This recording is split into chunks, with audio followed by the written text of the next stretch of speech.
Good evening, everyone. Good evening. Welcome to the stream, folks. We'll be beginning momentarily. I might change to a little stream safe here. Stream safe audio. This is stream safe. This is my theme song. But enjoy meeting everyone at Momo. Yeah, let's go. Momo was awesome.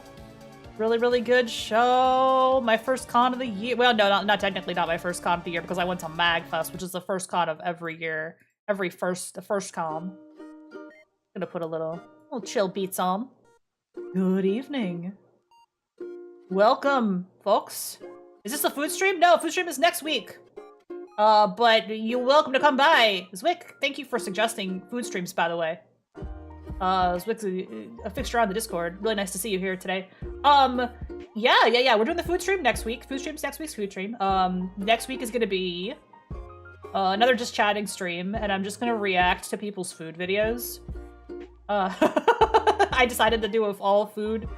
I've been a moderator for 8 years. That was back when I used to stream mostly Dungeons and Dragons. Well, I haven't even played D&D in like 5 years, it feels like, since COVID. I really stopped playing D&D after COVID hit, because we were getting together in the real meat space. Yeah, I was mostly a D&D streamer 5 years ago. Have you ever played D20 Modern? Yeah, I've played them all, babe. I've played them all. I played, let's see. What have I played? Let me stunt. What have I played? I've played every edition of Dungeons and Dragons, as far as I know. Catloaf. I love a Catloaf. Wonderful. I've played Call of Cthulhu. I've run that at cons multiple times. I might be running that again soon. Not on stream, not on stream, on a Meat Space. I might be doing a little Meat Space Cthulhu. I've done Vampire, Werewolf, Mage. I'm not terribly good at Mage, but I've done it. All those WoD ass games. I did a WoD rebuild for Transformers, and then I ran a Transformers game in Meat Space for multiple. I did that. That's not a joke.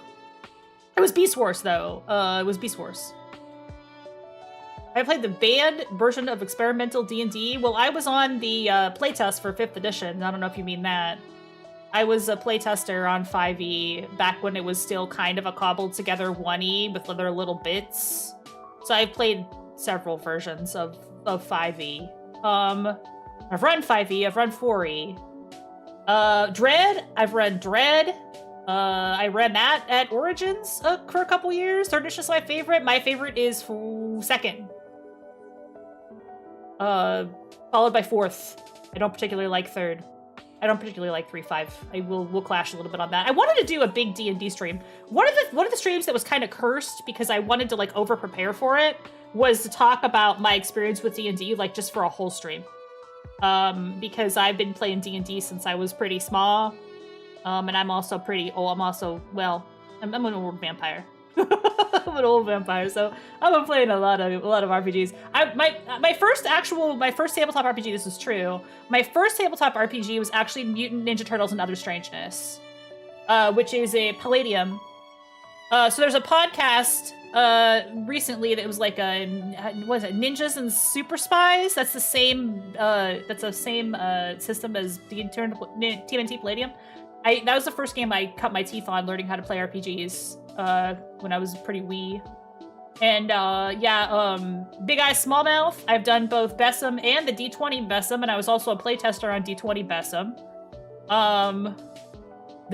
They're always broken ass games, but they're fun. They're not, the Bessem doesn't really work, but you know, if you just get together a bunch of people and throw them into a soup and you count on Bessem sheets, I've run that a couple times. You just have to accept that it's going to be fucking chaos if you run Big Eye Smallmouth. I've done that. I've run... It's a lot. I do a lot of tabletop. I've done a lot of indie story game type stuff. You're not fan of 2nd edition? No, I like 2nd edition. I don't like THACO. I will agree with you on THACO. THACO is silly. THACO is just like too many... Why do you have an extra chart? Why do I need an extra chart for this? Like... There's a couple good innovations in 3rd edition D&D, and one of them is just like roll above armor class as opposed to the 2-hit armor class 0. Because back in the day, you had to roll to get under the armor class. It was very confusing. And the math was actually the same as it is now. It's just that now you add 2 numbers as opposed to subtracting. It was just overly complicated for no reason. And the reason it was like that was because it was based on like old war games from the 1970s, and that was just like how those games worked, and they just basically ported it over straight from chainmail. And like it kept that way for a long time. I actually have these books on the history of D&D, and it goes into a lot of this stuff. It talks about like how it got built and everything. 27 months. That's so many. Thank you for being here all this time, subscribing for the channel. Anything after that gets too simplified or anything before switching plus. I'm gonna give you the short version of why I don't like 3.5. And I've said this before, and if I go into like on a rant stream, I'll go into a long time. 3.5, you really have to plan out your character build to be effective in 3.5. And it was a really good game for people to go onto forums and like theory craft a character they might in theory play. But anytime you actually get that character built, it's really boring because you're always doing this. You're only able to do like 2 things. Like if you build an optimal 3.5 character, you can only do 2 things. You're doing the same thing over and over again. Like I ran full ranger in 3.5. All I'm doing is multi-arrow every single turn because it was just the most optimal thing to do, and I was just falling the fuck asleep. I was really good. Like, I could kill shit really easily, but there was just no variety at all to... And I could have, like, I could have multi-class, blah, blah, blah. Yeah, you can throw as many classes as you want on your guy. You can make a really complicated character. But once you've made that complicated character, your character's only good at 1 or 2 things ever. So it's, like, boring. Whereas in 4th edition, at least they give you like the dailies and stuff where it's like, oh, I'm going to use my daily, I'm going to use my encounter only power. So there's more variety like in the play space for me. D20 Modern must be a bit different because I had a good time playing that. You didn't play much 3rd Ed real. I think D20 Modern is a little bit different. I do still think that all of the D20 games were a little bit too system mastery character building focused and less fun at the table. And I blame Monty Cook for that because he was into the whole like system mastery, Timmy cards, building your character thing. See, you got me started. You have got me started, and that is not today's topic. But yeah, no, I got a pretty strong opinions about Dungeons and Dragons tabletop design. You guys, I've been doing this for no, it's all good. It's all good. This is what happens on a Countess Lita stream. We just chat. I was gonna change my background picture to another one of the fan arts that I got recently, but I wasn't feeling the contrast levels, and then I was like, oh shit, I gotta go live, it's time. Yeah, so next week's food. This week we're gonna just talk about whatever. Actually, this is normal for this channel. It is. This is how this channel works, guys. I just rant. I do the rant. You got me monologuing about D. You got me monologuing about Monty fucking Cook. Monty Cook! I'm coming to your house! No, I didn't care for that particular aspect of the game. But I'm saying that as somebody who played a fuck ton of D&D. This is supposedly stream safe music. I hope it is, because Twitch stream safe cozy vibes. That's what it says anyway. I don't want to play this thing that's not stream safe. We'll find out, I guess. Like if we get copyright dinged on this channel. Let me switch to the other ones actually. Let me switch to this whoever wave because I know this one won't ding me. This one's fine. It's always a challenge to be sure that you're not. I'm really bad. I'm janky about how I do music on my stream because I just am playing it in the background the whole time. And I know that like smart people are like split it onto a separate channel so when you record your VODs you can edit the clips better. And I'm like, you're probably smarter about it than I am because I'm terrible at that. I don't know what I'm doing. I just run music in the background. It helps me though because it helps me focus on what I'm doing if I have music running. So for a long time, well, not a long time, I have this Trello board. I keep track of like streams I want to do, right? Like I just want to talk about some shit on this stream. And at one point I wrote down, you gotta go through, have a different channel recording OBS. Yeah, I should really be fucking doing that, huh? I should be putting the music on a different channel as opposed to just playing it. Yeah, I should unfuck my audio. You were so right. I don't though. I just record everything directly from my headphones on the stream. So it makes it hard to clip, I guess. I should become more professional. I should unfuck my audio. So one of the things that I put down on my little, I can help you, but I figure you are. I do know how to use OBS. The only thing that I don't know how to do, honestly, I need to just put what I don't do is I don't put the music on a separate channel. Well, the theme song is on a separate channel, but when I'm playing music in the background, I just run Spotify in the background, and it's not running on a separate channel. It's running the same channel, audio channel as everything else. So that's probably, except for my voice. My voice is on a different channel. I guess I could just split the desktop audio off and not record any audio from the desktop when I do my VODs. Maybe. Then I wouldn't have all this music in the background of me talking. But it's quiet. I don't think it's super loud. I think I turned it down pretty low. Helps me focus. Yeah, I just gotta do it at some point. I know, I just gotta do the thing. Just do the thing, idiot. Yeah. The people are very smart about it. They're very good about how they do the setup. Me, I'm always just doing things by the seat of my pants at all times. I just go live. We just talk. Yeah, I thought to myself, I want to do a stream looking at the Shipping Wiki, because I thought the Shipping Wiki was very funny. And I was gonna make that we're gonna do like an extravaganza, but I also just went to a con. And I was gonna do like a MomoCon wrap up when I got back from MomoCon, but like it was late, it was Thursday, I was really tired, it was a lot of driving, so no, I didn't get any streams in this week. This is like my first stream back. And then I'm streaming, I'm gonna do a stream this weekend just to get another stream in, because I haven't done a lot of streams. And then on next week, I'm gonna have the same schedule. We're gonna do the food reaction stream. We're gonna react to people's food videos, because people I've decided to send some food videos. There was a pretty big list. I just decided to do it because I got like, hey, why don't you react to this kind of stuff? And a lot of them were food. So I was like, okay, we're gonna do some food. Hopefully it's not too many videos. I've seen a lot of suggestions. So if it's too many, we'll just be like, we'll cut a few. I'll just have to make a playlist and see. I'm starting to plan my birthday. My birthday is gonna be in July, yes? Before Offkai. So I'm gonna do karaoke on my birthday, because I haven't done karaoke in a while, and I was gonna do it earlier this year, and I couldn't put together a playlist, but now I want to. So I was a little too ambitious with my last playlist. We're gonna be doing 1980s karaoke this time, because I have a lot of songs I want to sing. The 1990s karaoke went super well. I almost want to do it again and just do all the same songs again, because they were all bangers. But 90s is good, 80s is also going to be really good. So tune in for 1980s karaoke on my birthday week. My birthday plans are as follows. I'm going to be doing 80s karaoke, and I'm also going to play Final Fantasy VI, which means I'm gonna marathon Final Fantasy VI. We're gonna do a couple streams of it. Reason being, my head mod editor-in-chief house wizard Ariat has not seen all of Final Fantasy VI. There's something going on in FF14 with Kefka. Did they drop like a Kefka trial? Because I'm seeing Kefka memes all of a sudden. I'm seeing Kefka posting. Is that something that happened? Did they drop like a Kefka Super or some Ultimate Kefka? God. Everybody was like, Kefka's clown show is beginning, and I'm like, what? Really? I gotta get in on that, but I'm not really, because I don't want to fight no Ultimate. I look like man, though. Woo! He does that noise, right? A new Ultimate Cure Kefka? Okay, that's what I thought it was, because like I kept saying like, oh, it's time for Kefka's clown show, and I'm like, what the fuck is going on? Is there a Kefka thing happening?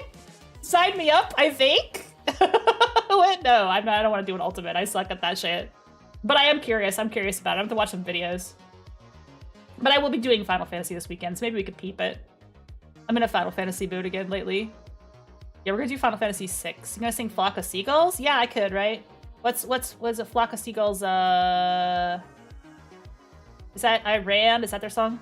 And I ran so far away. That's the one, right? Yeah, I just ran. Yeah, I can do that one. We can throw that on there. Yeah, absolutely.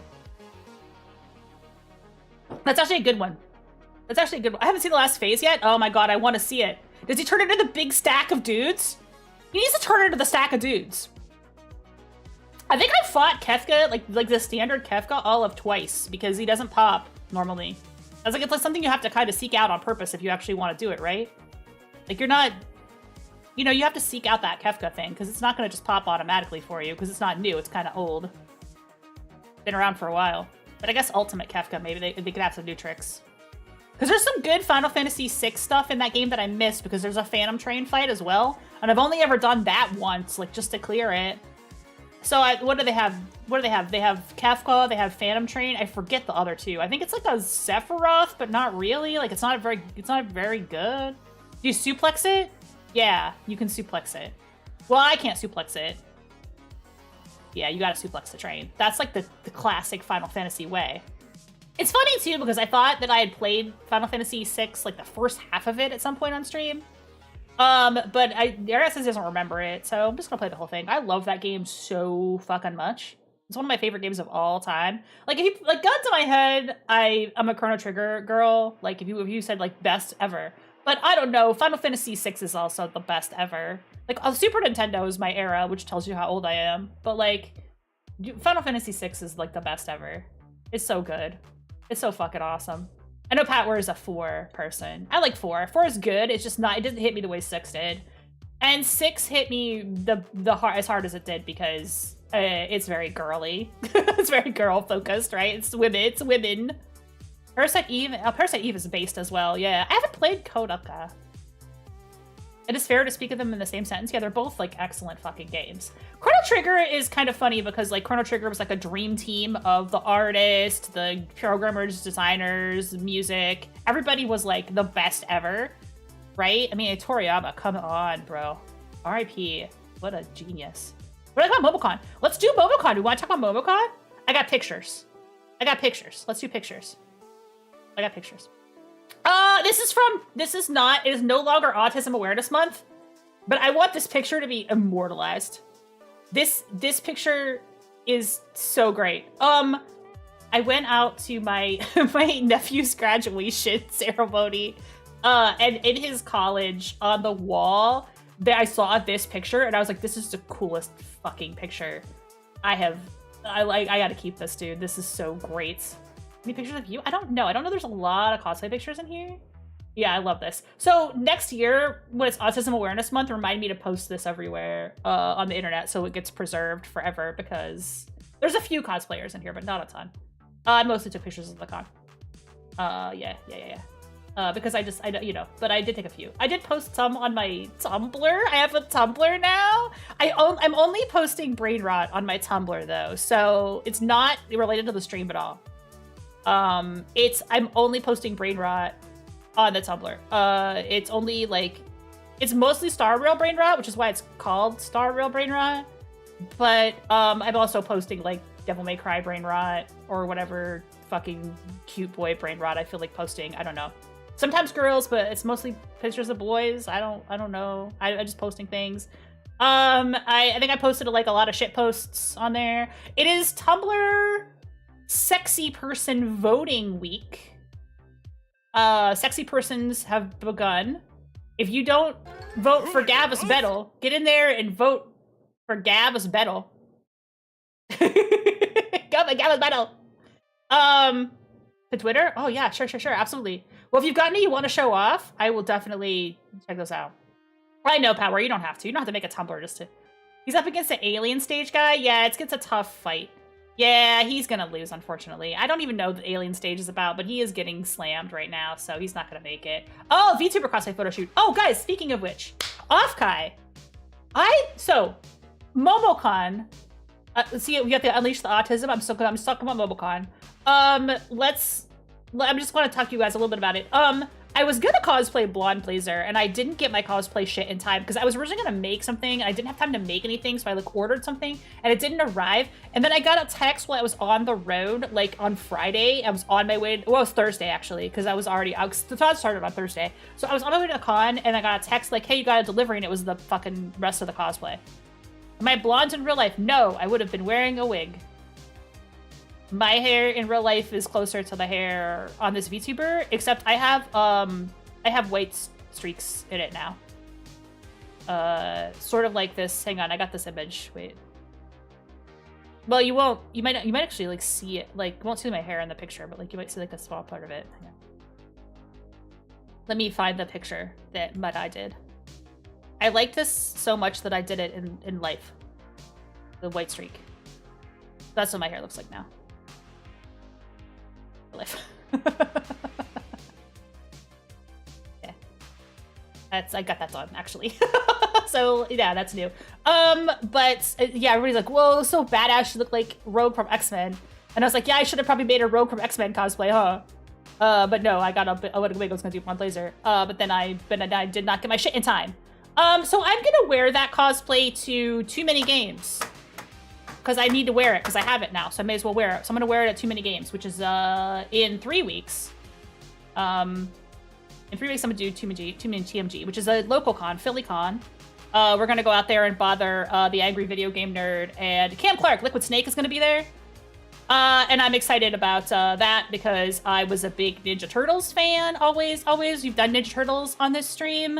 And he was also Leonardo, which was my favorite turtle as a kid. And in fact, the first character I ever roleplayed in a tabletop game. Ever. So I have official Leo dice. And I want him to sign it because that would close a loop for me. Like, for me, personally. That'd be amazing. But it was Casey Jones. Casey Jones is very base. It's a good answer. I did see a Casey Jones at the con. I saw some cosplays. So that's exciting. I really want to do that. I hope I get to do that. At MomoCon, I didn't get a picture with her, but I met Tiffany Grant, the voice of Asuka from the Evangelion dub, from what I grew up with, the Evangelion dub. And I really look up to Asuka. So I was really excited to get her signature, and I got that on a poster. It's made out to my actual name because I want to hang it on my wall in the living room. But it's really, really cool, and I'm so excited that I got to meet her. Yay! That was definitely a person that I was excited to meet. High school cafeteria taco because I was spring hitcher, the critic, and the nerd team up. Oh yeah, God, man. I've seen the Angry Video Game Nerd movie. Hey, how about those YouTubers making movies? What's up with that, huh? Iron Lung did good? Does she know German? Yeah, she does, actually. She does speak German. Because if you watch the original dub, she speaks German for part of it. They still make movies? Ninja Turtles? They do all the time, yeah. Oh, they still make movies on the real world? Yeah, they believe it or not, they do still make movies. I know, that's crazy, right? That's nuts. They actually still make movies. I guess that, like, Obsession is really good. YouTubers like movies? Yes, well, Iron Lung was out. Yeah, exactly. That's a real movie. That's a real-ass movie. I haven't seen it yet. We were gonna watch it on Scrub's Discord on Monday, and then that didn't happen. Yeah. And then Obsession, that supposedly is really good. And then Backrooms is supposedly really good. Backrooms looks fucking good! And the guy who made it is a 20-year-old YouTuber! Yeah! I'm so excited. Guys, I am so fucking excited for the revival of just indie horror movies in theaters. Fuck this goddamn $40 million, not 40 million, like $40 billion blockbuster crap. Like, Star Wars is tanking right now, and I'm all for it. Like, I even liked the first season of The Mandalorian a lot. Like, I thought that was good. But then after that, it fell off the yeah, but aside from the Amazing Digital Circus, yeah. I don't know that much about Amazing Digital Circus. If you are voting in Tumblr Sexy People, I get that Gavin Spettle is gonna lose, and that's okay because he won the Jester. He'll always be the sexiest Jester, even if he doesn't go any further in the competition. But like, there's an amazingly close race, and I don't know why. I don't understand. I had just made my Tumblr like before leaving for the con. Like, before leaving for the con, I just made my Tumblr for the first time. I've never had Tumblr. And, like, I'm still kind of... I've been on the outskirts of, like, watching, like, Strange Eons makes videos about Tumblr culture, right? So, like, I know what's going on Tumblr. But there's some things that I didn't know. And, like, I did not realize that, like, some of the things that are in the Sexy Man thing... What the fuck are 2 Darkwing Duck characters doing in the Sexy Man competition? I mean, that's base, don't get me wrong, but what? Really? 2 of them? Now, Quackerjack was sent out to die because he's up against, like, Megamind and Link. But you're dead. You're dead. He's like 10%. Even I voted for Link. But I think Megamind's gonna take that bracket. I do like Tears of the Kingdom Link. I think he's a cutie. Although, I do think also that, like, the Tumblr Sexy Man competition isn't necessarily about who's the sexiest. I think it's more about, like, who's the most Tumblr. And that's, like, a different vibe, right? Gestures are really Marcos. Yeah, Quackerjack, man. They got Quackerjack in this competition. Which is based. That's really based. But then they also got Bushroot, and he might pull it off against, I want to say, Alastair from Hazbin Hotel. It's a very close race. If you like ducks, I guess get in there and vote for the plant guy? What? I don't even, I mean, it would be crazy if he pulled out, Reginald Bushroot. What the fuck? Bushroot's winning. Bushroot's winning. He's winning, but like a very, very narrow margin though. So we gotta get it. We gotta get the vote for, got the vote for fucking Darkwing Duck villains, I guess. See, there's Poison Ivy, but a duck and a dude. Well, the thing about Bushroot is that he fucks, though. And this is objectively true. Like, hey guys, did you guys know that the Unleash the Autism side is still on in the... You guys know he's voice acted in the Ultimate? Oh my god, we were just talking about the Kefka Ultimate. You missed it. I need to know more. He's voice acted? Holy shit. Dude, I gotta do it. I gotta play the Kefka Ultimate. I don't know how to fight an Ultimate, but I've got to see the fucking clown man. He's the corkscrew pee-pee duck? Well, all ducks have corkscrew pee-pees. Is that... Yeah, all ducks have corkscrew pee-pees. No, he's a... Okay, so Bushroot is the... Oh my god, I'm so excited for Kefka Ultimate. We're gonna fucking do it, guys. I don't know, ducks? Yeah, ducks have corkscrew... Oh my god, what the fuck? Why does this stream always devolve into animal penises? I was like, setting the stream up, and I was like, should I put an adult content warning on this stream just because it's me? Or am I not going to talk about dicks today? And what are we, 35 minutes in? And we're already talking about dicks? You know what? Fuck it. We better put the adult content warning on this bad boy, because I'm not going to stop making dick jokes this entire stream. We better do it. We better put the, what are we thinking? Sexual themes? I don't know. Significant profanity? I don't know, dude. I can be good. I can be a good girl. Can we train you to do med? Okay, we're gonna do it. Stream owners not mentioned of inblood. And you know what? That's educational, though. Ducks have corkscrew penises. They are corkscrew shaped.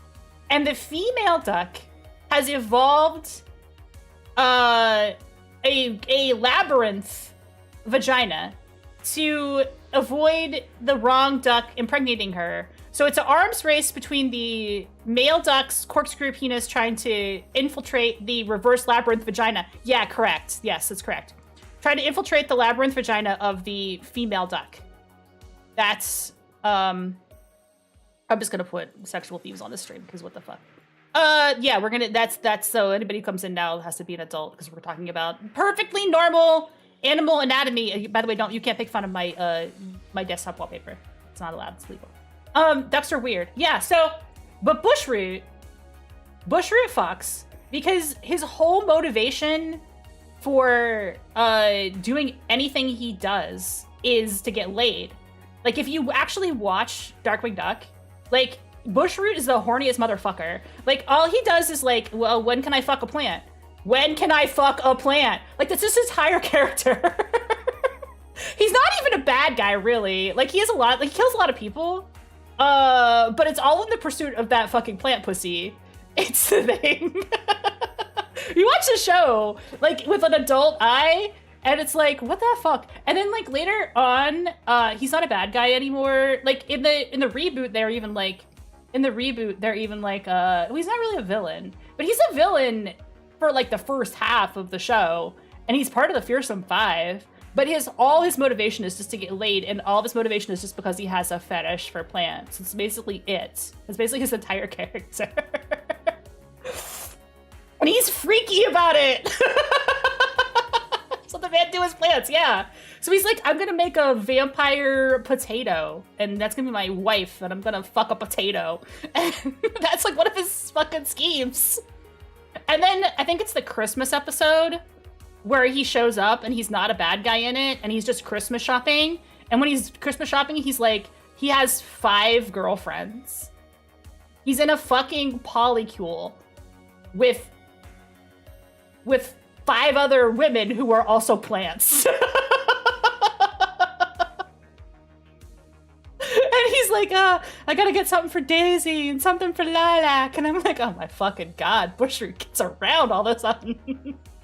Half of Darkwing Duck videos were literally doing things, so I guess that's why he's in Tumblr Sexy Man, because he's like the horniest Darkwing Duck villain. He's in a polycule of 5 other planets. He is! That's like legit. That's his actual thing. After he got out of jail. So there's an episode where they all go to jail. I'm a Darkwing Duck otaku, guys. We got the Unleash the Autism side. I'm a Darkwing Duck otaku. Surprise! There's an episode where they all, not surprised, you guys knew that already. There's an episode where they all go to jail. And Darkwing Duck doesn't have like a continuity. It's very loosey-goosey, like the continuity. Like it's not like a show that has like a continuity. Like, but whatever's funny is whatever. Whatever is funny is whatever they do, right? But they go to jail, the Fearsome Five. So it's Negaduck, Bushroot, Liquidator, Quackerjack, Loosey Goosey. Yeah, you got me. See, you got me. I said that on purpose. I didn't say that on purpose. And Megavolt. That's the Fearsome Five. They all go to prison.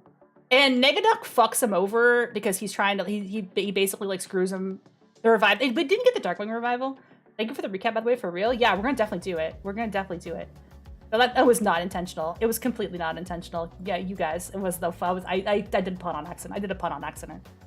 That was a no pun intended. And I accidentally did it. They go to prison. And then after that episode, Bushroot goes straight. Like, he stops doing crimes. You never see him do another crime. He just, like, shows up and is like, yeah, I got scared straight in prison. All I want to do is fuck plants. I don't want to kill people anymore. And they're like, oh, okay, great. And Quackerjack and Megavolt fucking hook up. Which is wild. Like, I did not fucking notice that as a kid. But they just start hooking up. They got prison gay in a Disney show. Happy Pride to Quackerjack and Megavolt. No, I'm serious, dude. Like Quackerjack is topping as well, I think, because Megavolt is the one that he puts in the dress. I think he puts Megavolt in the dress. I forget. One of them wears a dress. One of them is forced to cross dress. Wait, hang on. I gotta find it. Hang on, wait. Is there a ship? I might be remembering it wrong.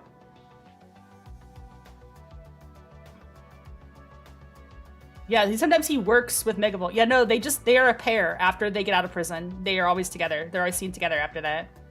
But I'm pretty sure Quackerjack is the one wearing pants and he puts Megavolt in a skirt. Quackerjack is topping in that situation. Yeah, there is AO3! There is AO3! Let's go! Okay, so I made an AO3 account as well. I made a Tumblr account, I made an AO3 account. I don't know if wait, are there cartoons? Are there actually ships though? Are there actually ships? Are there actually fics? Darkwing Duck was so wild because DuckTales was so popular. They were like, do what you want. Darkwing Duck is a fucking trip. That show is crazy. Yeah, I think, yeah, so yeah, they got them in their prison uniform. I got a picture of them in their prison uniforms. Yeah, they're, yeah. Those two guys were a couple after prison. Which is fucking wild. You have to watch the show in order, though, and Unleash the Autism. It's very hard to watch Darkwing Duck in order because the episodes are never in order. I put together a proper watch order if you want to binge the show, but it's insane because you have to go back and forth between different episodes because it doesn't make any sense what order they're in. Because they didn't air in a normal way. Because half of the episodes of the first season aired, well, no, most of the episodes of the first season aired in the afternoon, the Disney afternoon block. But there was a separate block of 13 episodes that aired on Saturday mornings only. But the Saturday morning episodes, in many cases, come before the afternoon episodes. And so if you watch the, yeah, Darkwing Duck continuity is really weird because the episodes all aired in a scrambled order. And there's not really like strong continuity between episodes except for weird little things like the prison thing and like Goslin getting a superhero identity that she carries. Like she has a couple different ones, but like there's one like she's covering Quack for a couple episodes. And like when Morgana shows up, she shows up for the Saturday episode first. She shows up, so you have to watch Morgana's first episode before you watch Justice Ducks where she shows up. But they didn't air in that order. They actually showed her in the afternoon episode before she shows up. So her debut episode, Same thing with Neptunia, who is also in the Justice Docs. She doesn't show up until later on the Saturday episodes. So you have to watch her Saturday episode and Morgan. It's actually, so Autism Month is April. It's not even Autism Month. I am just ranting about Darkwing Duck. We're 45 minutes in the stream and I haven't even gotten to my MomoCon slides yet. I like Darkwing Duck a lot. I'm hyper fixated on that. That's one of my things. Oh, also, I did drink an energy drink before the stream because I was feeling kind of tired because I did have a long work day. So that was probably a mistake. Maybe. I'm chugging the gamer steps right now. Everyone has no context on the background. This is a picture that I took at a college and I thought it was very funny. And I'm gonna bring it out next year in April. It is not Autism Awareness Month anymore. It is Pride Month. So happy Pride. Happy Pride. All my friends who are part of the LGBTQAI+, if you're part of it, if you're not sure if you're part of it, rejoice, this is your month. Have a great one. Have a great month. Got that rainbow just for you. This is a photo I took in Tacoma, Washington. Happened to get a really good double rainbow that evening. So I took a shot of that. Lovely, lovely time on the water out in Tacoma. So yeah. Oh, no, it has no context. Yeah, that's the context though. We got the beautiful picture, I think. Very nice. So let's talk about MomoCon. Let's talk about the MomoCon trip that I went on. That's a picture of the inside of Buc-ee's. I went to Buc-ee's. And if you go to Buc-ee's, they have Buc-ee's bikinis. Look at this shit. I'm zooming in on it. This Buc-ee's bathing suits. Buc-ee's bikinis. I almost bought one. I was like, this is my first time ever at Buc-ee's. I'd never been to Buc-ee's before. And I was excited to, like, the first time I went to Buc-ee's, it was like nice. That's little Buc-ee's in the flowers. Yeah, there's little Buc-ee's like on the bikini. It's like a little tropical Buc-ee's situation. Yeah, no shot. I almost bought one. They're so cute. I didn't. I didn't buy some other shit there though. Bought some banana pudding. Bought the little round stuffed Buc-ee bikinis. And some loose meat, some brisket, some peanuts, and of course the beaver nuggets. Although the beaver nuggets are honestly, if you've never had a beaver nugget, they're like corn pops. But this is the most American treat I can possibly think of, the beaver nuggets. It's like a puffed corn pop surrounded by a layer of crackled corn syrup with sugar. So like, it's corn dipped in corn. And they are way rich. I was not expecting them to be that rich. They're not very, like, snackable. Like, I would have, like, 4 or 5 of them, and it'd be like, I don't want any more corn. I don't want any more beaver nuggets. They're just, like, they're kind of heavy for what they are, I felt. I mean, I feel like there's some people who could eat them like popcorn, but for me, I would have, like, a couple of them, and then I'd be like, oh, it's too much sweetness. Now, I am on a diet, like, pretty hardcore. So maybe my tolerance for sweets has also kind of dropped a little bit. But I just feel like they were overly indulgent. The banana pudding though, man, I eat that shit all day. The banana pudding, corn dipped in corn is also Bushroot's fetish. I don't know what he's doing to that fucking corn. It's not my business. There's an episode where he eats fertilizer, and I don't think I realized as a kid just how fucking gross that is. Because he gets fucking into it. He's a freak. Bushroot is a freak. Vote for him. Tumblr sexy man.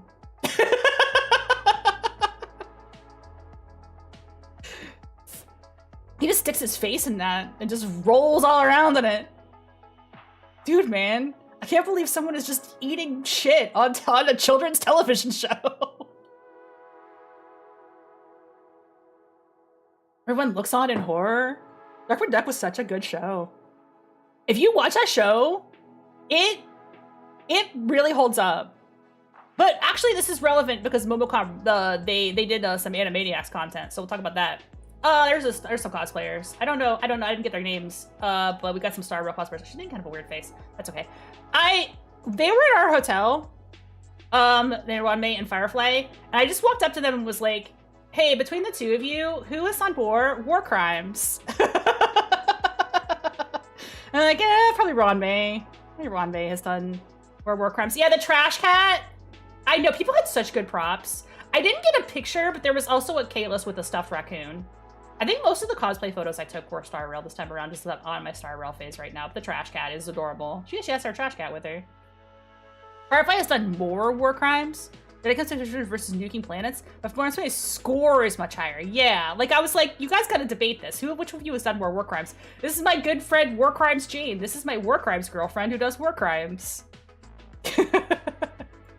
Oh, so the con takes place in Atlanta at the Omni Center.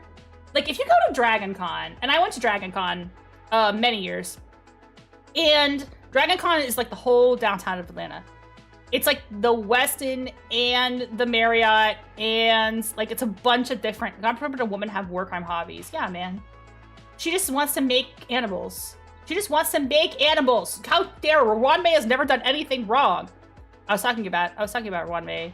Oh, and Dragon Con? No, they're all next to each other. You just walk between the hotels.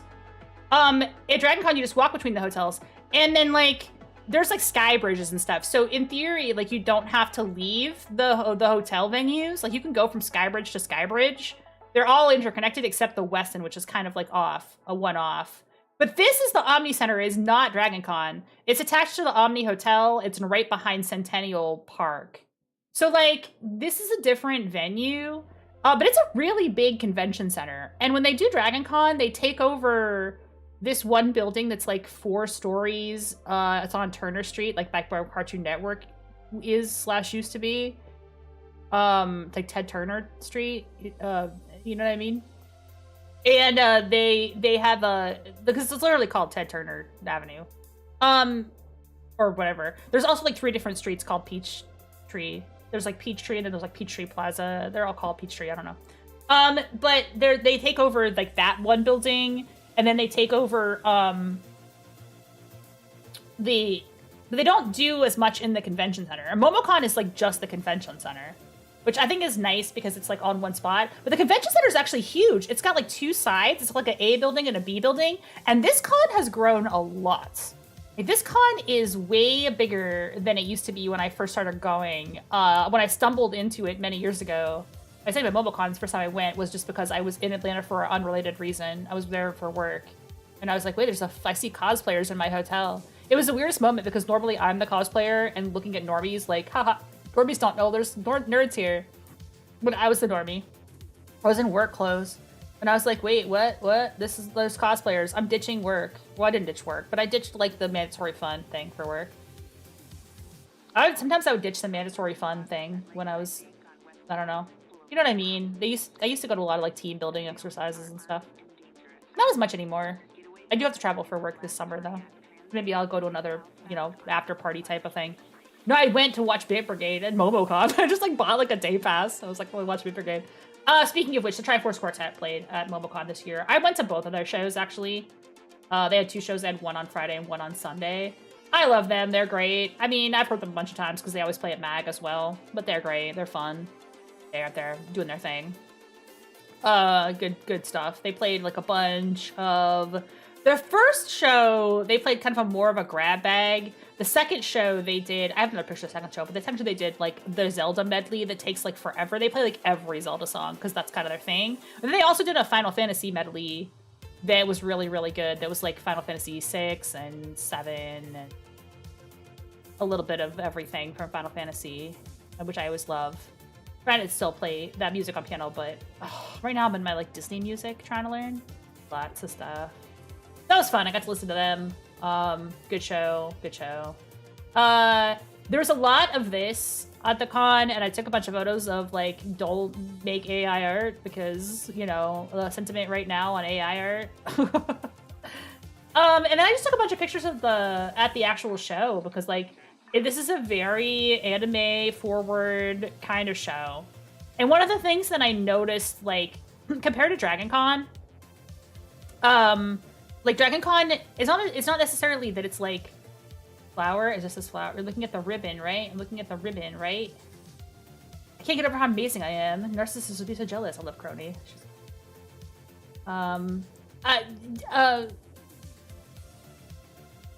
Dragon Con is more normie, and MomoCon is more of my people, if that makes sense. Like, I don't think that Dragon Con necessarily is, like, normie. Like, everybody's still a nerd. But I think that the fandoms there are, like, a little bit more on the mainstream side of things. It's got a lot of Star Trek. It's like a Star Trek convention, Star Wars stuff. Star Wars just fucking sucks now. Don't just miss me with Star Wars completely at this point. I'm done. Sorry to any people who are still holding on to that one, but just, I'm done with it for as long as necessary until it gets good again, which it might never. I don't know. I hear Andor is good. I hear Andor's decent, but I hear Andor is good because he didn't really make a Star Wars show. He just made a show about some rebels fighting a fascist state, and they were like, let's make it Star Wars, and he was like, sure. So it's like not really Star Wars. Like, it is Star Wars, but it's like kind of retrofitted into Star Wars, and that's why it's good. But other than that, I don't hear anything good about, like, the new Mandalorian movie. Like, supposedly is just kind of there. Supposedly just fine. Like, if you just want to waste 2 hours watching a bunch of explosions and a cute puppet, you actually could do worse, but I think I'll skip it. And then, like, I know I did the Dragon Con rant a while ago because it was, like, 2 years ago I went, and I was like, here's the cosplayers you see at Dragon Con, and, like, don't cosplay Harry Potter anymore in 2026. What's fucking wrong with you? But you'll still see that at Dragon Con, which you would never see at MomoCon because people at MomoCon are like more on the pulse, I think. They're less normie. So there was a lot of VTuber content, is the point that I'm making. There was a lot of VTuber content, and it was really good, and it's neat because I saw a lot of VTuber stuff, and they had like a VTuber section, and they had VTuber merch, and they had nerdy shit for me. I don't remember what all's in this folder, by the way, so we're going to be cycling through pictures, and I'm going to be like, what? I forgot what all the picture I took pictures of. I'm going to surprise myself with the stuff I show you guys pictures of. There's a big Star Rail booth, which is what the next picture is. There's a big Star Rail booth. This is on the side of it. They got the World Bearing Titan. It's on the other side. Super cute, my family. Adorable. I did buy things. I'll show you later. There's in the slides. This is Blade. He's back on the banner. While I was on my trip, I did a couple more polls for MNSK, and I missed the 50-50. And then I was like, ooh, do I want to put in money? And then I was like, I'll just wait. I'll just get Blade. Because it's guaranteed now. Yeah. So, yeah, it's a bummer. I missed the 50-50. Yeah, and I was on like 70 pity as well, so I just did not end up getting my girlfriend, my gamer girlfriend, my mom, my worrying attractive uncle. Yeah, it was me, my mom's boyfriends, my girlfriends, and my little sister. That's what I call her.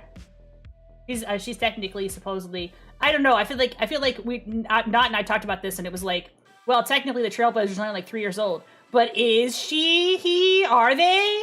Maybe they're ancient because Akivili has the soul of, yeah, this is my little sister. That's my girlfriend. She's on the beach. I'm glad she's having a good time out there. I got to meet Beasties.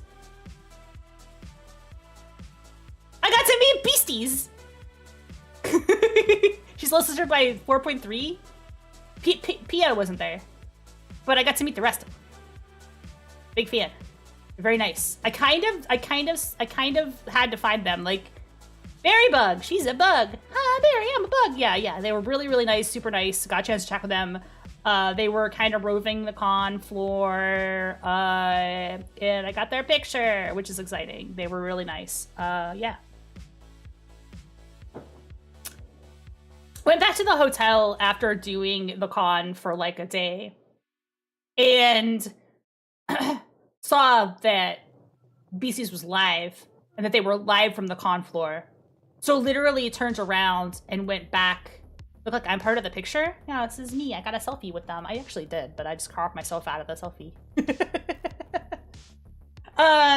Yeah, but like, yay. And I was a mess anyway, because I went back to the hotel, and I was like gonna like crash out, and then I noticed that they were like live. So I was like, well, we gotta go stalk Beasties. So I went back to the con to find them so I could meet them. They are super, super, super cool and sweet. I want to meet all my favorite VTubers. I've been watching a lot of Barry lately. We do a shout out for Berrybug. Probably live right now, to be honest. Is it Berrybug is correct? I don't watch other girls as much. Pia sometimes, but she wasn't there.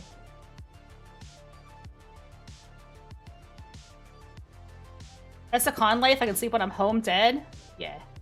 Yeah, Berrybug is her. I'm gonna shout her out real quick. I watched her Devil May Cry.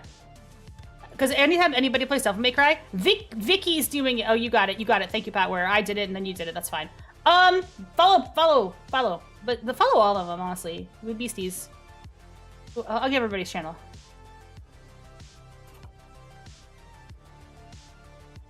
Monster Girl Indie VTuber group.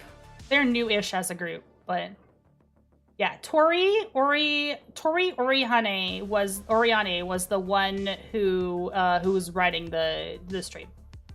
Yeah. Super nice. Super sweet. A member of the lost VShojo generation, yeah, because they were originally gonna be VShojos, and then Beasties was like the VShojo run, like the VShojo. Like there's two groups that like were right. They were like, we'll get Tori as well, because Tori was also there. Oh, now I'm playing her music. That's not what I meant to do. Oh, I can't. I've waited 55 seconds for doing another shout out. Well, great. We'll queue up the other girls that are on this slide because you should follow all the Beasties. But yeah, they were originally going to be a VShojo gen, I believe, and then VShojo imploded as it did. So yeah, and then Kairu is the other one. How are you? We'll shout them all out.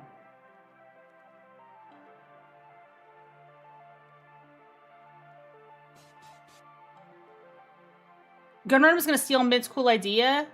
Yeah, it was like they were doing the idol group, right? So now you have two groups. You have Beasties, and then you have Densetsu EXE, the two groups that came out of the implosion of VShojo, right? They're all really nice. And clever and creative and good people. Not raid. I'm typing raid. I'm not raiding. There we go. Let's care. On the right. Yeah. And then Tori is in the middle. A lot of people live right now. Yeah, they're really nice. But the other one is Pia UFO, who was not there. She was not present. But they did a little stream from the con, so they were like surprised like how big the con was. I think because like, you know, you don't know if you haven't gone to MomoCon, but it's actually a pretty big con. It's actually a pretty good sized con. Yeah, it was cool. They weren't the only VTuber I met. There's another one I'll show you guys later. One of the things they have at MomoCon that I thought was interesting was they have the cars. They have a car display. So they have a whole bunch of nerdy cars. There's a few of them I took pictures of. There's one for Sakamata Chloe. Love her. I know she's retired now. But yeah, very cool, right? Yeah. And like this is the rows. Like they had this many rows of like stuff in the dealer room. There's an Aventurine. I took his picture. I don't know if I have his picture in the slides, but there he is in the background. I did get him at some point on my list of photos. Oops. Oh, and this is a video I took, I think. Is this a video? Yeah, I better make sure there's nothing weird. This is just the car. This is the Shirin car. Not gonna play. Oh, it's not gonna play. That's weird. Well, I have a photo of it. There. There was a motor. Video's broken. There was a motor car. There was a Shirin motor car. Which is cool. So I got that. But this was like this was like driving around the con. Little boot car. But I love her. She's awesome. So this was cool. And I think this is the Final Fantasy one. Yeah, there was a Xenos mobile, the Xenos Gay Galvus mobile. But it had like the greatest bumper stickers on it. Your baby girl just killed several people. I can see my knees, I think, in this stuff. The Doomed Yuri fan club. I mean, the certified WLW tragedy includes complimentary angst and hurt comfort. And then you got a couple other. I thought these pictures, these stickers were so funny. Could you imagine driving the Xenos mobile down the street? This is my car. It's got big ass Xenos on it. Yes, that was fun. I guess they had wrestling. I did not even see the wrestling. I did not even see that go down. There must have been wrestling. I just now noticed the side of the picture. I did not even clock that when I was at the show. Yeah, this car is nuts. This was great. These are awesome. Your baby girl just killed several people. I have no problems. Cops would never pull you over. There's the other shout out, by the way. Where we were on. They also had some really cool PCs. This is the Masters of the Universe PC. It looks like it's floating. There's no shadow under it. This looks like it's photoshopped into the picture. This is like it's not real. Because there's like light coming out from underneath it, so it doesn't have a shadow. It's so weird looking. I just noticed that. It's the weird thing you notice when you're looking at a photo. Merge is not using their blinker a test of your reflexes? Yeah, absolutely. Absolutely. They also have the shark in the background. The little twins up there. This car was decked out. This car cracked me up. It was a Sunday that I caught like the most perfect lighting on. That I just like the angel light was like dead ass. This is a great photo. I just some other folks were there. But I was just like, get your photo. Yeah. So that was awesome. Yeah, that's good. I know. I got the perfect lighting. They had this really interesting like atrium setup where you can see like plants and water and stuff inside the convention center, so it was nice. Oh, we're about to hit ads if you're not subbed, so you know, just FYI, ads are coming, you know, in like a couple seconds. If you're not a sub, I'm gonna keep on babbling because all I do is babble. But if I was playing a game, I'd pause it. But since we're not doing that, I'm just babbling. That was outside. So we were at the West End. This is the hotel itself, and there was some kind of street parade on the second day. So wait, hang on. I'm sorry, you guys. Okay. So some street parade. I think I got more photos of it than this, but it was just like this is like a street shot of what it was like that day. It was pouring rain, so it was kind of awkward. But they had like a big street parade on the same day as the con, so like that was a cool thing to see. And I also got to meet Callie Dory, friend of the stream. What? So exciting, and such a coincidence. Yeah, I know, such a coincidence because I did not know she was gonna be there. Yeah, it was a crossover episode. Honestly, I was so stoked to see it. And actually is live as well, so we're also gonna shout out Callie Dory. And maybe raid if we get to the point where we can do that, but I'm gonna be live for a little while longer yet, so I got to meet a friend, which was great, which was awesome.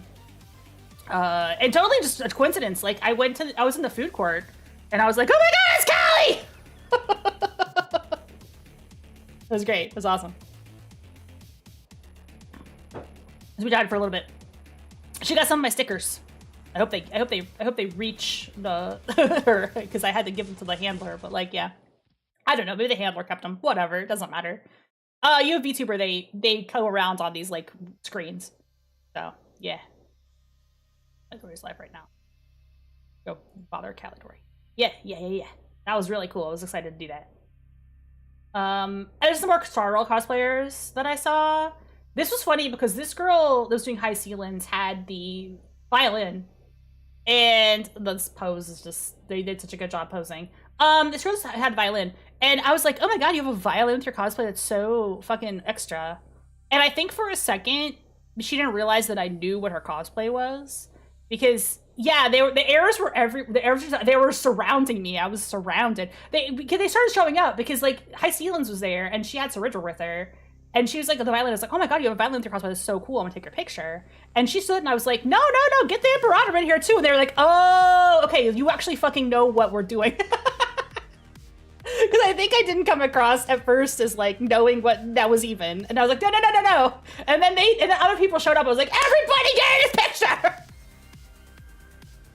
It was like a random encounter with a bunch of them. Yeah, it was great. It was awesome. I honestly spent like just an hour just sitting outside the food court. It was raining. You could see it was raining. It was a crappy day. But I spent like just an hour like outside the food court just watching cosplayers, just because like sometimes I'm just lazy and I just want to people watch. A lot of times when I go to these cons, I don't have any particular agenda, which I didn't this time around. Just wanted to like watch cosplayers and look at people's outfits and take pictures and shop, do a little shopping. So we did go to couple panels. This is not a great photo. There's a better of her. I guess I got back of somebody's head. But they had a couple Animaniacs panels because they had a lot of the Animaniacs folks. Paul Dini was there, and Sherry Stoner, who was Slappy Squirrel. And with Slappy Squirrel's panel, that's a better picture of her. And I was like, yeah, it's nice that Slappy Squirrel's still getting work. But she had a lot of funny stories. So we're talking about Darkwing Duck earlier. And like Animaniacs was another big like obsession of mine. It's a cartoon from that era, right? Like a nice, like solid 90s cartoon. And I gotta say, like right around that time in the 90s. Oh, they also did a Tiny Toon Adventures panel as well. Because Tiny Toon Adventures was also like, you know, same era, right? They showed like a lot of clips from it, and they just talked about like how things were invented for Tiny Toons and like what, you know, all that shit. Slappy Squirrel panel was kind of funny because first of all, she has her hat. She has her old lady hat. It's like, yeah, Animaniacs aged so well, right? Like it's so good still. A lot of shows from that era aged really well. And I do feel like some of the Tiny Toons are a little bit shaky compared to Animaniacs, which is almost like all bangers. There's not that many Animaniacs that are duds. Like there's a couple Tiny Toons that are kind of like just okay. There's a lot of episodes of Tiny Toons that are epic though. But I do feel like they really got the hang of how to pace cartoons. If you go back and watch DuckTales, like the original DuckTales and the original Chip and Dale, they are slow. Like the pace, like until like maybe the third or fourth season of DuckTales, it doesn't really pick up until they like start to add like Gizmo Duck. And then it kind of becomes like, but they're kind of a little bit slow, like compared to a cartoon that you watch today. Like the DuckTales reboot, the pacing is way more modern and way quippier and way funnier and way faster. But the early DuckTales is a little rough, I would say. I would only say it because of like if you watch it recently without like nostalgia goggles, you're like, oh, this is kind of a slow-paced kids show. Chip and Dale is the same way. Like it kind of feels a little like not as exciting. But Darkwing, they really had it by the time they started doing Darkwing. And that show is good. Like I was really, really, really into that show. So I'm biased, but also like it's funny. And Animaniacs is funny. Like those are just really funny shows. Compared to like some of the earlier output that they had. And like Animaniacs as well, like they did so much music for that show. I think everybody talks about the music in it. How am I? I'm doing great. Thanks for coming by. We're talking about MomoCon, talking about my con experience. We're gonna talk about MomoCon, and we're gonna talk about shipping. We're gonna talk about Tumblr. We're talking about Tumblr and talk about shipping. We're talking about MomoCon right now. Because I was gonna do MomoCon recap on Thursday when I got back, but I was too tired.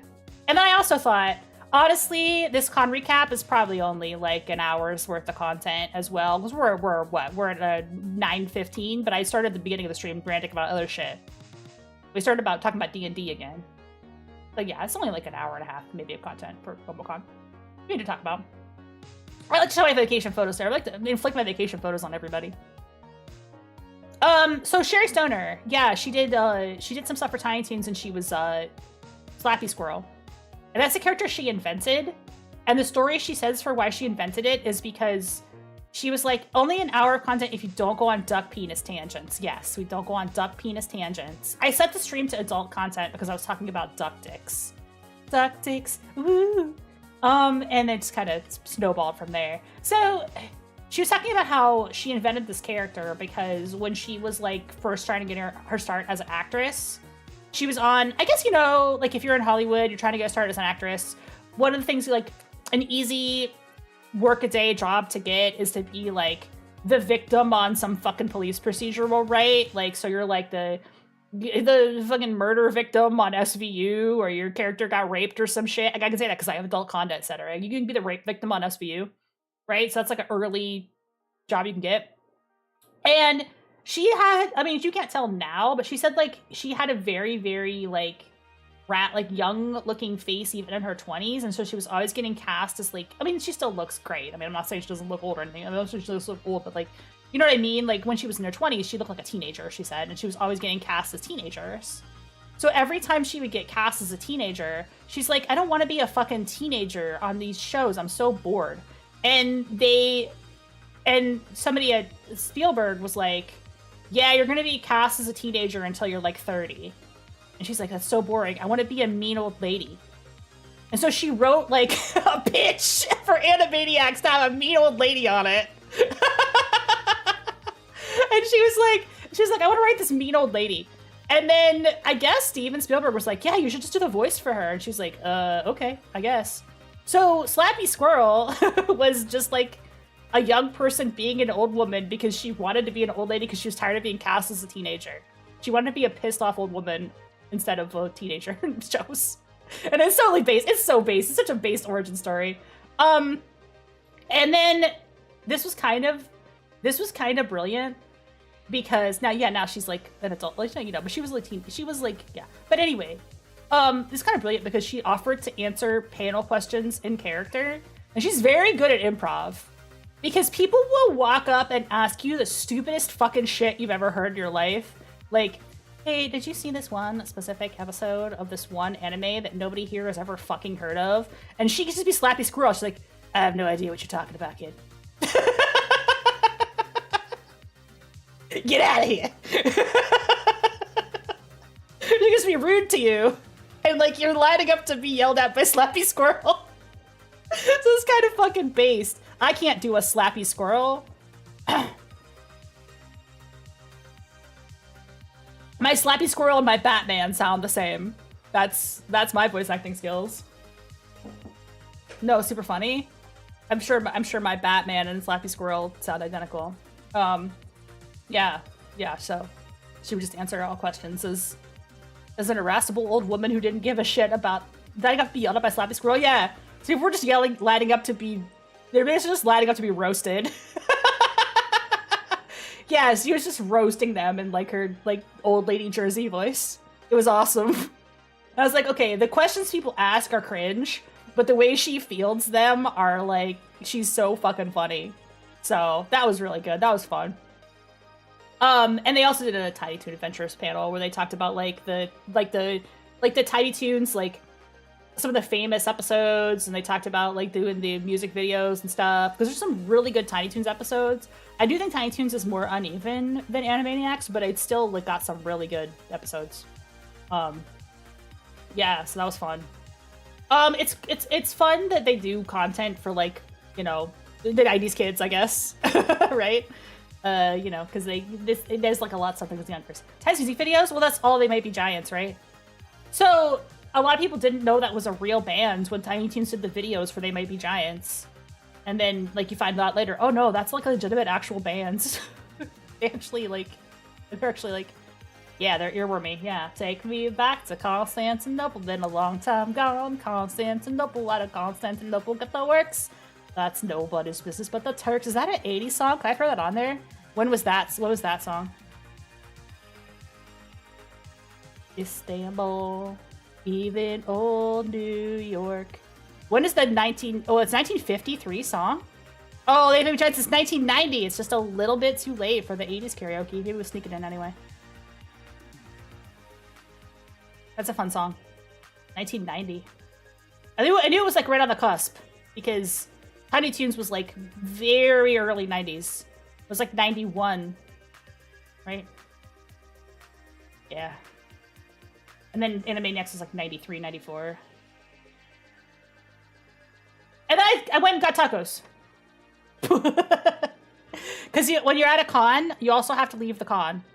Part of a con is you got to go out and leave. You got to go out and leave the con. You got to go see the world. You got to go visit things. There's a really cool indoor-outdoor mall spot in Atlanta that has become kind of a tradition, and they have like tacos, and we also got a big thing of ice cream there. This is lemon and banana ice cream. 1 scoop of lemon, 1 scoop of banana.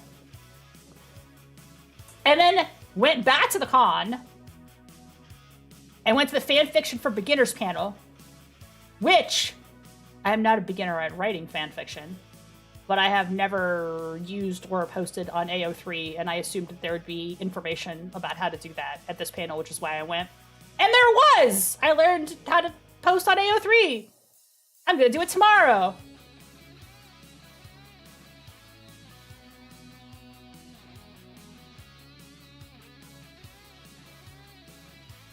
Don't read it! Don't read the thing I'm posting! Yes, this is why I was looking for betas. I was looking for betas. You make it sound like I was looking for... It's not an AO. It's not an AO... ABO. It's not that kind of fic. Have you seen Seraph of the End? I haven't. Is that an anime? I have not seen it. I'm looking it up. Oh yeah, Vampire Raid. Oh, okay. Cool, vampire anime. I'm trying to catch up on watching shows. I finished watching Zets. I'm caught up on Zets. That's so good. I got hooked out of that show. I might want to join. I don't know when y'all do anime night. When y'all do chaos night. Yeah, I'm caught up. I watched all of it over the weekend. I had like 6 episodes left to watch. Maybe 10 episodes left to watch. I started the second season. You guys not familiar with Zets? It's Kamen Rider. Kamen Rider Zets. Really fucking good show, guys. It's good. It's crazy good. I never got a Kamen Rider in my life, but like people kept saying you got to get on this one. This one's fun. So I watched that this weekend. I finished watching that. And I guess y'all are doing Needy Streamer Overload soon. That looks like fun. I kind of want to watch Needy Streamer. Isn't Made Mint doing a character? Somebody's doing a character in Needy Streamer. You guys get Zets until they want to. Okay, that's fair. Yeah, Zets is really good though. You got to get on that. It's really good. It's crazy good. Big beginner at writing fic for decades. I'm not a beginner at writing fic. I wrote fic back. I had a beta readers group.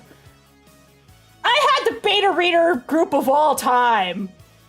I can't talk about I can't talk about the Final Fantasy beta reader group. I can't. I'm still not strong enough. That's got to be a separate stream. I got to get prepared for that. I used to do Final Fantasy fanfic when I was like a baby. And we posted it like on Usenet and AOL. AOL had message boards. I don't know if you guys knew that. This is like lost fandom. This is like lost fandom lore. I could do a lecture about the fanfic culture when like Final Fantasy VII just came out. Because like that's when I was like the most active as a ficker. Like back then, right? And like that was like what, 1989? No, earlier than that even, maybe like 97? I don't know. And there was like a culture of posting fanfic on AOL. So we posted on AOL. So you do wait, hang on. Let's get correct. Let's get the sounds.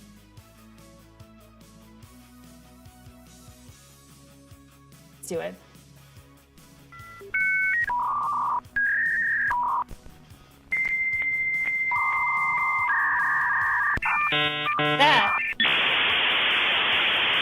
That fucking noise. I want to look at the history of fanfic. Has definitely changed. Yeah, it's evolved a lot. Having a war flashback. So you used to get to push that button and you type the phone line. Your parents would get mad at you. And then you'd go and post your fucking shit on AOL. And that's what I would also do, like my role plays. That's the era I'm from. So we would do our role plays on AOL, and then we would post our fanfic on AOL. And on Usenet. And I was a member of like I told you on the internet. Yeah, that was what it was. Like, damn it, fucking get off the internet! Your dad's expecting a call! What if the president calls? Okay.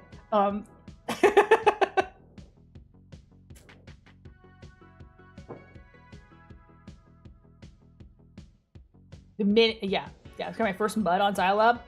Yeah, I logged into Lambda Mu at one point. I was probably too young to be there. I was like, how do you do anything in here? And they were like, we think you're underage, we're kicking you out. So fucking dumb. And like what? Dial-up pixelated porn?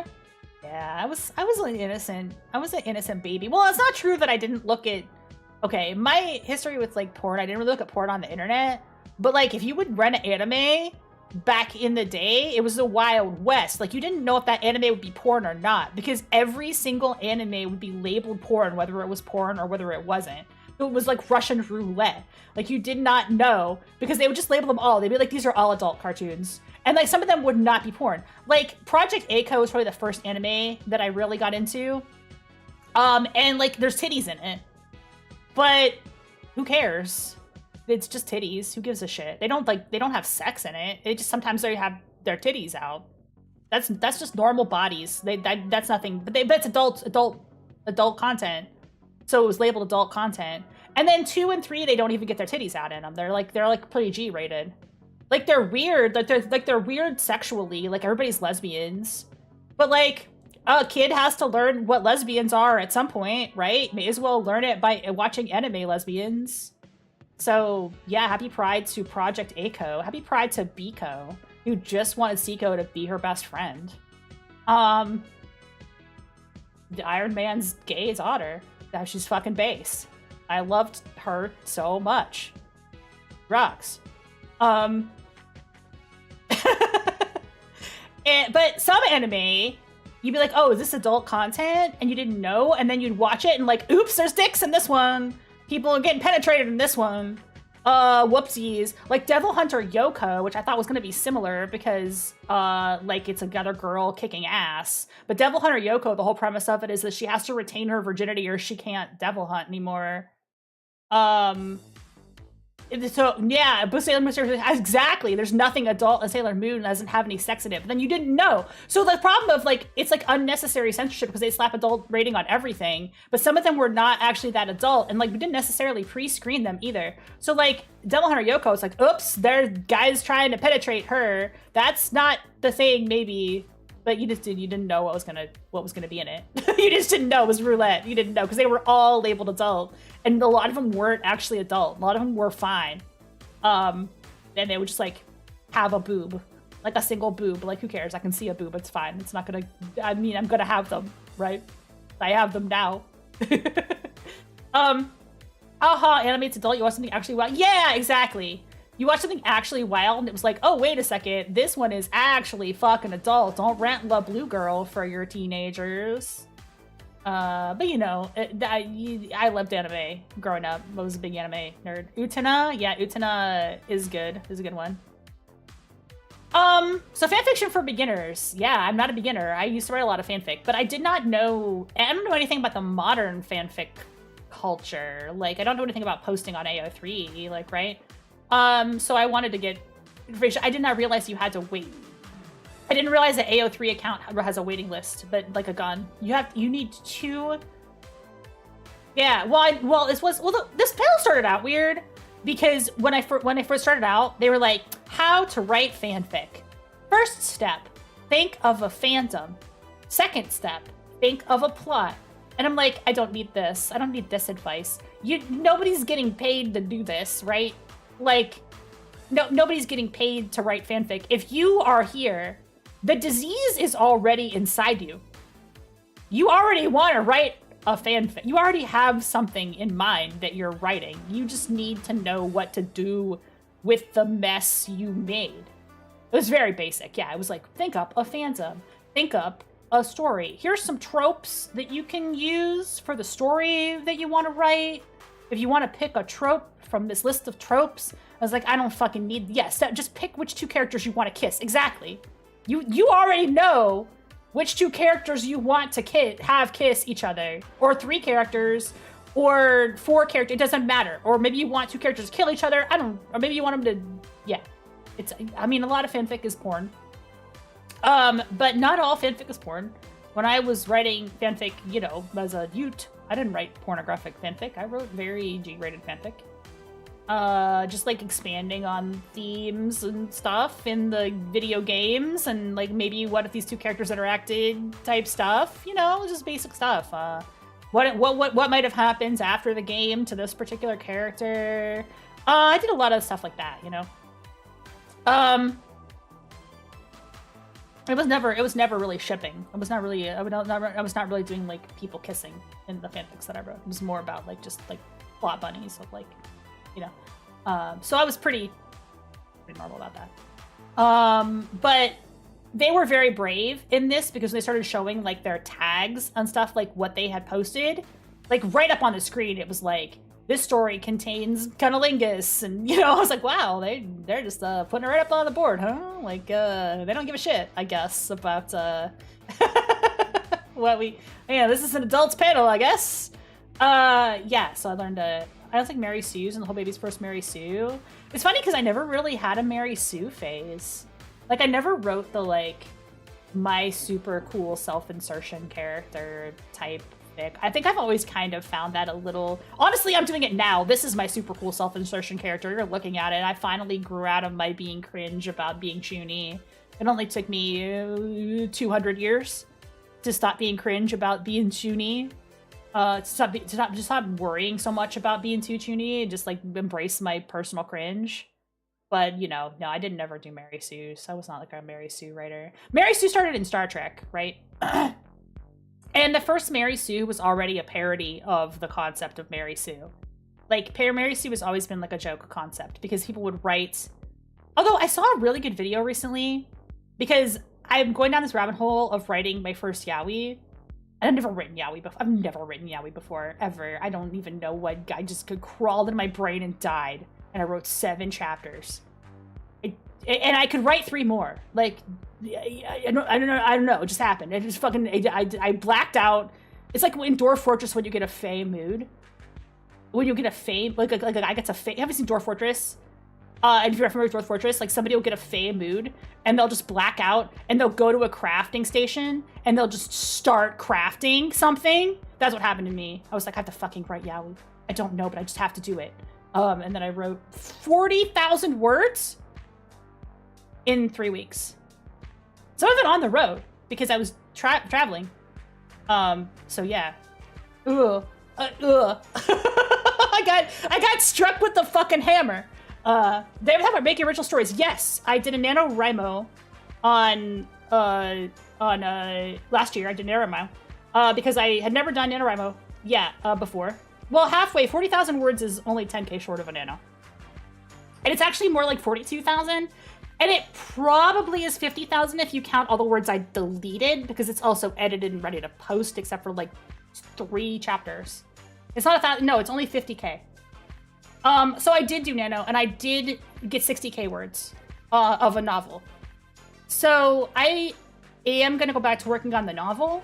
I have talked about it a little bit on this stream. But I really just got the money to do the fanfic and I wanted to do it, so I did it and kind of just got it out of my system, but except not, because there's probably more that I want to write. But I'm gonna stick with the ones I've written so far. And just post a chapter a week, because I talked to them a little bit about, like, what if you have a thing that's multiple chapters? Is it better to post it as, like, a series or as, like, a chapter fic? And they were like, we should post it as a chapter fic, because... when a fix is in progress, people see an update on it, it'll come back to the front page again, so people will keep seeing the same fic over. So it's like better for your engagement. Because every time you update it, people will be like, oh, I want to read the first chapter of that. But the way this is structured, every chapter is its own like story beat. Like, it's not just like I stopped writing when I ran out of ideas. It's more like every chapter has a thesis and comes to a proper conclusion. So they're like little miniature stories, but they all connect. So I just did it all in one big chunk. And I was originally just going to write the first chapter, like you do. Like you think, oh, I'm just going to write one chapter. I have an idea for a thing I'm going to write.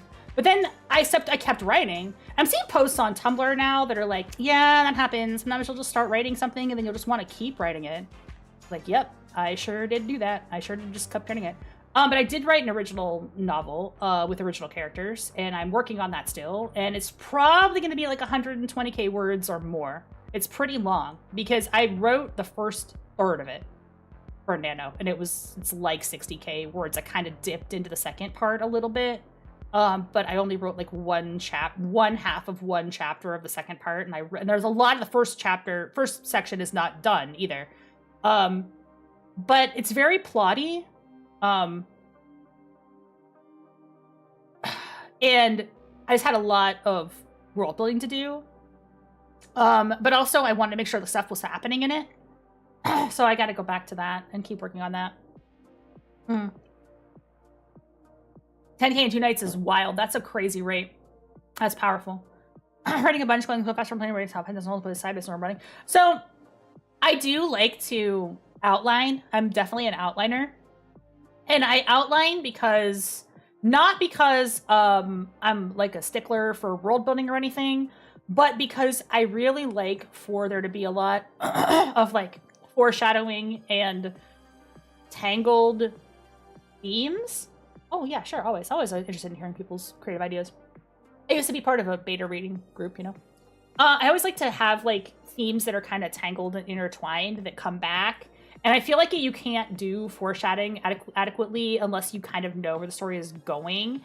And especially if you want to have something at the end that like calls back to something that happened in the beginning, or like little things that intertwine. You might, if you read the fanfic, you might see what I mean by that, because I have a lot of like threads that lock into each other in weird ways. I find that very pleasing. So like when I'm working on this novel, there's a lot of like, I set something up in a chapter very early that doesn't pay off until much later. And I feel like you can only do that if you outline and kind of have an idea of where the story's going. If you just start pantsing the whole thing, you can go back and be like, oh, what if I set that up in the earlier chapters? Like you could still do that, right? But I don't like to pants an entire story because I think you have the problem of like not knowing where the story is going. And I don't necessarily know how this book ends, but I do know like what the climax of the book is gonna be. Which is gonna be like a big party where there's gonna be like a Cinderella situation, and there's gonna be fairies, and there's gonna be sex and murder, and it's gonna be fun. And a werewolf attack. Fanfic issue I'm dealing with is trying to Kamen Rider fic. I remember action scenes. Action scenes are tough. What got me ability to write action scenes is roleplay. A lot of roleplay. a lot of text-based roleplay on the internet, which I've done for many fucking years. So you get that combat. You get that combat juice. But the nice thing about Kamen Rider is that you have Kamen Rider to look at to inspire you to write the stuff that's happening in Kamen Rider. Like I write a lot of Devil May Cry. And those cutscenes are very Toku. They're very Kamen Rider-ish. So you get that like sense of, yeah. Well, Bisho, you can always join our role-playing group. I could give you deets, but there's you know, it'd be fun. You should try it. We do all Capcom. I can cheat and watch a scene. Yeah, just exactly. Yeah. I'm not doing any roleplay this weekend. I'm gonna play Final Fantasy on Saturday instead. But this panel was actually super helpful. They were very gracious to answer some of my questions, and they were fun. They were fun to hang out with, and it was neat. And then after that was the Mega Man trivia panel. This guy was hosting it. He did I want to say he did a Sonic trivia panel, and then he did a Mega Man trivia panel. It was fun. I just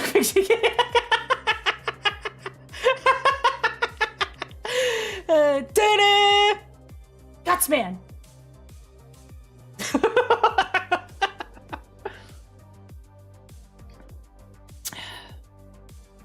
How scenes and movement interlock in text? Yeah, it's Flashman. It's Flashman! It's Bomb Man! That's Gutsman's ass! That was a fun panel. When is the tier list?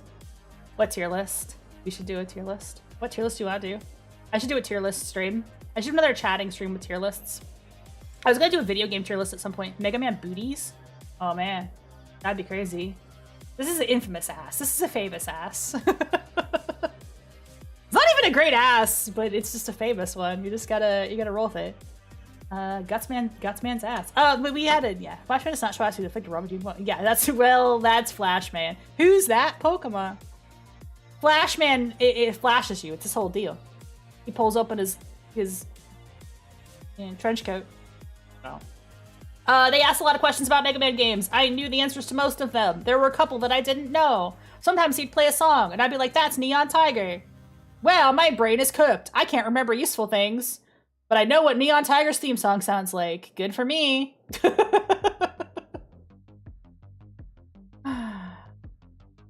They did play a Luckman song. Packwork could have been there. Packwork could have marked out. I'm like, oh my god, it's Luckman! It's Luckman! It's Luckman! This is what the city looked like at night as we were leaving the con. And it was so pretty that I took a picture of it. That's Atlanta, folks. If you've ever been to Atlanta, it was cloudy and the smoke and haze were just really cool. So I thought I'd get a nice shot of the city. You know, it was a fun time. Centennial Olympic Park. Which is like where they had the Olympics at one point. And the rest of this is gonna be, there's one more picture of the con. Here's Triforce Quartet. Superhero City, it's very neat. You could definitely do some flying. I just think it's it was very hazy. It was very cloudy and kind of low-key rainy, but it wasn't actually raining, so the shot was just really clear, so that's why I shot. This is Triforce Quartet again. I mentioned them already. And then I got some drinks and went to Virginia Beach for a day. Virginia Beach was fun. Walked to the boardwalk. What? Was I right in your neck of the woods? Was that, could I have visited Bisho? Could I have visited Bisho? Take you out to lunch? Oh, okay. Well, next time I'm in town, I'll let you know. Oh, this one's familiar? Yeah, it's Virginia Beach. Went to Virginia Beach. You live here. Okay. Well, then, doxed? That's okay. Well, I'll call you next time I'm in the area. If we do this trip again, which definitely we'll do next year, yeah, let's hang out. Let's do it. Let's make a plan. Next time. We're gonna do this trip again, so yeah, we'll just pop over and see you. So we drove down to Atlanta. Did I stop at the airport? No, we just drove. It was a drive from Philly. You can drive. It's a 2-day drive. It was a 3-day. I stopped and visited my sister. She also lives in the South. So it was kind of a sort of family trip thing. Yeah, absolutely. Well, that'd be great. That place is Gibbo for girls? Yeah, let's do it. Let's make a day of it. Yeah, this probably a familiar shot to you. Probably a familiar spot. You really know these places by heart. The water was really nice. It was a nice day. Had some sushi by the beach. It was very chill. I don't get sushi a lot, so that's nice. That's the wave pool. It's new. This area here. They had this really weird nightmare mansion thing, which was neat. And then I went to the aquarium. Saw some creatures. Turtle. This guy's name is Voltron. He's a Komodo dragon.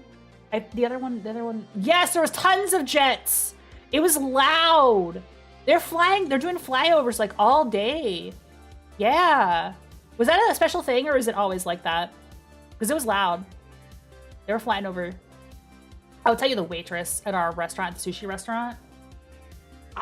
I don't know what her deal was, but it was like, she was like, yeah, those jets, it feels like they just sneak up on you. And then all of a sudden they're really loud. And sometimes I wonder, is that what the enemy feels like? And I'm like, the enemy? What an odd thing to say. The who? What? Right? Like she laughed and I was like, what an odd thing to say. Watch 25 stream. Thank you for being here, Beard. Beard beta read my fucking yaoi. Beard fucking is a trooper. Beta read the whole thing in 2 days, and it's like 40k words. Okay, with Bisho, I would let you read it, but the first chapter is ready to post. The first chapter is gonna go up, but you can read the rest. You can read the rest if you want. The 6 and 7 do work. I think that I don't know jet noise. Yeah, she was like, I wonder if this is what the enemy feels like, and I was like, bro, what? Not to get too political, but an odd thing to say. But but you know, sushi. So okay, man. Yeah, but they were loud. They were loud. They were loud jets. I went to the aquarium. I forget the name of the other. Yeah, it's a military base. But look at this handsome lad. What a cool dragon. He was so chill. He's molting a little bit. He's losing some of his scales. Yeah, at least look at the beauty shot of this Komodo dragon. He's so ready to get his picture taken. What a beauty. I think his name was like Kira. Adorable. I love dragons. You guys know that I love dragons, and Ariat says I'm a fucking scaly. But how could you not? But what?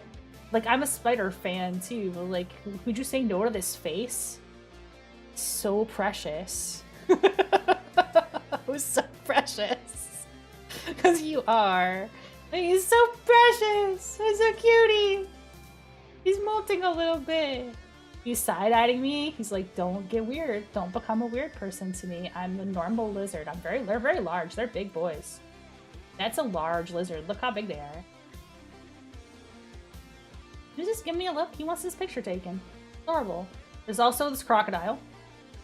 This was so funny because this is a crocodile in the water, and it's like a very rare crocodile species. And his little head is like poking up over the, you can see his little eyes, and you can look down, there's the rest of him, like just kind of hanging out. And another girl and her boyfriend walked up behind me, and she looked into the tank, and she was like, oh, he's just a little guy! And I was like, you're right, he is just a little guy. And her boyfriend said, that's a murder machine. And I was like, you're right, he is also a murder machine. Both of you are so fucking correct. But he is just a little guy. He's just showing his belly. To be clear, it's a full ass. That's not a baby. That's a full-size crocodile. That would kill you instantly if you got in its way. But he is also just a little guy. And it is his birthday. I don't know if it is, but he was just a little, like 7 feet. Yeah, it was a huge crocodile. But he was also just kind of vibing there. Just kind of, his little eyes were just poking above the water. Look, he's peeking out of the water with his little eyes. And then the rest of him is like in the water. So it was cute. There's some turtles. There was a lot of big sea turtles. And then there's stingray as well, or manta ray. Yeah, they were kind of pettable, but they were really being very reluctant to be pet. I couldn't get my hand on one. Yeah, I'm just a little log. Don't worry about me, man. I'm just a little guy. I'm just a little guy. I'm a little birthday boy. Don't get in the water. Poison snake over croc attack? Yeah, croc attack would fuck you up. You don't want to be attacked by a croc. The birthday rays, the rays are cute. They let you pet them, but they weren't being very friendly. They were swimming away when you tried to pet them. If you reach in and pet them, you can get them, but they weren't being very friendly. They were in the mood, I don't think. Oh, they're pretty. Watch them swim around. Heart attack will drown you, and they know. Yeah, I don't want to drown. Drowning, honestly, is like my nightmare. I hate the concept of drowning. That scares the shit out of me. No, thank you. That's not the way I want to go. I don't think. Too scary. Yeah, here we go. So somebody getting pets. They save you for later? Oh my god, what do you mean by that? That's terrifying. What do you they drown you and then they save you for later? They shove you into a rock? Oh no! Oh, that's twisted. They're right, bastards, crocodile, huh? Uh-oh. Yikes. Put in the croc fridge? I want to get killed by a crocodile. Please don't let me get eaten by a crocodile. It's the last, that's serious. I don't want that to happen. But he is just a little guy. He's also just a little guy. I hope the dragons will protect me. Yandere VN ideas? Oh my god, Yandere crocodile girlfriends? Make the VN. This is another, it goes on the idea pile. I have so many ideas for things, for creative projects. Crocs are buff and storm in different spots. Oh, that's crazy, bro. That's scary. There's the ASMR script to Beasties. Oh yeah, it's true. Yeah, she is a crocodile. That's true, she's a crocodile. Croc leftovers, bee vibration death? Yeah. Ugh. And that's driving back on the highway. You drive over the bay, Chesapeake Bay. So it's like really crazy long bridge. And then I got the gritty smoothie. as my final treat. Get the gritty smoothie. Which sounds like a contradiction. It's like you definitely don't want your smoothie to be gritty, you want it to be smooth. That's the whole point of a smoothie. But no, the gritty smoothie is a pina colada with sour cherry. I think it's mango, pineapple, and cherry was the flavor of gritty smoothie, and it makes that orange color. It was really good. Drank the whole damn thing. I probably shouldn't have, but the chocolate chips on top, because I guess that's like the gritty eyes to make that extra color. Yes, it's a fun bridge. Movies will rent it out to blow it up. Really? Your smoothie was really... Did you have a gritty smoothie? Beard also had the gritty smoothie. The gritty smoothie is so worth it. And then she was like, a lot of people aren't really ordering these. I was like, damn, they're missing out, dude. You guys should make the gritty smoothie a full-time thing. It's really good. Yeah. If you like pina coladas and getting caught in the rain, which I did both of those things on the vacation, then you'd like the gritty smoothie, I think. Gritty boba? Yeah, for sure. Yeah, Chesapeake Bay Bridge, yeah. It's a really interesting bridge, because it's above water, but then it also goes under water, which I guess, so the boats. And then it goes up, so it's like a really crazy bridge because it's like really, really long. It goes through a tunnel. It goes out of the tunnel and you're still on the bridge. It goes through another tunnel and you're still on the bridge. And then it goes up over the water, like on a hill, and then you're finally off of it. It's like super long. I don't like driving on bridges. They're scary, but as long as I'm just in the passenger, I'm fine. Obviously, it's just a straight line. It's not that scary. I always just think of, what if I drown? What if I... And 6th ever VA? Oh, that's weird. I didn't know that. That's neat. Learned something new today. What is it, Boston? Yeah. And I bought this boy. He's on my desk now. I needed to buy him at the Star Rail booth. They did not have Finon.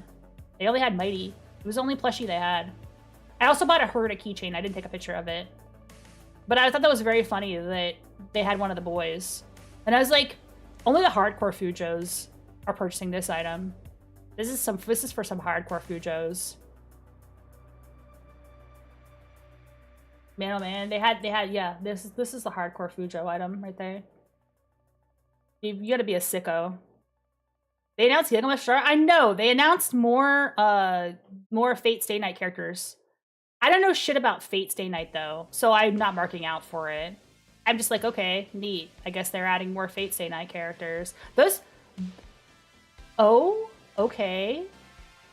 Continue? I'm like, how? What do you mean, how? What do you mean, how? This is the gayest lad that's ever been in a video game. Okay, no, I need to talk about something real quick, honestly. Well, no, I mean, there's been a couple other gay lads in video games, but he's up there, dude. Yeah, what do you mean, how? The only thing is that they wouldn't interact because one of them is on Gilgamesh. They're basically twins. Oh, okay, they're the same character. It's the same guy. I don't know anything about Fate Stay Night. But aren't they in a Penacony, though? So they couldn't meet, because they're on different planets. So oh, okay, that can't really happen. It's OOC for Gilgamesh. Well, tell me about Gilgamesh. Tell me about, I'm gonna meet him in Star Rail when that patch drops, but let me know who the fuck what's the deal with him? Somebody said, like, Rin is the only Star Rail character to have canonically eaten pussy, and I'm like, no, she isn't.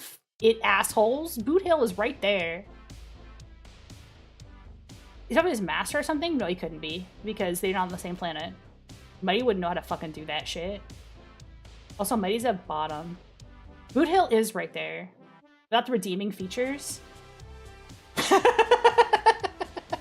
got into an argument about this on another Discord, because I posted that thing like, can I eat pussy? I'm sorry. Bronya is also right there. She's clearly fucking eating pussy. Yeah, Sella and Bronya, dude. They're just a gay couple. What the fuck? Happy Pride to Sella and Bronya.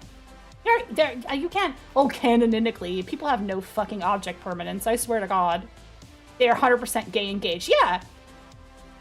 Yeah, absolutely. They're completely gay engaged. People don't think. People's brains don't fucking work. I have the opposite problem, where I will look at two characters and be like, oh, those people are fucking. 100%. People are like, why do you think everybody's fucking? No, I'm not like that. I'm not one of those people that's like, oh, those characters interacted. They sat next to each other at lunch. They're having sex. I'm not that person, right?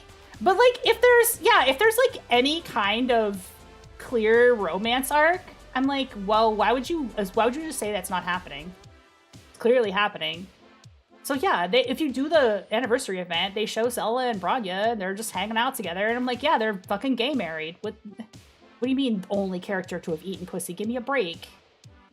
That event was so fan servicey. That's an event that like activated me. I'm like, there's so much fan service in this event. It's insane. I did that offline, but like the fan service was crazy in that.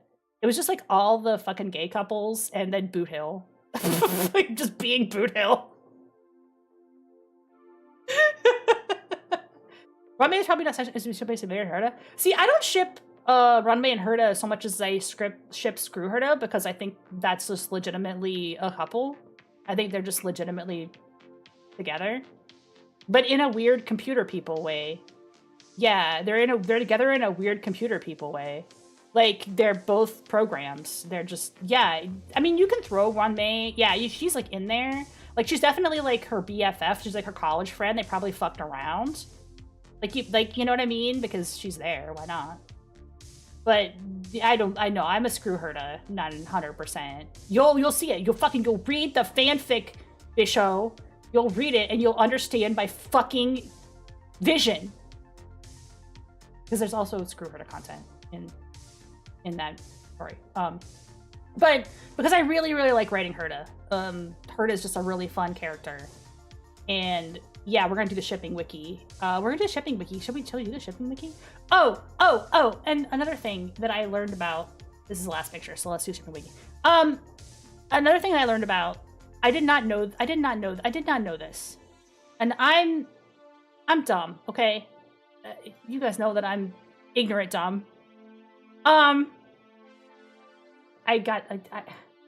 learned this, I did not understand.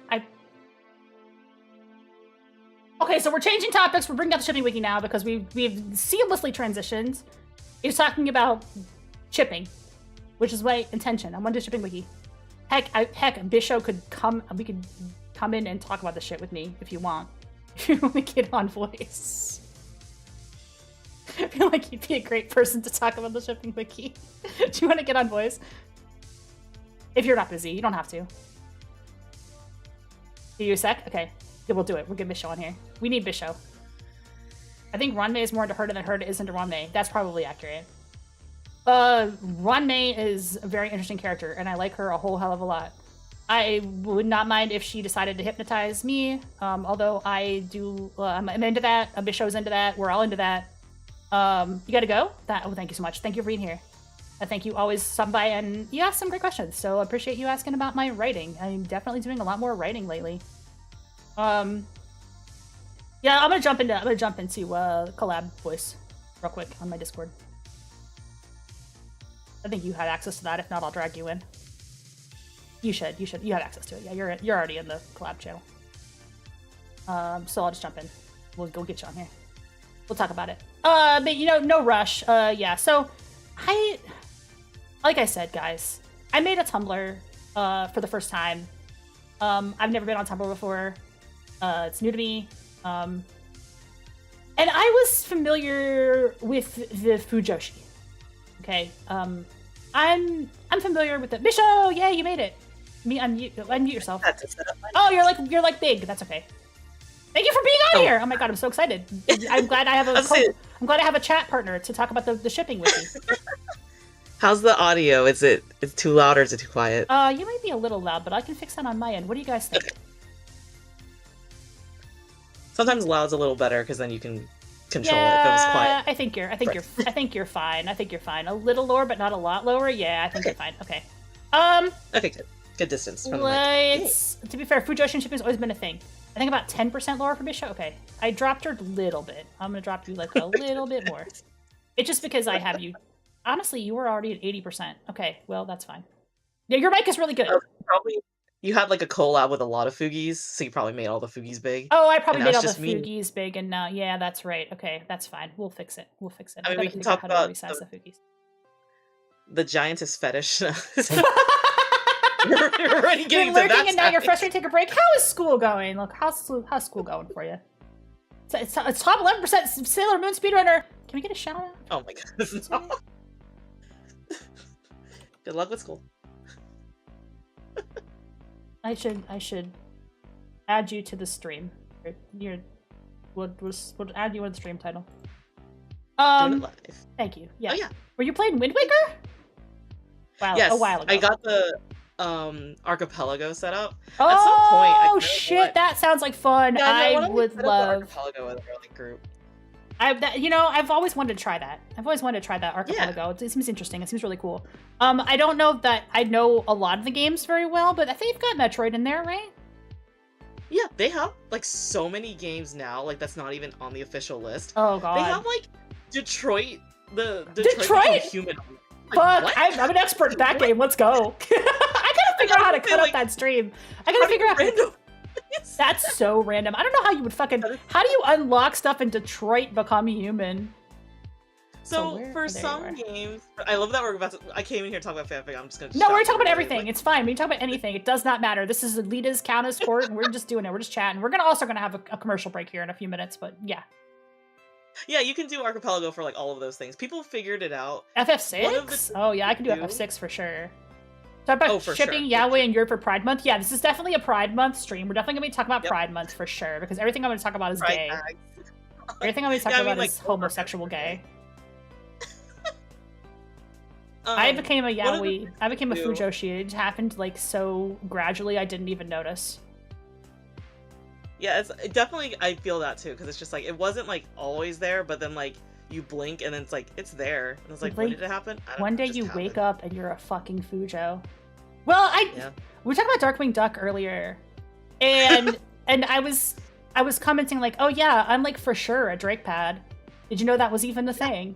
Because it was like, when you were a kid, you're like, you know, I just like want stuff of them together. Yeah, man. And then you're just more stuff. I don't want that girl in the way. What's she fucking doing here?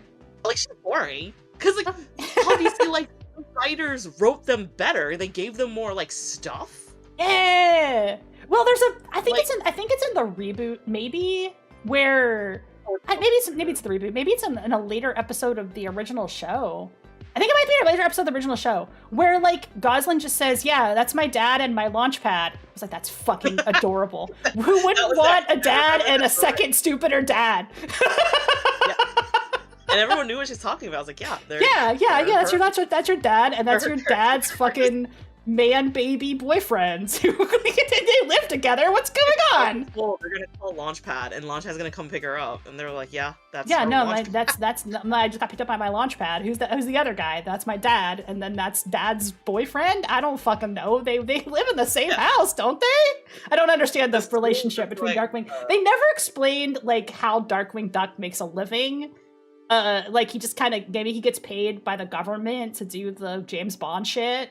And then, it's very. It's not vigilante if they're involved in funding him. Yeah, Darkwing Duck is like a government supporter. Darkwing Duck is a cop. I'm sorry. Oh, he's a ruleless cop, which is a cop. He's a federal agent. Get paid. It's the only way he can get paid.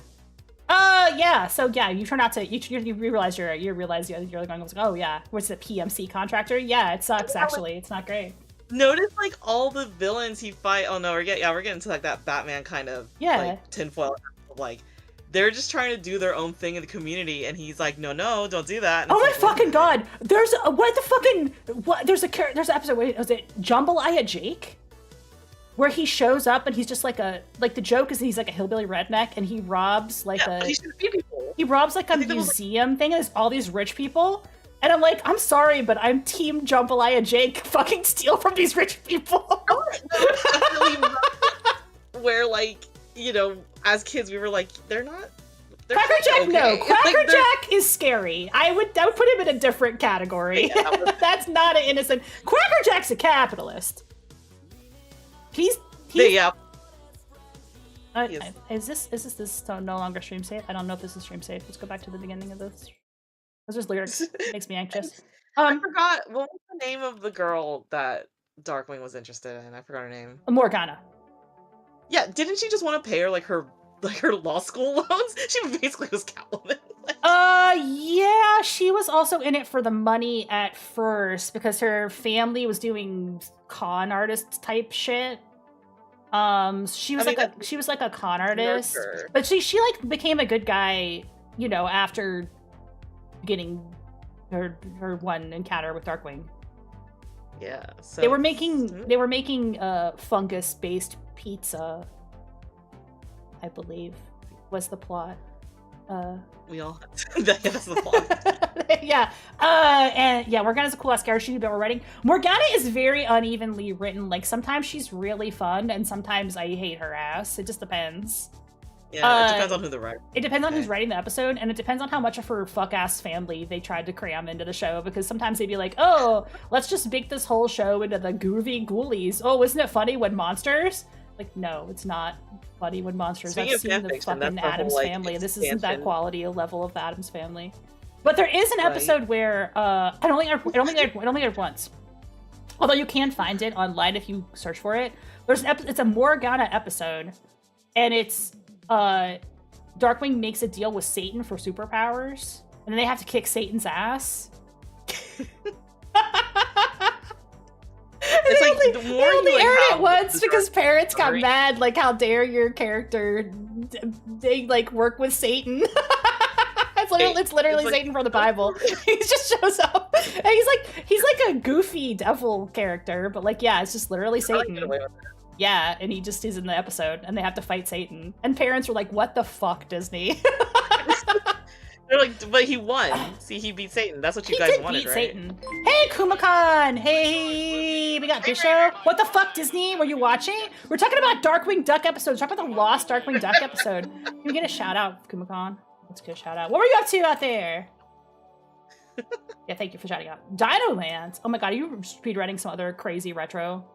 You're always running the most crazy retro fun stuff. He's just a lot of retro. If you guys like retro.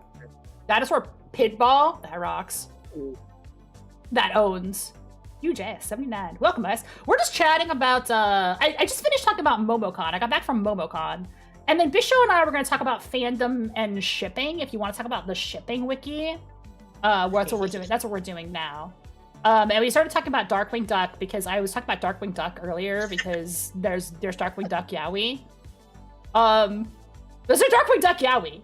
Because of course there's Darkwing Duck Yowie, and I guess Tumblr is on it. Tumblr is on it with the Darkwing Duck Yowie. Oh, guys, we did just get ads. Sorry, ads. Oh, no, not during the raid. Yeah, but we'll be back. 3 minutes to kill the old pre-real. No surprise, Drake Mod has that drip. Have I seen his fit? He has the gayest fucking sweater vest. Like, don't even, yeah, absolutely. Yeah. Yeah, so, you know, he lives with a larger guy. It's always funny to me, like, looking back on it because of how supportive his neighbors are. They're like, yeah, those are just the two men who live next door raising a non-gender conforming daughter. At one point I remember there's an episode where, what's her name? Binky, right? The next door neighbor, the lady who lives next door, comes out and is like, your daughter's not very ladylike. She should probably behave in a more girly fashion. And there's a whole like fucking gender episode for Goslin in 1990, like, too. That was a formative episode. Seriously, it's crazy how progressive that show is, to be honest. And at the end of the day, like, Goslin decides she's happy being herself. She doesn't want to be a girly girl, and that's totally fine. You don't have to be a girly girl. Peg from Goof Troop is hot. Yeah. Let's go there for a second. Fucking Peg could get it. I'm lucky. Fucking. You ever like that hourglass figure? Because like, your question scored. Everyone's question is like, okay, Pete's the neighbor. Pete has a son. Yeah. How did it happen? And then they just introduce Peg, and it's like, he has 2 kids. He has Pistol, the younger girl. Peg and PJ and Pistol. They fucked. Pistol, everybody's fucking on Goof Troop. But the joke though is Goofy fucked. Yeah. Goofy fucked and reproduced and created a small Goofy. Son.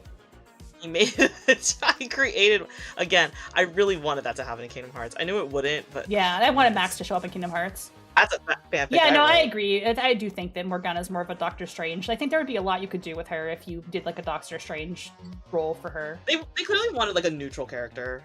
Yeah, she wasn't like evil. That ProZD comic dub? Yeah, your mom, your dad fucks, Maxie. Yeah. My Goofy impression. Yeah. We don't know who we fucked though. There was a Best in Jest, and it was an older one, but I was watching it yesterday because like some clip from it appeared on my timeline. I was like, oh, I haven't seen this one. I don't know if you know Best in Jest. It's Commander Connor and Professor Lando doing a podcast, and they're like guessing the character that's on their forehead, right? And they're like, your characters are both dads, and Lando had Goofy, and he could not think of Goofy. Like, he didn't think of Goofy as a dad, and they were trying to get to the point of like, yeah, how do we get him to think Goofy as a dad character? And he's like, I'm a dog, and I wear clothes, and I have a teenage son. Like, he had all those guesses, and he couldn't think of Goofy because he just like fucking forgot. Well, Gadget's a religion. Yeah. They actually made a real religion in Russia about Gadget. That's a whole thing. You can join the Church of Gadget. Gadget's absolutely hot. And Rebecca as well, yeah, from Tailspin, also very good character. And if we're gonna get into fanfic, man, the whole like mouse thing in like the 90s, 90s. Yeah, we got like Rescuers, we had Chippendale. Yeah. I just watched Season this weekend, man. Yeah, there's a lot of fucking good furry crushes out there. We were talking about Animaniacs earlier, because there was an Animaniacs panel, and like they had those Minerva Mink cartoons. Holy fuck, were those an awakening. During the Tiny Toons panel, I decided, I chickened out. There was a lot of questions, but I kind of wanted to go up and ask, like, do you guys ever regret how many fucking furries you activated with Tiny Toon Adventures, the fucking prom episode? They can't have regretted that, no. Because I don't think they regretted it. I think some furries drew that shit. But, like, that was a horny-ass Tiny Toons episode where they go to prom. You ever see that one? It's burned into my brain. Yeah. It's like that's one of those episodes that you go back and watch and you're like, how did they get away with this? Right? This is, like, oh my god, these are like teenagers too, and they are wearing like the sexiest, like I bet you skunk furries appeared out of nowhere after watching that because of Fifi. Fifi is such a sexy character. I feel that like a lot of the animators, maybe they didn't even realize it, and then like they poured like the repression. Oh, I'm sure well, I don't know, because some of them were also like overseas animators, right? Yeah. Like overseas animators. So like maybe they didn't know they were drawing really horny. I don't know, they probably still did. But some of the Tiny Toons animators were not overseas. Like some of the episodes were done. They talked a little bit about it. Don Bluth. Yeah, there's a ton of horny furry shit. Why is this on the screen? It's because this show, I'm sure you know more about this than animators know. There's a new cartoon profile. Yeah, and all artists are perverts too. Because if you're drawing art, you're drawing dicks and shit. You're drawing passion. You just want your passion on the paper.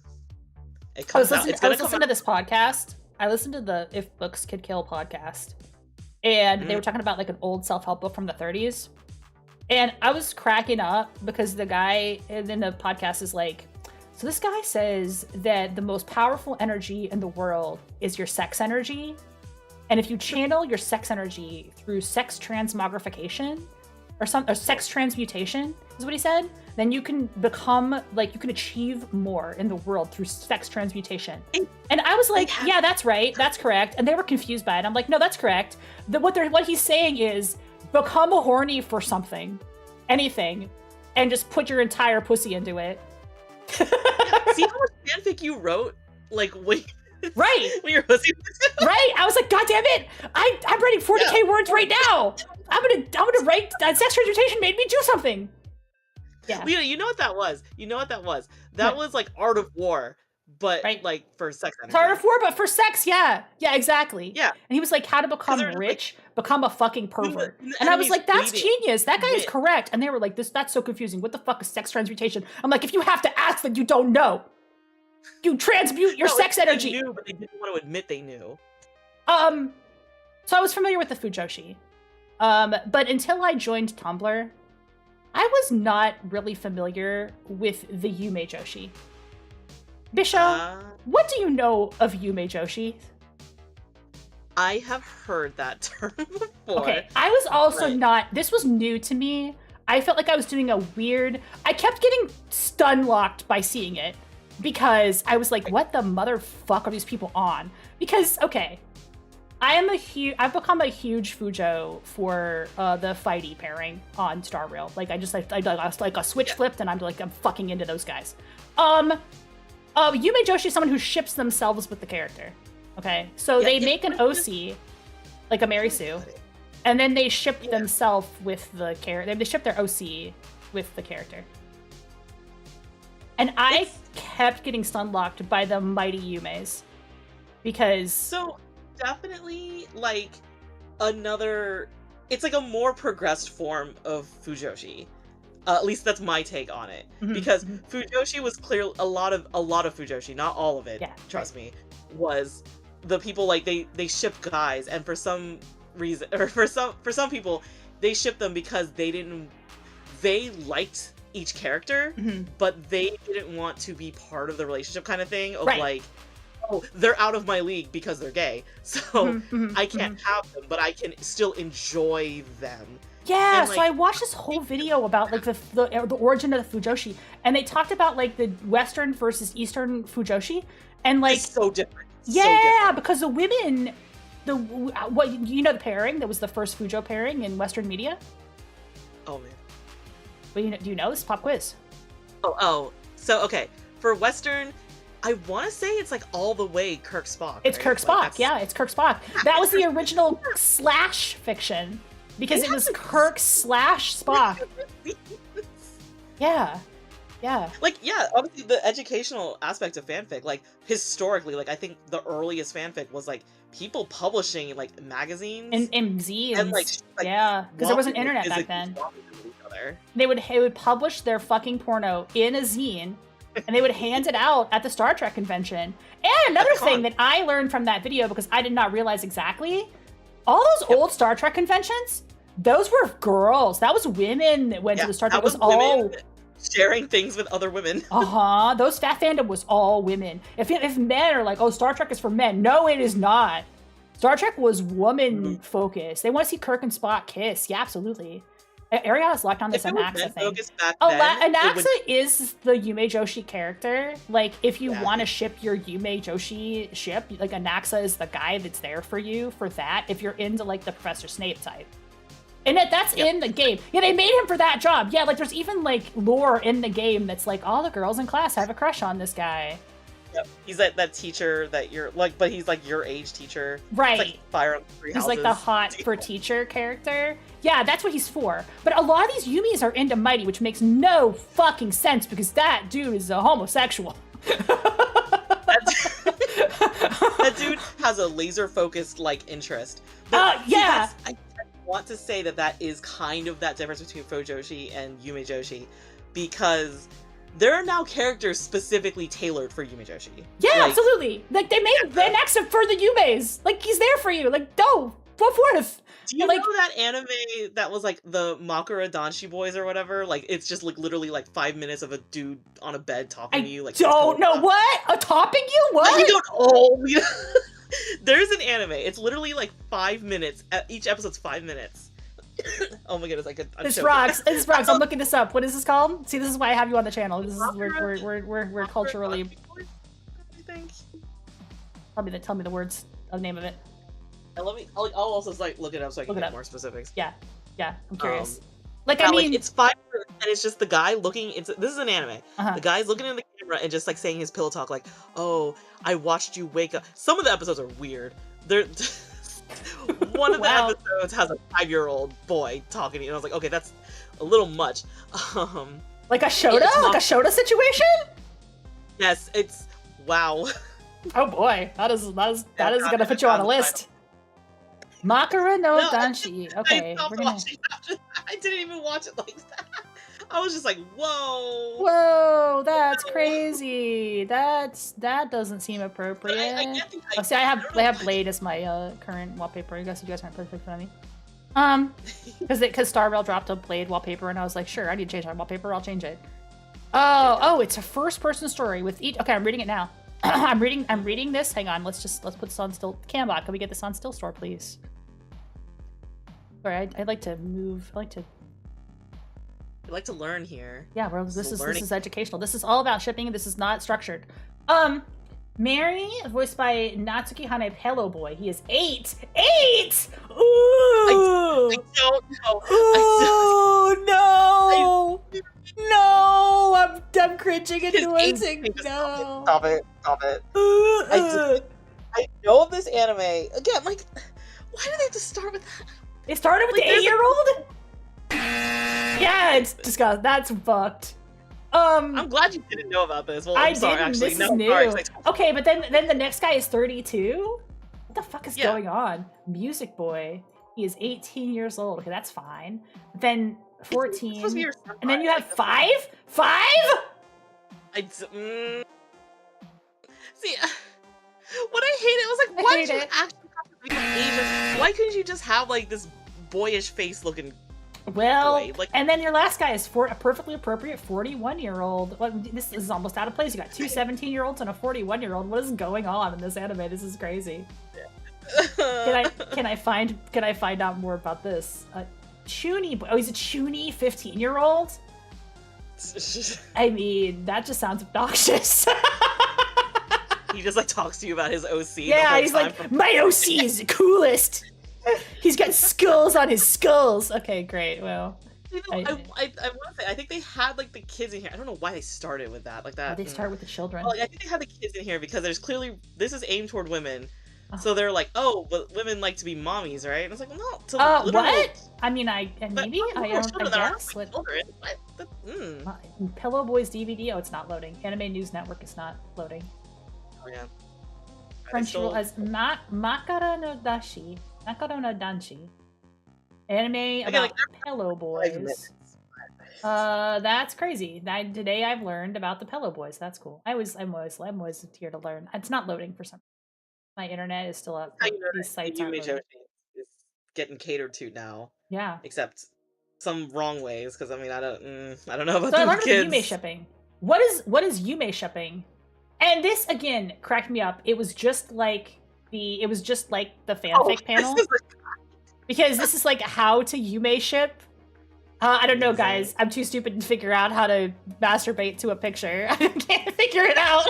I need a guide to walk me through it. This is like a Medium article with Yume shipping. A clear definition. Let's talk about Yume shipping. Where did Yume shipping come from? A style of Japanese fiction popular from 1990 onward, which substitutes their own name for the main character. This enters the Yume Joshi, literally dreaming girl. My dream. And then, or that you're. My favorite part about and there's also like some terms. Your fictional other, your comfort character, which y'all know that comfort character. Many fans have comfort characters they don't self-ship with at all. I'm not humble as I don't know. You're learning today. We're learning today about Yume shipping. That's what I think some of those fics are. It's like that Makuradanshi thing. It's like it's first person POV. Like you can put yourself there and be them. Now I haven't played it, but isn't that kind of what Love and Deep Space is? Yes, definitely. Yeah. So Love and Deep Space is like that. It's like a Yume Joshi kind of. You're the center of the universe. An intro to people say you're free to imagine. Yeah, this is how to imagine things happening, guys. I need a guidebook to imagine things. You're allowed. I need permission. ChatGPT, is it okay for me to imagine myself kissing a fictional character? We're so removed from that Voltron like scandal. Yeah. Oh my god, the Voltron fandom scandal. We have to go into that now that I brought it up. Yeah, you should. Tell me everything. I only know it from reputation. I know. I'll just jump in and correct me. Go for it. So go for it. Thing, when they did the reboot for Western audiences, blah blah blah. Historically, so like, there wasn't exactly gay ships. There obviously were. Like, obviously everyone could see it and had it, and they actually had wars and stuff. Whatever. Normal course for fandom. Shipping wars. Normal. Shipping wars are normal. Yeah, it's just normal fandom shit. That's a healthy fandom needs to have shipping wars, or else it's dead. Or else it's a dead fandom. That's 100% correct. You're exactly right. Yeah, you're exactly right. But this is where the kind of the fandom went a little overboard. And when I say a little, I meant extremely. One of the fans tried to blackmail the company, the animation studio. Oh yeah, you knew this, right? Yeah, I think I kind of heard about this because they wanted their ship to like be canon, but they didn't want. They wanted the ship to. I think there was a lot of like antis in the Voltron fandom as well. because they were also like showing for their ship, and like that's the whole like that battleground of like, well, your ship can't exist because my ship has to exist, and that it's just crazy. Considering how repressed a lot of people act, it's bad, right? It's bad. You're so right. It's so bad out there right now. People are really repressed right now. It's worse than it has been in the past. It really, because it's like, that's why like this kind of guide I think is like great in that whole like, you know, it's that reminder of you're allowed to like, you can do whatever you want for a character, you can project, you can ship yourself with them, whatever. That is absolutely true. But also just have that reality check of now you can't expect the world to suddenly be like, yeah. Right. But it is true that like sharing not good, sharing NG, or the opposite, sharing welcome. This welcome fan is welcome to grant both others to share their FO. This is like if somebody else ships themselves with an AXA and you also shipped yourself with an AXA, like, no, he's fucking mine. I'm gonna kill you, bitch. Like, we can do that on this joking level, but you don't actually go and look for them and stab them. That's maybe draw the line there. Right? Oh my god, that's... We should finish the Voltron story since we started. Yeah, go ahead, sorry. Yeah, so like they try to blackmail the company because someone toured the company and they took pictures that they clearly weren't supposed to, that spoiled a bunch of stuff, and they're like, we're gonna release this on the internet and ruin your show if you don't make our ship canon. And it's like, they don't have the power to do that. Also, don't do that. What? That's crazy. That was so freaking wild. You have to make our ship canon, or we're gonna release, or we're gonna leak deets if you don't make our ship canon. That's what's wild. I did not know that part of it, honestly. I just knew that there was a lot of drama with Voltron. I knew Voltron had a lot of drama and a lot of anti. Yeah, there was a lot other than that too. So it was also coming off the feet of like Avatar and because that was a major shipping war. I've talked about that before. Yep, there was like all the emotions there, and then it got leaked into Voltron. So I think there was just there was baggage that was already there for Voltron. Kirk Spock shippers never did this fuckery. I don't know for sure what Kirk Spock shippers did or didn't do, but I think Kirk Spock shippers were pretty much like of a piece. Like they all wanted the same thing. They weren't like trying to make it different from what it was. They just wanted Kirk and Spock to kiss. I think they had that everyone had that shared understanding of like, okay, this isn't there, but because it's not like canon there, we can do whatever we want. Right. It's like a nihilism and that kind of sense. Yeah, like whatever. Fuck it. Yeah. We can do whatever we want. It was, it was an interesting video because they were like, well, a lot of times they make Spock be like the submissive partner in that particular relationship. Yeah, like they want Spock to be the bottom because Kirk is like the masculine. You know, he was like very much the masculine, brash, flirtatious character. You know. Although if you actually watch Trek, like he's not that pushy. It's just that more that women kind of throw themselves at both of those men. It's true of Spock as well. But I think like the other things was that people when they're in private, do they act different in private? Right, exactly. Like, but behind closed doors, maybe they get a little horny with each other. Or like the whole Pon Far thing is just a setup for porn, right? That's like ABO before ABO. Oh, Spock's in heat! Look out, girls! Right. It's just like, oh, you gave us a door. We're going through that. Yeah, oh, he's in heat. He's got Pod Far. All there is left is Kirk. They gotta fuck. Oh man, what do we do? What are we gonna do? He's entering his Vulcan estrus period. We have to get him pregnant. I feel like people being so obsessed with canon ruin a lot of stuff. I try to make things close to canon when I write stuff, just because like that's more enjoyable for me. I feel like if characters are really out of character, it doesn't click. But I also think it doesn't fucking matter. Like, right, whatever you fucking want, I'm not gonna get mad at you for writing something that's not canon. But you didn't write my character right. I mean, fucking Adi Shankar could write the worst Devil May Cry TV show in the fucking world, and they put it on TV. Then you can write whatever you want, and your fanfic could probably do a better job. I think that's like a pillar I have for fanfic and writing a character, is that the character you fell in love with, or at least you're trying to write, they have like their in character like traits. Right. So if you're making them out of character, who are you even writing it? Yeah, just write a different guy. At that point, you're not writing the same guy. Don't worry about it. Make no C at that point. I think if people look at like AUs and they're like, I just like the dynamic these two characters have, and I'm gonna put them in a totally different universe. And then like a lot of times, what happens is people will rip the serial numbers off and write like a novel based on that thing because they already put him in an AU. Well, why not just make it a different character? And they write 50 Shades of Grey. It's right, 50 Shades of Grey being a Twilight fanfic because they were doing like a billionaire thing. Or there's like a lot of Harry Potter ones now. Right. There's several. Was it Twilight kind of a Harry No, Twilight wasn't a fanfic. Twilight was the original thing, but I think she based it on like I don't know. Somebody else could remember what Twilight was originally based on. I remember there was a lot of like talk in the ether back in the day. Which just was like inspired this by. is copying that, this is copying that. It's like everything copies everything. Yeah, everything copies everything. Who gives a shit? Copy stuff. Who cares? Like, at the end of the day, all stories are Beowulf. They're all Beowulf or Journey to the West. Like fucking how many times have Greek myths been remixed? I mean, the whole Star Rail thing is just remixed Greek myths. Right. It's all Greek myths all the way down. They were just direct all the Odyssey all the way down. Mormonism had been Anne Rice. Anne Rice hated fanfic so fucking much. Which is crazy. Which she wrote the horniest vampire shit ever. And then she was like, don't write fanfic about it. She's that sharing NG. Sharing not good. Don't share they're my blorbos. Why even bother if you're not going to be canon? It's like, you have to have fun, right? Yeah, exactly. Yeah, right. She's a Yume shipper with her Lestat. She didn't want anybody else to write him. But she wanted to profit off her books and share them in the ether. If you're going to share your stuff in the world, expect the world to react. There's a part that I think is funny in this. Not necessarily this, but like, how to start Yume shipping. This cracked me up. How to start Yume shipping. Yeah. If you don't know how to imagine kissing a fictional person. we scroll past like, oh, we actually did like some like factual research, biology, whatever. No, I'll go back to it. There's science. There's science. Yeah. What does the science say about Yume shipping? Yume ships with the broadening. They have sources. Parasocial relationships. Hang on, we'll zoom in a little bit on this. Parasocial relationships, one-sided emotional connections formed with people or creators through media. If you watch a VTuber that's larger than this channel, you might have a parasocial relationship. Not me though. You know me. This is a normal relationship. I'm gonna go get lunch with you next time I'm in Virginia.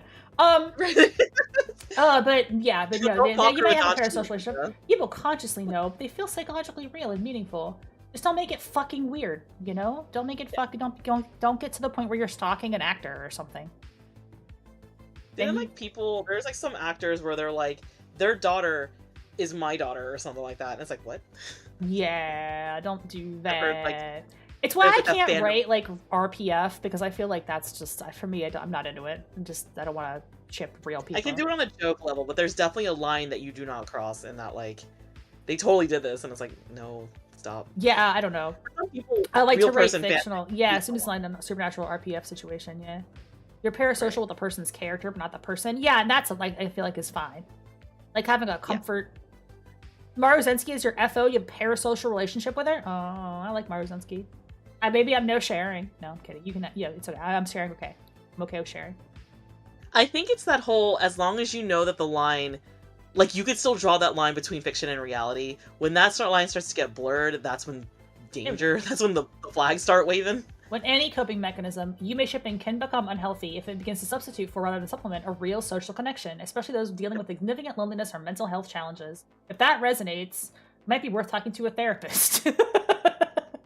ChatGPT might care. No, not ChatGPT. Oh my god, don't become a Yume shipper with ChatGPT. Don't date your AI. No, they are doing so many studies on that, and it's just like, hey, melting this is people's dangerous. Fucking brains. Everybody's brains are getting melted by dating ChatGPT. Yeah. Don't date robots. Though it's funny to think about, with parasocial with Hatsune Miku. I mean, sure. Although Hatsune Miku is an interesting one because Hatsune Miku is just kind of a brand. Yeah, she's a Barbie. Am I parasocial with Sonic the Hedgehog? Not personally. I don't know him that well. Don't worry, remember, Sonic kisses human girls. Yes. I mean, I guess I'm parasocial with any character that's a comfort character. I'm parasocial with, like, Deadpool. Yeah.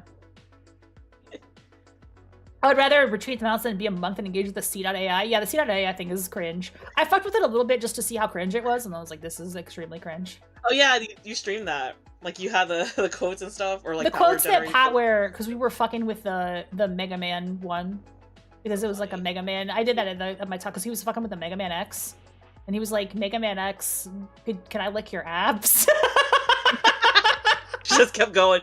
And then Chad just kept going? We were like, how long does it take to break the Mega danger Man of- X? It didn't take long. AI will give you what you want, and they'll keep giving you what you want. And there's a danger in when you keep getting what you want. Maybe what you want is to lick Mega Man's abs. Maybe that's what you want. I mean, if you want to do that, that's on you. It's so awkward. Yume Joshi, a dreaming girl. Fujoshi, a rotten girl.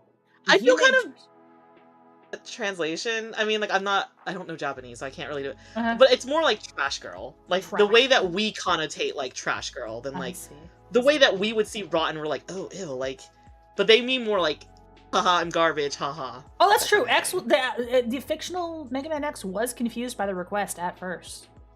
He was very confused by the request at first. He was like, I'm a Reploid, why do you want to lick my abs? And I'm like, listen, we're doing an experiment here where we have to lick your abs.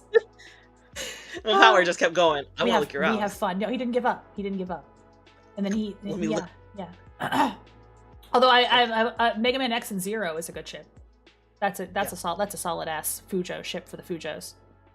I mean, earlier when we were discussing that every story is copying everything, is it like Mega Man Zero basically My Day Final like hero with the no, broody? But I mean, yes. It's a red Oni, blue Oni, red guy, blue guy kissing. I guess. They're not the the same, energy is different. The energy is different because X is very X is in a top. Yeah, that's it. MMC is a fine on. Yeah, it's a red. It's not. Yeah, I wouldn't say. X is in a top. X is more reluctant. Zero is a little more outgoing and pushy and more. X only a service top. Yeah. Whereas Finon's kind of a bastard, but only when he stops being good. Finon has that hidden sadistic side. It's not exactly. I mean, let's step back. It's definitely not hidden. We've seen it. Oh wait, it's a Shipping Wiki. Let's go there. Look at this fucking thing. I got activated by this wiki. I was like looking through it because there's a lot. You got the interview with Vampire Ricky. We're talking about Anne Rice. Fucking Rice. You're not allowed to write fanfic, guys. She fucking lost that battle. Fuck you, Anne Rice. Again, we'll write as much fanfic as we want. All the vampires are topping and bottoming and all kinds of things. And then you got Honkai right here. Do we have Mega Man X in here? We have to. I mean, I don't know. No search results. Are you fucking crazy? Are you crazy? No Mega Man X and Zero in the shipping. See, I always forget, Lita, because we're from a different time. We don't know what the kids do anymore. I'm old person. We're old on the internet. Mega Man, Rockman. This is Shipping Wiki. Okay, there's gonna be like fucking ads. Actually, on the internet is like. And I fucking hate all the ads on these wikis. Can I do anti-fandom and can I do anti-fandom and not be smashed with ads? Sometimes this works. There we go. Okay, this fixes it. It'll get rid of some of the. Yeah, there's not a lot. Ew! Don't ship him with roll. Ew. No, that's like sister. That's his sister. Like literally. No. What are you, crazy? They're gatekeeping you, Lita. They're gatekeeping you. Like, you can't disagree. We're just collecting that. They don't want they want me to make an account. No, I'm not doing that. I'm gonna load up the anti-fandom website instead. Oh, there we go. Here's all the Honkai. Because I wanted to click on this. This is the other thing of why, like, when we were kids, our ships just, like, naturally evolved to stop being hetero. Because hetero just became so boring. It's like, okay, there's a girl there. They're obviously a ship. And it's like, that's so lame. I'm guessing it's Battle Network. Oh, yeah. What Mega Mans do they even have in here? Is this a Battle Network? X Alia? I mean, that's, like, normal. That's very normal. That's a these are the most normal ships. This is the only one that, like... X Alia, normal. Zero Iris, normal. They're literally a couple, and then she fucking dies. But this is the Yaoi. This is the Slash right here. Yep, I'll do it today, Zero, with you forever. We'll be together, Zero. Yeah, this is the fucking ship. Zero. This is for the Fujos, bro. Yeah. They have a little bit of a rivalry, but look at Zero is fucking topping though, dude. Like, what? Oh yeah, Mega Man EXE and Roll EXE, that's different because they're not related and are instead married later. And she's not a little sister. When they grow up, they're like, that's just a regular couple. That's just a regular couple of people who get married. heteroships can work, but they actually have to, like, you know, like, get along. What's your theory for why...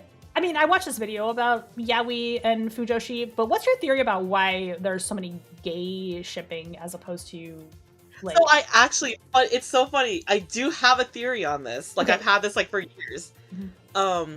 Like any show, any microcosm of a show, when you revolve around one character, like when you have the main character, they have to have chemistry with everyone. Like, right. There's a joke here, if you...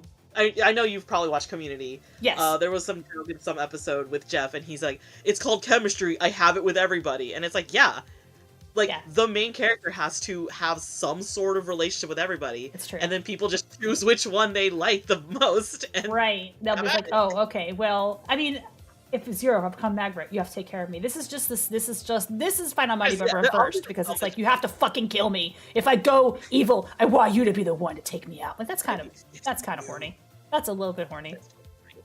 See, that's the other thing of, like, I think... because society, I think such a great screenshot. For society, I think it's so fucking happy. Like back then, they could push like the same sex harder. They could push it harder because it's like forbidden fruit, essentially. Because like for like a hetero ship, you can just be like, yeah, whatever. They're totally gonna get together. Sonic, Amy, whatever. Right. I'm gonna step on people's toes. I'm sorry. No, it's fine. Like, I would say this. I will say this like as a disclaimer. I don't anti-ship anything. Yeah. Fucking do whatever ship you want. There's always gonna be like some circumstance, some AU, some version of the show, fandom, game, movie that will do it well. And it's like, I get it. Like I have a rule in my Discord, and I've talked about this before a little bit, because I have rules about stuff you're not allowed to talk about. And some of them are just random because I'm just sick of fucking hearing about it. But one of them is no anti-Raylos. And when I say no anti-Raylos, I just mean don't be an anti-shipper in general, because it's boring. Yeah. But specifically, I like Raylo, and I don't like those movies. But I like what Raylo represents, which is just like fucking, oh, it's toxic. Oh, it's a bad boy and a good girl. Yeah, do it. They've published Raylo novels, you know? Like, if they made a Raylo movie, I'd be there. I'd be in the theaters. They should fucking do it, but they're cowards. Just because your ship is canon doesn't mean it's bad. A ship can work with situations. Yeah, exactly, as well. If you're in an RP and, like, something just kind of clicks and two characters just click, it could be anything. It could be a crack ship. It doesn't make any sense. You're vibing with somebody, you're writing it, all of a sudden it's coming out. It's all good. Just be open about things. Absolutely. I don't have any whatever your ship is, I support it, even if it's crack. I don't care. The only like anti is just like if you, and this is just the person, if you start like going crazy over what other people do, then it's like, hey, and then it's not even the ship itself, that's just the person. It's like, okay, just you need to chill. But yeah, anything works. As if that is your comfort ship, power to you. Absolutely. If you're putting it in my face and forcing me to do it, then it's like, maybe not. So but Ex-Alia, I mean, that's a normal Proto-Quake. Oh yeah, because Quake Woman is a comics character. Yeah. Canon, I mean, it is. But yeah, that's why I think a lot of like shonen anime, shonen games and stuff, they pushed like the bromance. So yeah, you know what? We're gonna talk about fanfic. We have to talk about bromance. Yeah, talk about bromance. I think they harder. Like, there's this unspoken like Brokeback Mountain type of thing of just like, I got your back, right? Without saying. Yeah. Men just supportive of their bros, and maybe they kiss a little, maybe maybe, you know, just if you just need like a hand or a mouth in some nights, I mean, that's just normal, right? Yeah, absolutely. I do think that you can X and Alia is fine. That's okay. That's legit. I like Alia a lot. That's a character that I really like. Because she got the Buster at one point, and she got to fight alongside Mega Man, which is awesome. You know, it's not like something I'm super passionate about, but if that's your ship, I do like the X-Zero ship though. So misogynistic that you're gay with shonen. Yeah, that's one of the reasons why I like the fighty ship so fucking much, because like it's canon. Right. Rock and roll should not be shipped. Do not do this. This is wrong. Okay, I just said I don't anti-ship, and then I'm like, don't do this one. Never mind. If you, I'm not gonna be a liar. If this is really your thing, go for it. I will say, okay, I'm gonna tell you guys a There's also like, why is it your thing? And then maybe I'm gonna tell you guys again. This is an incest thing. If you're into incest, go with God. That's okay. Alice is into it, right? Robot incest. Oh no. I'm gonna tell you a ship that absolutely you should not do. I'm gonna tell you a ship that you should not do, and I'm not gonna give you details about it. But Bisho, have you played Ghost Trick? Yes. Do not ship Lynn and Sissel. Yeah. Don't do it. That's wrong. And you've played the Zero Escape series. You know VLR. I have. And then yeah, you know VLR, and people are like, maybe Sigma and Phi. It's like, don't ship Sigma and Phi. Listen, I mean, don't. But I mean, it's like, I can't tell you. Just trust me, don't. I'm not super into the incest ships. I know that may be controversial because, you know, some people are into it. I'm not super into the incest ships. I don't like people shipping Virgil and Dante. Not into that. It's kind of common because they're rivals. They're shonen rivals that fight each other, and it's got that same energy. But they're brothers and twins, and I'm not really into that particular, like, I don't think they should kiss I don't think they should fuck. I just don't, I'm not into that.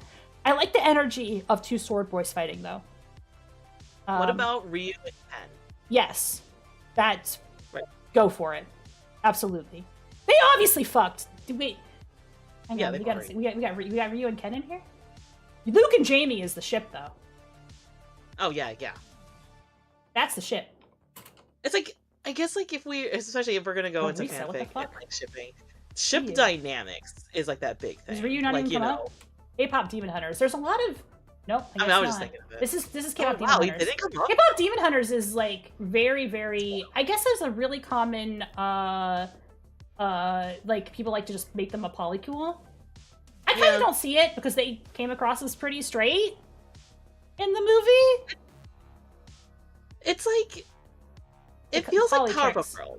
But you couldn't really, like, ship the Powerpuff Girls, because they're literally, like, triplets. Yeah, this is a really common ship that I'm seeing, the Polytrix ship. Right. So Ryu and Ken is homies, sometimes you kiss the homies.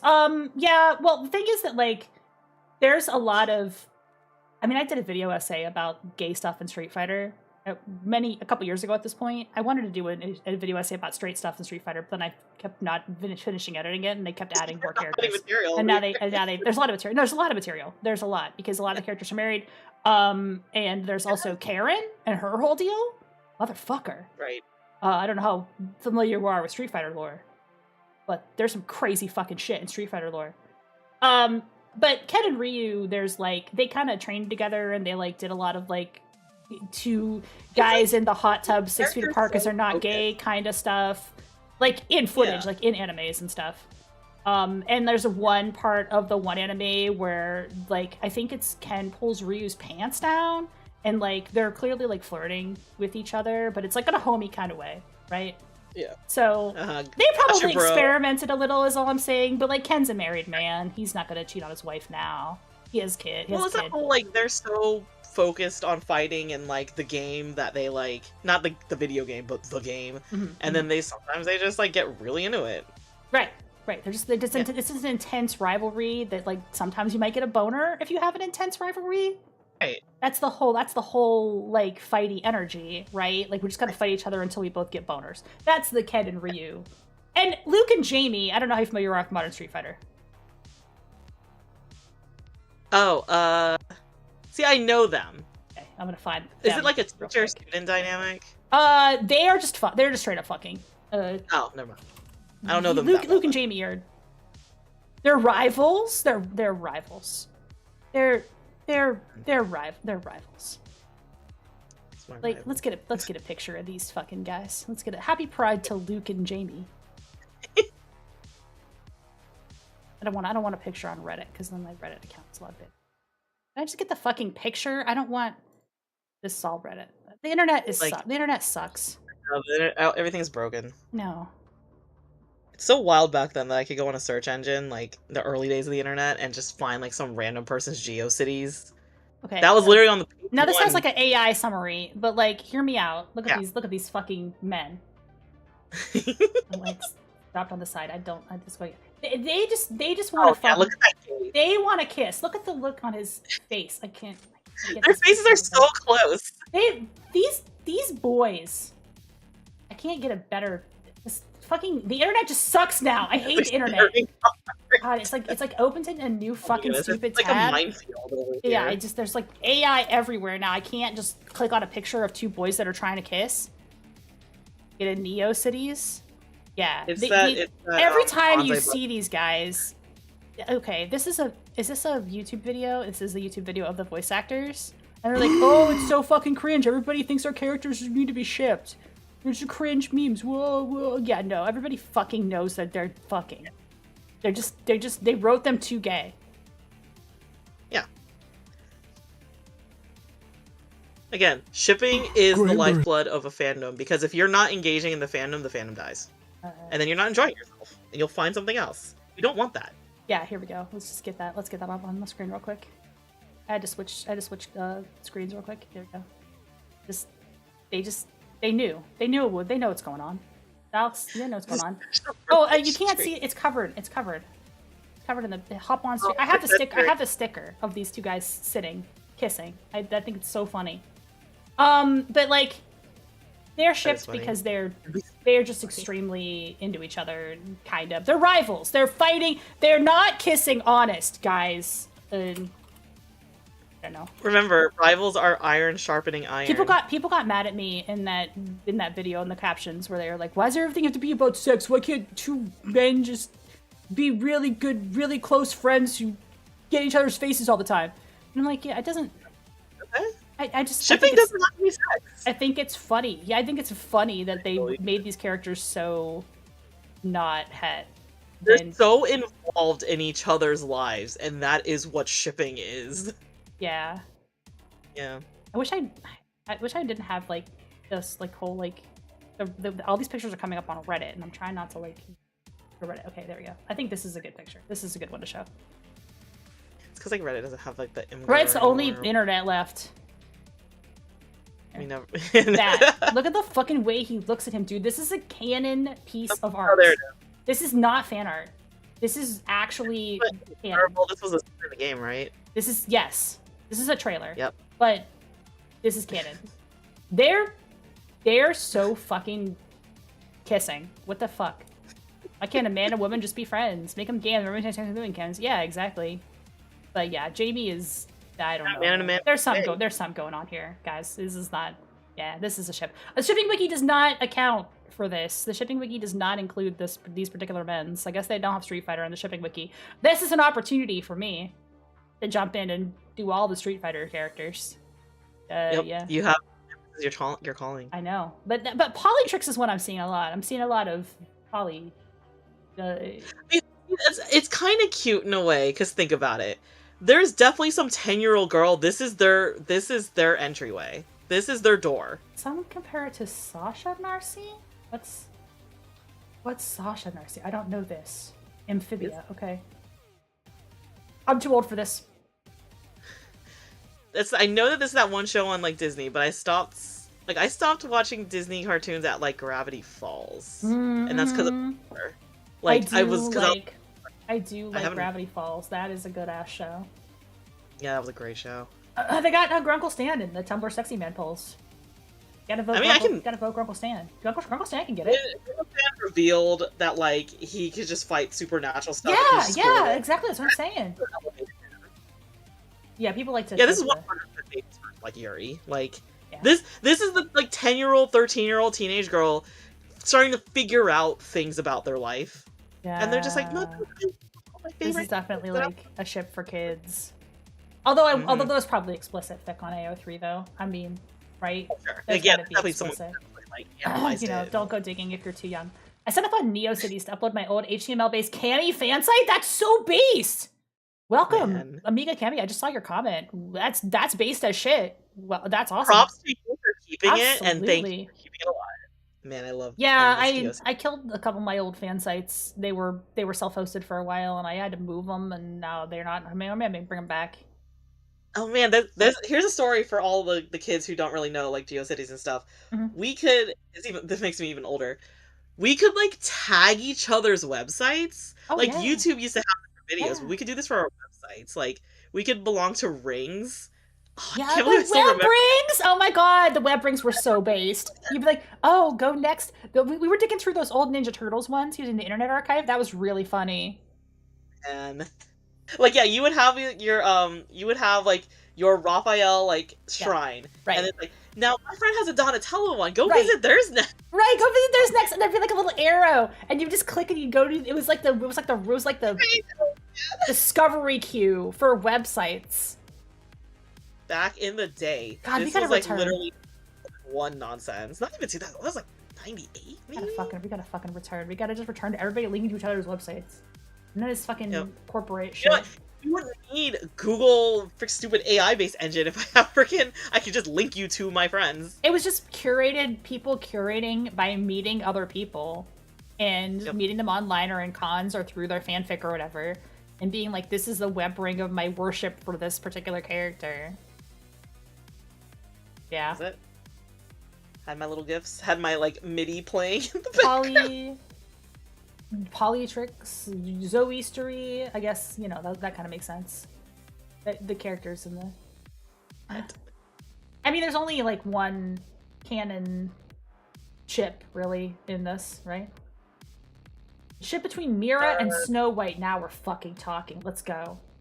Now we're weird. I like it when it gets fucking weird. Yeah, the ship between Ruby, Zoe, and Caramel Arrow Cookie! Boom! I love this. Fuck! Yes! Man, that cookie run, whatever, that, I don't, like, it keeps, like, ninja sneaking up on me. We were in a cookie run conversation earlier, because Power's in the cookie run now. Mad Eye's in the cookie run. Oh, this is a rich text. This is a rich text. Look at this. Look at this list of shit. Oh, now we're in it. Now we're in the zone. Finance ship. Woo! Let's go! See, you know what I love most about crack ships? I love that, like, people really do write so much for it. Like, it becomes this whole developed world, and it's like, what? Where are we even going? I don't know anything about Cookie Run. What if I just click on one of these at random? What is Dark Milk? Is that a big one? Oh, it's a slash ship? Okay. Dark Choco Cookie and Milk Cookie. I mean, how could you not ship that? That just seems logical to me. I don't know anything about these characters, but it's chocolate and milk. What do you want? Oh, Lita. Okay, so here's an interview question. Okay. Have you ever had... So I'm sure you've had rare ships when you were a kid. Not even when you were a kid. Maybe. But you've had the rare ships. And then have you ever had a moment where you're like, haha, this is my ship, but I know it's never going to happen.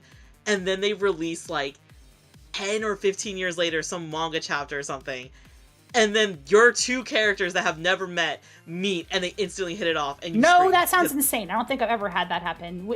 Has that happened to you? Yes, I had it happen to Pokemon. Really? Tell me more. Yes. Okay, so in the Pokemon manga, which is I like Team really, Rocket. really I think they should fuck, but they do. Oh yeah, in the manga. But that's practically canon, basically. It is, yeah.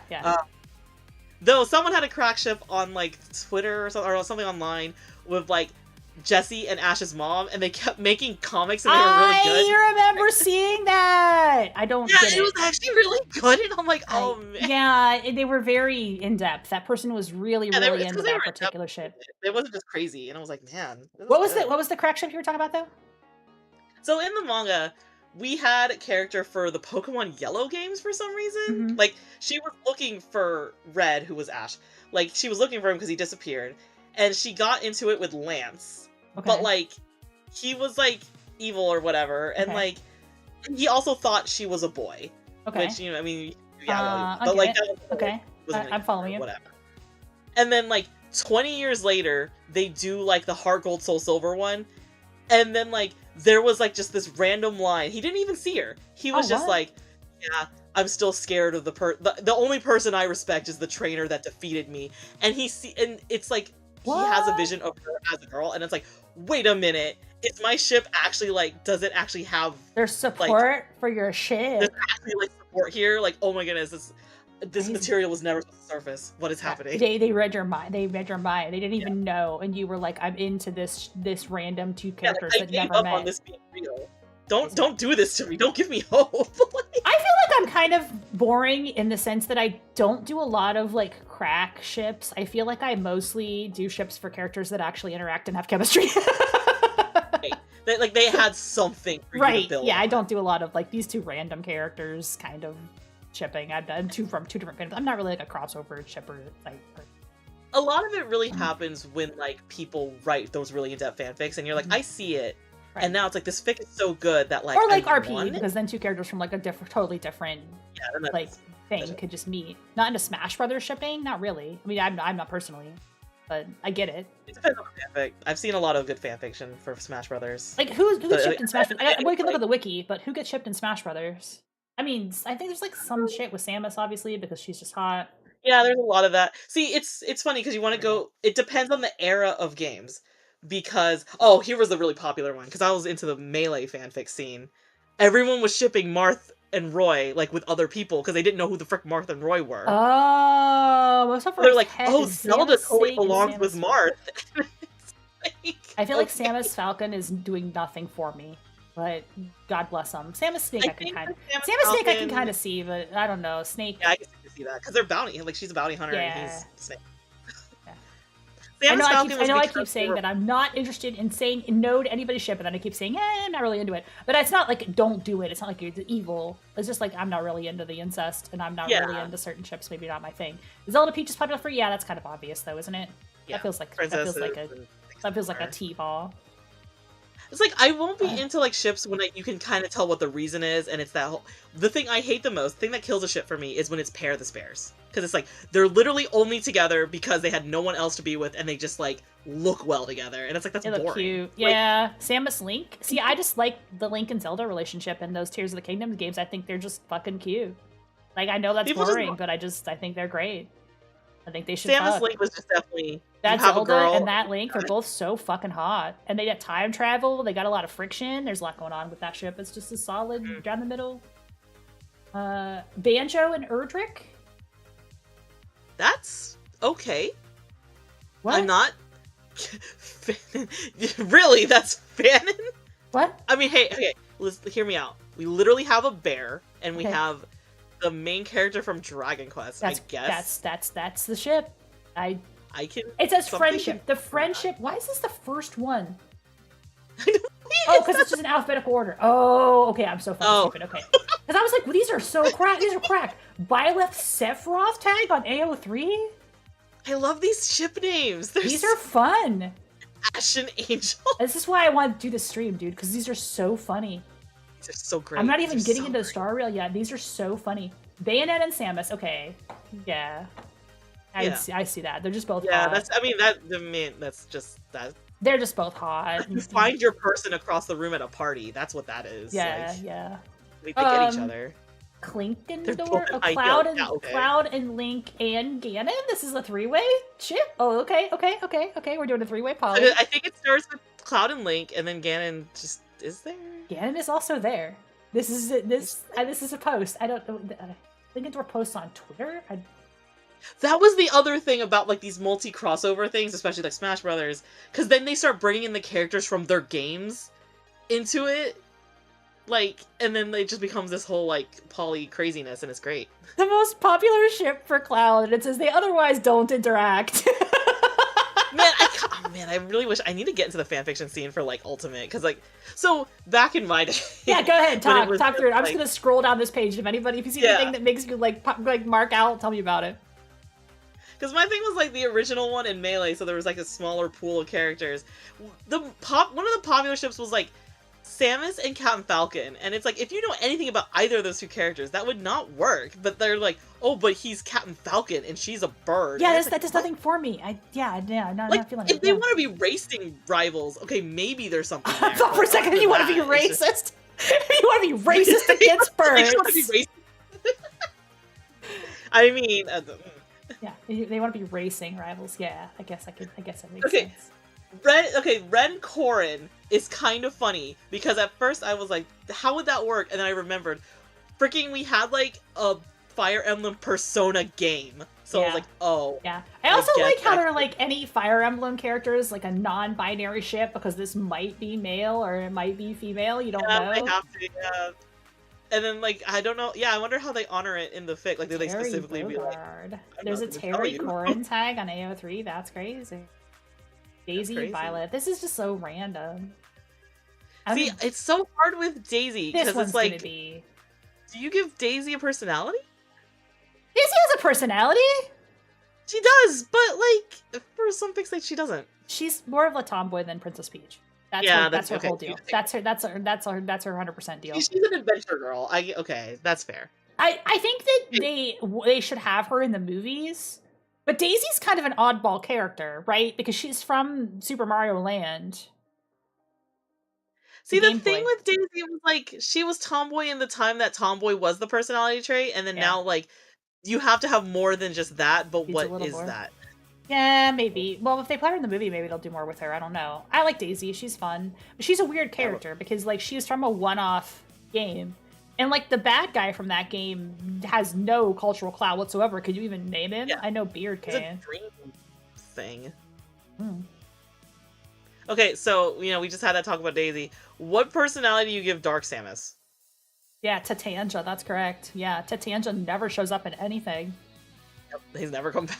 Yeah, that's a nerd thing to know. But like Daisy's all over the place. But as the princess that he kidnapped, and he's vanished from all Mario media. Nobody gives a fuck about Tatanja.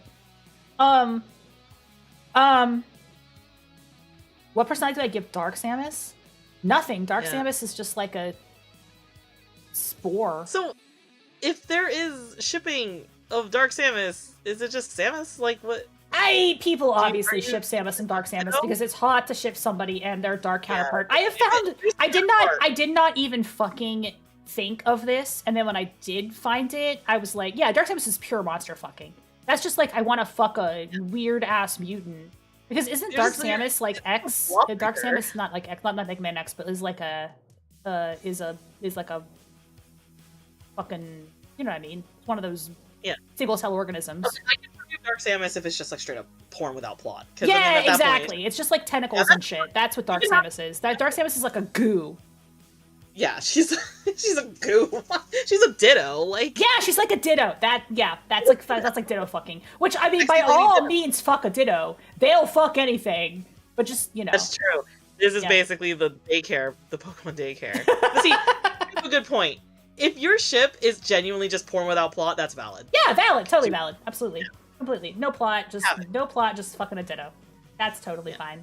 I feel like I lost track of something that I was about to say. Oh, the other thing that I discovered that is obvious in retrospect, but that I did not fucking consider was a thing, and then Tumblr showed me, and I was like, oh, is that people do fine on Self-Cest because he's got the dark half? Yeah. Yeah, I would not have done that. That's kind of galaxy-brained, but okay. See, okay, good. So that is another good point when people, like, you know, bring up, like, hey, some, like, ships, I don't really know how it works, but man, Self-Cest can be really good. What's your favorite Self-Cest pairing? Are you a Onceler girly? I don't know anything about it except that it's a Tumblr thing. Oh, Lita!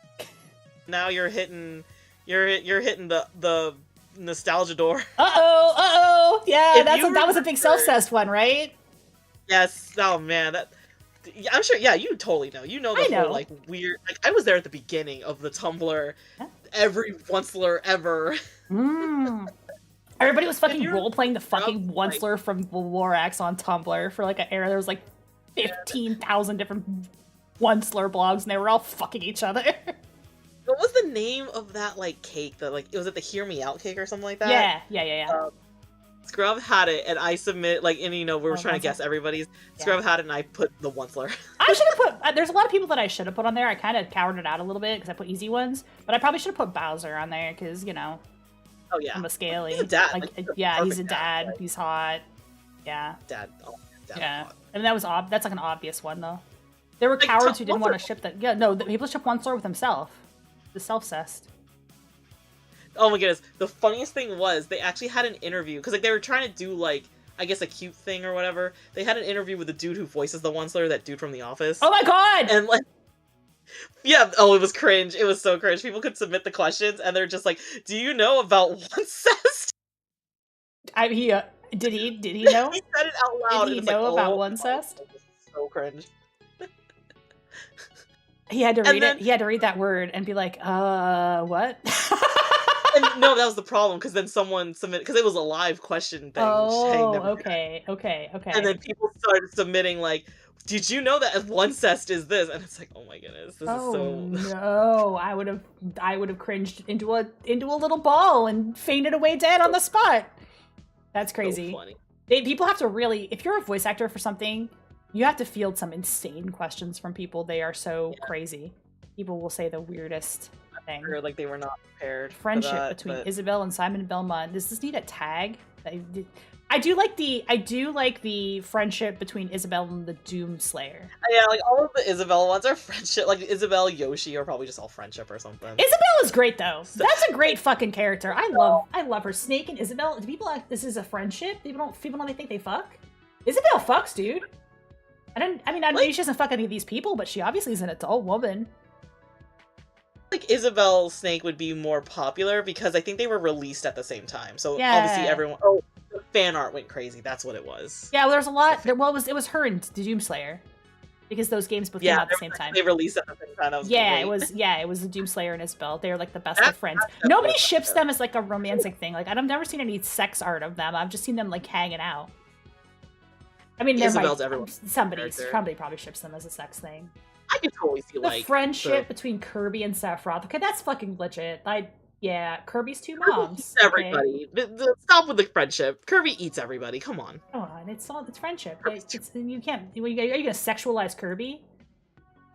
I guess you can. Metroidvania, the poly. This is just for the pun. You're just doing this for the bit. This isn't real. That's just a word. And I love it when you can tell the origin of things and you're like, this is not serious. That's not legitimate. I refuse to believe anybody does that as nothing but a bit. They got a whole know that someone probably tried real hard to make it really work between Samus and Simon. They tried to make it work. They were like, I have to do it as the bit, and I'm just going to keep on leading into the bit. I'm going to just keep on leading into the bit. And the non-binary ship between two Mii fighters. Okay, the Mii fighters are all sucking and fucking. Got it. Thanks. Remember, Sans is a Mii fighter.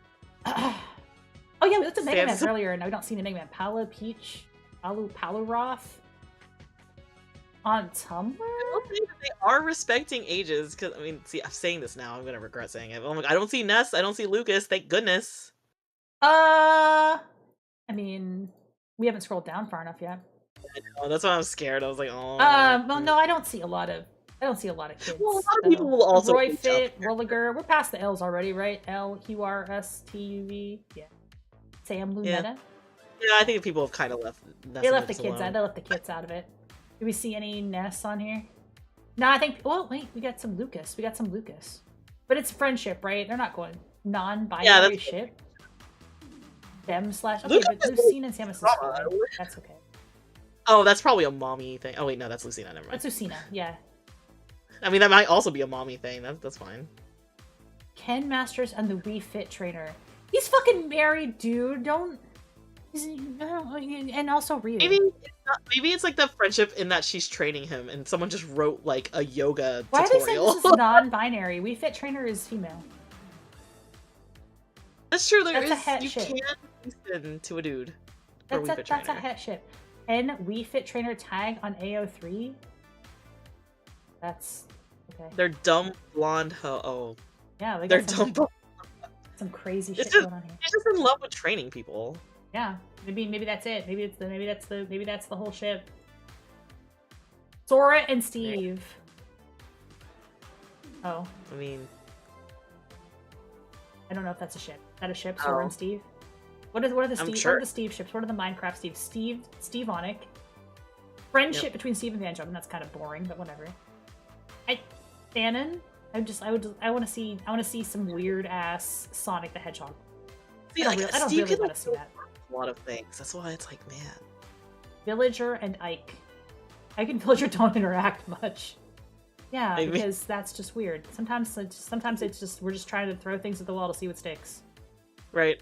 There was probably some like crack prompt and someone like jumped at it. It's like no one's ever written a Wolf Pichu fanfic. Well, I will do it. Like something like that. Oh yeah, you do see. Here's the Zelda Peach. You do see a lot of. You do see a lot of like, hey, here's a seed. Just ship 2 characters that don't make any sense and don't interact as like a challenge. Or like, do a drawing of these 2 characters that we've never met.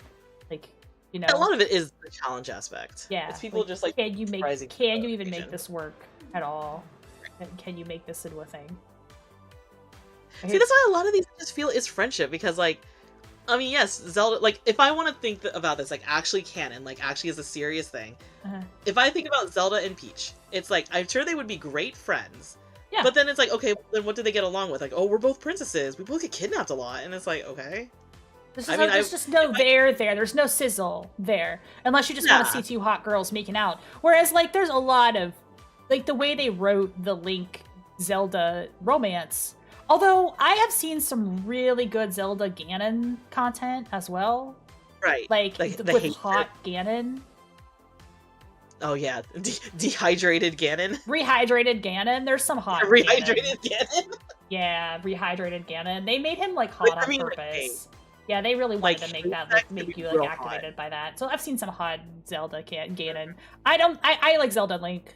That's maybe very vanilla of me, but I do think they're really cute in these games, in the Tears of the Kingdom especially. It's a whole, like, it depends on the Zelda Link, but yeah, a lot of it's, like, really, like, Skyward Sword, it was very strong. Tears of the Kingdom, extremely strong. Extremely strong. Yeah, Wind Waker, strong. But then, like, Twilight Princess, it's like, where, they... Who are we shipping Link with? Let's go on the Link page here. What do we got for Link? I want to know. I want to know. We're doing yaoi with Link here. There we go. In Twilight Princess, there's so many fucking hot women. It's ridiculous how many hot women there are in Twilight Princess, and they're all Midna Link. Oh yeah, baby. Yeah, that's like, the juice. No, I'm with you. Like, have, like, that is the argument I will always give. Of, like, do you always ship Zelda and Link? Because then I'll just say Twilight Princess. And no, it's like, not okay, in that one. In that one, it's definitely Midna. Yeah. Midna goes crazy. There's so many hot women in that game, though. Like, that game has so many fucking good girls that I wanted a mod where I could just try to date all of them. I went insane in that game. I was like, God, there's so many hot women in this game. It's ridiculous. Midna is so fucking good. Is there a ship of Wolf and Twilight Princess Link? There has to be. Wolf? There's gotta be, right? Let's go back a couple. Easy. Look at Wolf. I think it's probably easier to find Wolf. Yeah, I don't think there's much for Wolf. I mean, there will be some, but like, compared to Link. Flash. I gotta find that character. I'm like drawing from my like. Wolf Fox has got to be a thing, right? I mean, that's freaking huge, right? Why I don't see it here though, which is weird. Oh wait, your furry insert. Can we just have Wolf? Whisper the Wolf. This is gonna be too hard. Teen Wolf. You do Fox McCloud. Oh man, Teen Wolf though. Fox McCloud. See, I know we're stuff by like Tumblr content. Yeah. And it's just the era that I was on Tumblr. Male, straight. Okay. We have confirmation on that? I guess Crystal. I guess they date. Oh yeah, don't they have a family or something? Okay, Wolf Fox, of course. This is huge, right? Yeah, this one's huge. And I think Falco Fox is also pretty common. They're rivals. Yeah, like the hot shot rival. This one I think has a little more juice. A lot of Wolf Fox. That one Night Lady is very pretty. There's a ton of hot ladies in Twilight Princess. Twilight Princess is full of babes. Go back. It's babe central in that game. And I wanted to flirt with all of them, and I couldn't because Link is mute. Doesn't flirt with people. Although Link is not a mute. His dialogue just isn't present. Yeah. No, he definitely talks. He's talking to people. His dialogue just isn't on screen. I think a lot of people don't read that correctly, but it's pretty obvious that he's holding conversations with people. They just don't tell you what he's saying. They only tell you the other person's side. Like you when you see the NPCs talking, and then like they'll talk as if Link has responded with an actual response. They do. Yeah, they talk to him as if he has talked, and he obviously like makes noise with his mouth in the fucking in like Twilight, in Tears of the Kingdom especially. Yeah, Link's not he's not a big talker. He's not a verbose dude, but he definitely talks. There's definitely even scenes with like Midna where like when he's not a wolf, like Midna like answers like he said something. It's like, yeah, he said something. There's definitely a lot of Wolf Fox. I was looking for Wolf. Do we have just Wolf? What was it? Wolf and I see Twilight Falco Princess. and Fox. I don't see a page for Wolf. Which is, so I guess he doesn't have a lot of ships, at least on this wiki. That isn't to say that he doesn't have a page. That isn't to say that he doesn't have a lot of ships, but I think this is the one. Right? I guess there's. How do you feel about that new Star Fox? Looks okay. I mean, it's another remake, which feels kind of tech-demo-ish in a way. I can't fault them. It's just like they're remaking the one that everyone liked, and you know what? That's just the world we live in now. Let's fucking talk Xenoblade Chronicles. This is one of my fucking special interests. They don't have a lot going on here. They don't. See, people were trying to like argue for Bayonetta, but I'm like, man, Mira and Pythra though, like they were literally made by a Dojin artist. Their design was completely Dojin artist. It was based on newer fandoms, so stuff like stuff. Yeah, this is very geared. I mean, you saw how much Cookie Run Kingdom stuff there were. I probably should go back to that, except I don't really know Cookie Run Kingdom, so it would just be like, that's a safari. But I don't really know anything about it, so it would just be like, that's interesting. I guess people do a lot of shipping with those cookies. Between Shulk and Kirby, there's not a lot of IREX. I mean, that's just canon, though. Yeah, right. That's just that she has his baby, dude. Like, that's not. That's like. Do you want them? Get the game and play it. Yeah, just play the game. You don't need to. Yeah. Although this is a really funny one. How familiar are you with Xenoblade Chronicles? I know a bit. Yeah. Like, so this is a polycule though, and they aren't showing it. Yeah. I don't know why they're not showing it. This is a 4-way polycule. Oh, it's 4-way. Yes, it's Rex, Pyra, Mithra, and Nia, the cat girl. We got Nia. Yeah, she's in it too. He has babies with all 3 of them. Oh my gosh, it's a Tenchi Muyo situation. Yeah, well, they reprinted a picture of Nia as bringing it to Poppy, and it's Mithra, Pyra, and Nia, each with a baby, and they're all the same fucking age, dude. I did not know about that. Yeah! Wow. That's so freaking wild. Yeah! Not even the Tales games were that bold. It was efficient! He knocked all 3 of them out, boom, boom, boom! Man. Crazy shit. It's even wilder because at least Tenchi Muyo, the daughters of the girls had like different ages. Man. It's boom, boom, boom, dude. He knocked them all up fast. Okay. Yeah, it's crazy. Here's a weird thought though. If he bangs Pyra, like, and Mithra just shows up, and they're just all fucking. I don't see the problem. Like, is it twins? Well, they are sisters. They are sisters. Yeah. That's what he looks like when he grows up, though. I mean, he can fucking get it. As a kid, maybe not, but like that's grown-up Rex. Yeah. He can fucking get it. That's his wives. He's got both of his wives. It's so funny because this is like pure shonen protagonist, but this is not the shonen protagonist because you get him as a kid. You get him as a kid, but it's pretty clear they all have Rex's babies. They're also not usually exclusive with Rex. No. Yeah, they're a whole fucking family, dude. I love this ship. I love this ship so much. This is just so funny to me that they just were like, yeah, man, this is just a fucking polycule. Don't fucking sweat it. I'm also gonna give you one more here. This is the image. There's the babies. This motherfucker got busy, dude. Look at him. Look how confident he looks. He's like, yeah, I know what I did. That's his fucking kids. These 2 are also hooked up. And then also these 2, the lesbians. Happy Pride to Morag and Brigid, one of my favorite gay couples in a video game. I love them so fucking much. How did he age so? It's so wild that he aged so well, and we don't get him aged. We get him as a. We don't. Well, in Xenoblade 3, he shows up aged. Yeah, but we don't get to play as him, right? Having all 3 of those windows that well, yeah, man. This guy, fucking champion. What a king! Well, what a legend! Pyra Mithra, I mean, that's kind of, there's already happening. Like, yeah, well, yeah. This image is as heartwarming as it is hilarious. This is a hilarious fucking picture. He's just like, they're my fucking women. Don't even fuck with this. I love Dromark being proud. Yeah, Dromark is involved. Dromark is part of parenting. I know, I love it. He's parenting. He's involved. So that's Nia's pet friend, confidant, buddy. He's a guy. He's a person. Yeah, these two girls, I love them.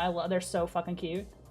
I guess this is like a Red 13 situation. Yeah, Dromark is an intelligent guy. He's an intelligent talking cat man. But he's a living man. He's a whole adult. His Nia's friend.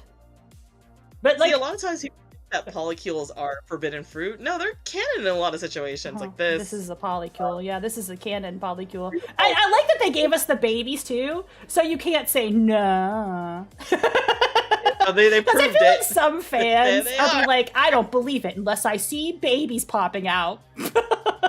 There's the babies. If people constantly are like, I don't think Morag and Brigid are lesbians. Well, they can't have a fucking baby. What are you gonna do? What are they gonna knock each other up? What's going on? Sometimes they have adoption. Yeah, they have adoption. I love it when they do the lesbian adoption, and somehow the baby looks like one of them, and it's like, but wait a minute. I'm talking, who knows? Yeah, I do that. Make sure you understand. Make sure you understand. They've got to get them all fucking babies. Yeah, this is polycule. This polycule relationship is hilarious. Nintendo did this. Nintendo!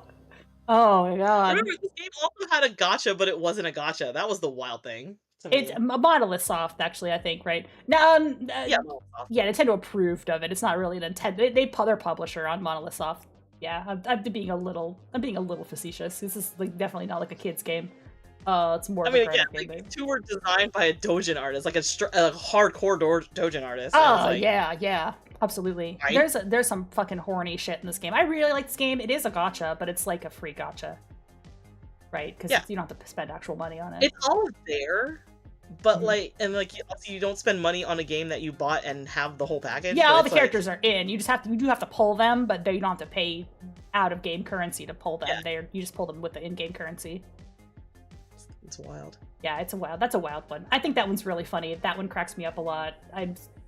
Xenoblade is great. The ships in that game are so fucking great.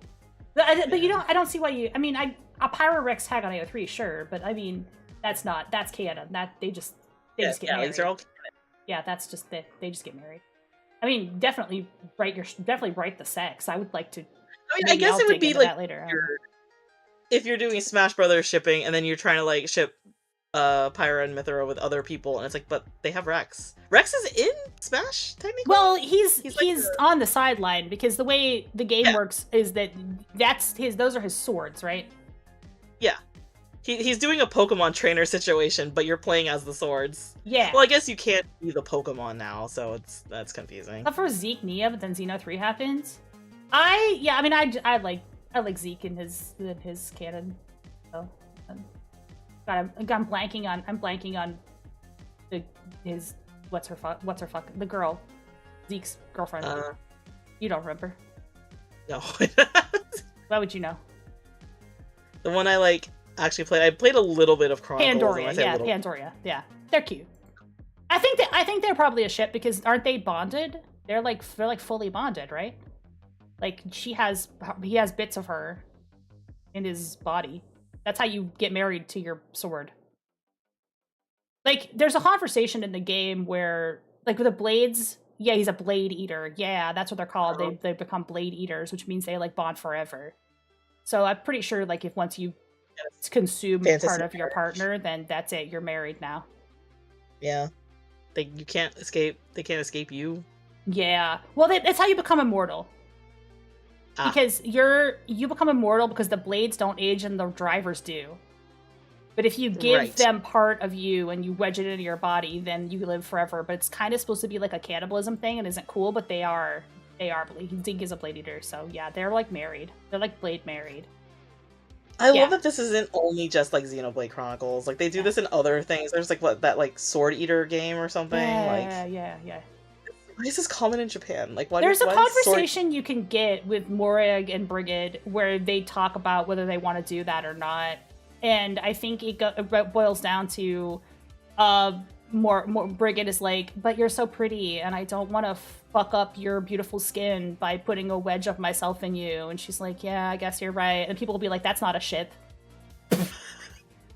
They're not dating about each other to care about this. I mean, so okay, here's the question: does it not count as a ship if they break up? No, it's still a ship. That's just on again, off again. They're on a break. That's a ship. It happens all the time. Like, at one point, like, if you're writing a fanfic about, like, the past, and they were dating in the past, and you include it, that's a ship. Yeah, I think so. If you're writing about it, it happened. I don't think that's not a ship. I think that's a ship. Wait, how do I get back to the front page of the Mega Fandom? Shipping.fandom. How do I get back to just shipping? I guess just do this. Back to the front page. I guess this page doesn't that's exist. part of the tag. If you're writing a gay fanfic, if you're writing yaoi, and the character did date a woman at one point in the past, and you write the scene in the past, I guess you kind of technically have to put that ship in it. Yeah, I mean, I guess, right? Like, if you're suggesting that maybe it was a thing that didn't. I don't know why the Star Rail one isn't loading. I wanted to get the Star Rail. Maybe there's too much information on it. There we go. Yeah, Fighty is the most common. Renheng is Dong Hung and Blade. This is the other one. This is this week's patch, guys. They're going all in on this. I can tell you already. They're for sure, because we love to see it. See, now that the patch has come out and we have, like, new Blade content, it's like, oh, this might come back. This is definitely gonna come back. This is definitely coming back in. But, like, one of the reasons I was, like, kind of fucking fascinated, there's a lot of detail on these. They've really documented these ones. The Starblade, or the Star Rail ships in here are very, very documented. This is very anal. Yeah, they go from, like, I don't know, maybe these characters are a ship, to, like, this is somebody who was activated by this. This is canon. Like, this is canon. Like, I know people there's, like, are so like, much, like, they have a lot of history and baggage. That's, like, the I don't biggest think it's thing. I don't think it's fanon. It's canon. It's silly that people, you know, it's confusing. It's like, you can't tell me that the creators of Star Rail does not acknowledge it. No, it's definitely fucking on purpose. It's definitely on purpose, and I'm sure there's gonna be more of it in the upcoming patch. There's dialogue. There's so much dialogue, but I'm trying to find the High Cloud. I'll just like push it in the search bar. The whole High Cloud Quintet, because they're like, oh, that's a friendship. Yeah. No, fucking it isn't. No, it's not. What are you people talking about? They literally, their whole, that's a like, polycule. That's because they were so freaking close to each other. Like, that's what happened. Yeah, this is just a polycule. Like, it's that friendship. Whole, like, fuck off. There's, like, a reincarnation element type of thing. Yeah. But I found this wiki because I couldn't remember. I couldn't remember what's the name. I just googled what's the name of Don Hung's polycule. I found this wiki page. I was like, yeah, that's it. High Cloud Quintet. That's it. Yeah. That's right. That's so good. It knew even though it doesn't say. Yeah. This is their whole fucking messy situation. Who does he love? I wish these things wouldn't be so gigantic. There we go. Yeah. Messy situation, dude. It's the Anohana situation. Someone died. Yeah, they got a lot of the Star Rail they got a lot. They get. I guess that is a question about. See, this is not really fanfic. I shouldn't get into this, but it's just like, no, do it. For a polycule, if someone dies in the polycule, what kind of happens? Like, relationships change. Yeah, like, definitely. Well, it fucked the High Cloud Quintet up completely when their girl died. She was the anchor to the whole thing. Like I know she's, like, not a character in the sense that she doesn't show up, but, like, Bai Hang was like, she was like the root of the whole situation. She was like that glue for them. Yeah, after she died, like everybody fucking became incarnates of drama. Yep. And they're still reeling, so absolutely. And they're still circling this dangerous fucking situation. It's very good. I like the way they've done this. I really did like the way they did it. I guess I was reading, it was a big Fighty post that I was reading where they were talking about how, like, a lot of the ships in Honkai are queer versus straight, and you can't actually literally depict queer romance in Chinese games for censorship reasons. That's so everything has to be kind of subtextual, but they push because it's subtext, it makes it stronger. Exactly. It's the forbidden fruit. It's like when you tell someone, like, you can't have this, and then they have to push it harder to make it, like, quote unquote subtle. I agree. Your brain it's the Hitchcock situation of, like, activated me a lot more than, like, yeah, we're definitely dating. Like, I just feel like the tension is so much more interesting. It's so much more subtextual and dangerous and weird, and because it has to be subtext, like, our we're seeking like this canon sort of as closure, we make more from it, and then that's what, you know, the engagement is. Like, if they were to today, like I'm trying to think of like what's a ship that wouldn't really like depend on it type of thing. If they were to like tomorrow say like Sela and Bronya are canon, they're married, like they're like genuinely say it like we're wives now or something. Right. Like, I'm not gonna say obviously people are gonna cheer. Like, you know, the people that really worship them are gonna be happy. That's canon, whatever. Yeah. Things would kind of die. Like, you know, there's still be like some people, but like when something becomes canon like that, the thrill kind of disappears. I'm a fucking idiot for this one. I love these two. Get married. Cool. They're already married. They're work married. They're basically married. This is like science. Yeah, science kissing. They're not kissing. It's better than it's bigger than that. They're just planets and they're orbiting each other. Think about it. Their daughters. It means so much more. It means so much more. What if you're a planet orbiting another planet? What does that even fucking mean?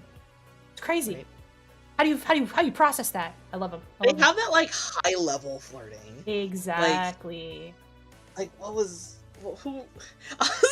that real life ship? Which one? Who was, I forgot who. This is so embarrassing. No, it's okay. Go. Okay, in history, in our real world history, who was the guy that him and this lady scientist, they sent like this record made of gold into space? Oh, the Voyager probe. Was it? That's a Voyager probe. The gold record? Was it? Was there like a ship with the Voyager? Yes, the Voyager probe. Yes. What was the name of the scientist on it? Voyager 1.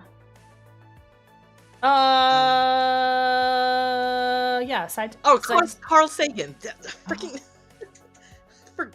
I forgot their names. I feel bad. But yeah, like him and like his wife, they met doing the mission or whatever, and then they eventually fell in love with each other after like the project. And then it's like they had like that high level flirting. Like it's not like, you know, like, oh, like you look pretty today. It's just like when I see you, like my day gets like it feels like the sun's out even though the clouds are here or something like crazy like Shakespearean nonsense. Oh, like all very high minded kind of. Yeah, okay, I'm into it. Okay, I'm into it. That's really cool. Yeah. So that's the different level. Yeah, different level. I think some of these are nothing. Like, I can kind of almost see this because this kind of makes sense. I actually kind of don't know why there's nothing here, but the reason is because he's completely gay. But that's just the only reason because there's no chemistry. But I know there's a lot of tips. Like if we saw like Acheron with Blind Fox guy, what's his name? Cassidy makes no goddamn sense. It's Castris and Cypher. That's a weird poll area. Why would you put Castris and Cypher? But the reason, okay, hear me out. This is not. I don't ship this. Obviously, I'm a fighty 1,000,000%. But can't she touch him? Or no? Because she can't touch people because they'll die. But he doesn't die. He can't die, right? Yeah, and his whole thing is like death. It revolves around death. So it's like, so there could probably be something for that. But it's like, okay, only if either of them have never met any other character. Yeah. I just kind of think Castris is just not like. I don't think she was like into a relationship. Well, they try to ship her with the Trailblazer a little bit by. Well, yeah, there's always gonna be that. And then like Cypher fucks with her, which is kind of funny. Trailblazer marries everybody. Maybe there's something with Anaxa, just because like they're like teasing Casto. Casto's a bit of a feminine, Cypher isn't, and that's the basis of it. Okay, yeah, I guess that makes sense. Because she can't, she can't arm wrestling. There's an arm wrestling joke because she can't touch people. That's the whole ship.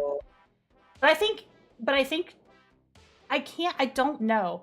Casto doesn't make any sense. As a characters, yeah, it's super duper painful. Yeah, I don't think it really makes sense for, I just don't think he's into women. They're friends. Yeah. Because he's a Roman respecter. But as a ship, it doesn't really work for me. It's like if people are stretching it. Like if they're like, oh, Finan died. So, but like, yeah, I just don't think he's into women. I don't think he's into women at all. I don't think it makes a goddamn sense.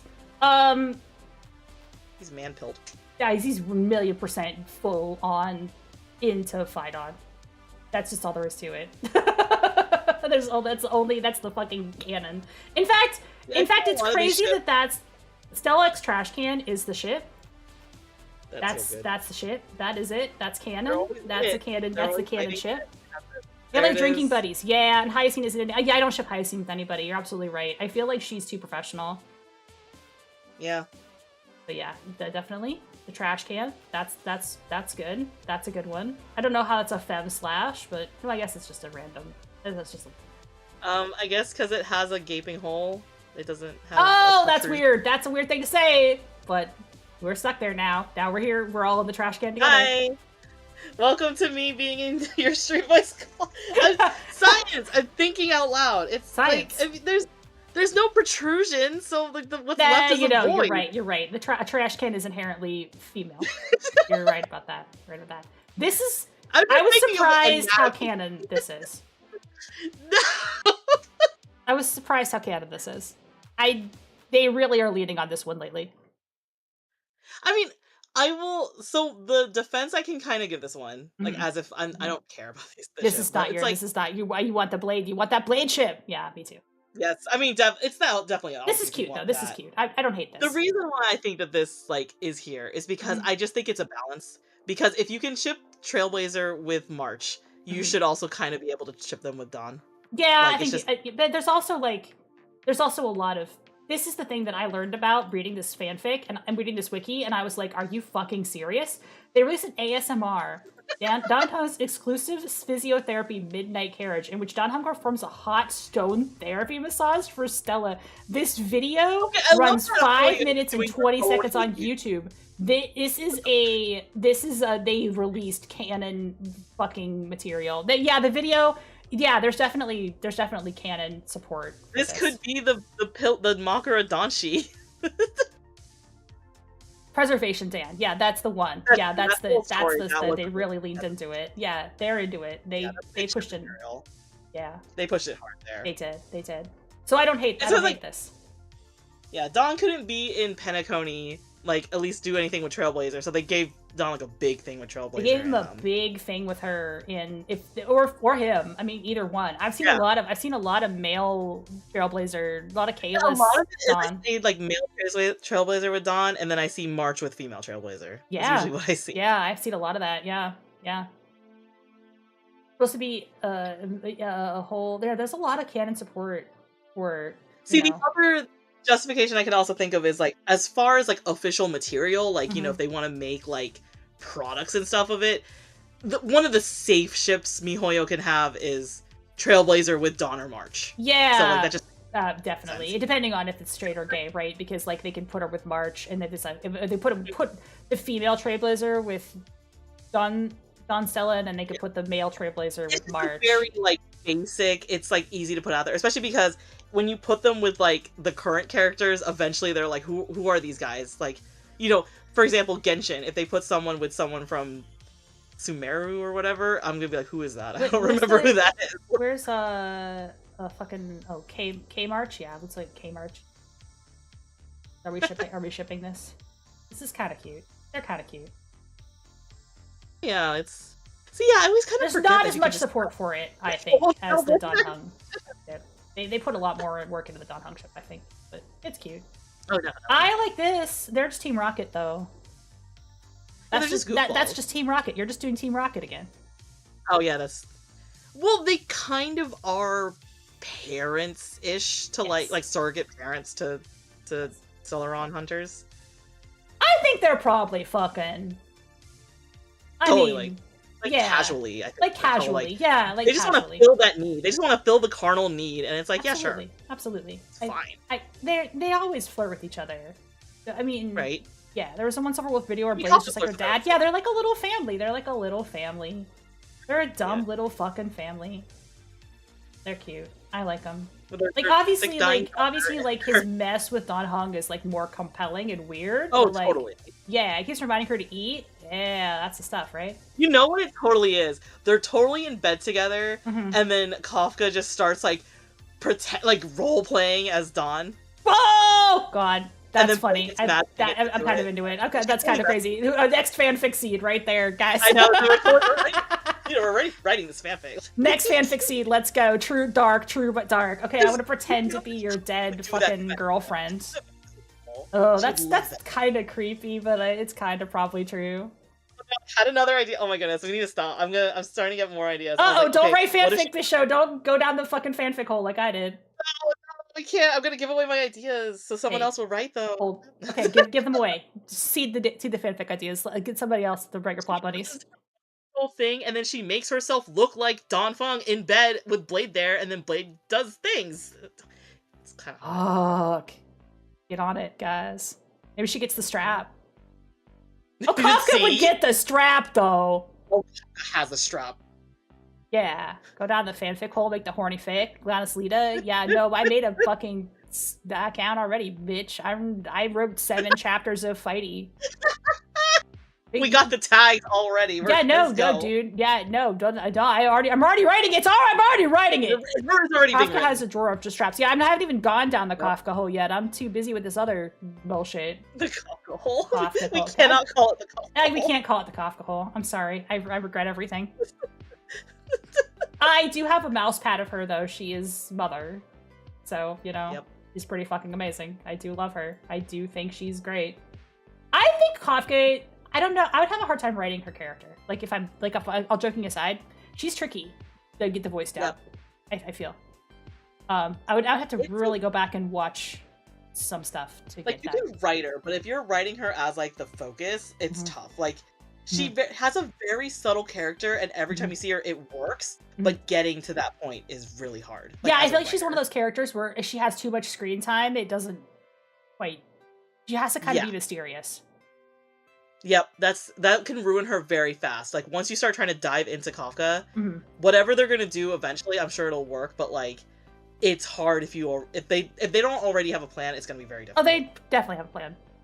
I feel like I trust them to write this stuff after how Emphorius closed off, because I didn't get it at first and I was stupid.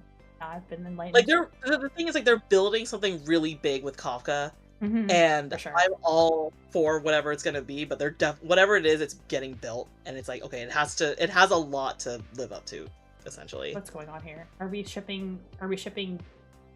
Oh my gosh, we're shipping Ceridra and Lagus? Ooh. Okay. I mean, I guess they're just playing chess, I guess. Well, yeah, they do play chess. That's her thing. They're just screwing with each other. That's the classic villain playing chess with a hero.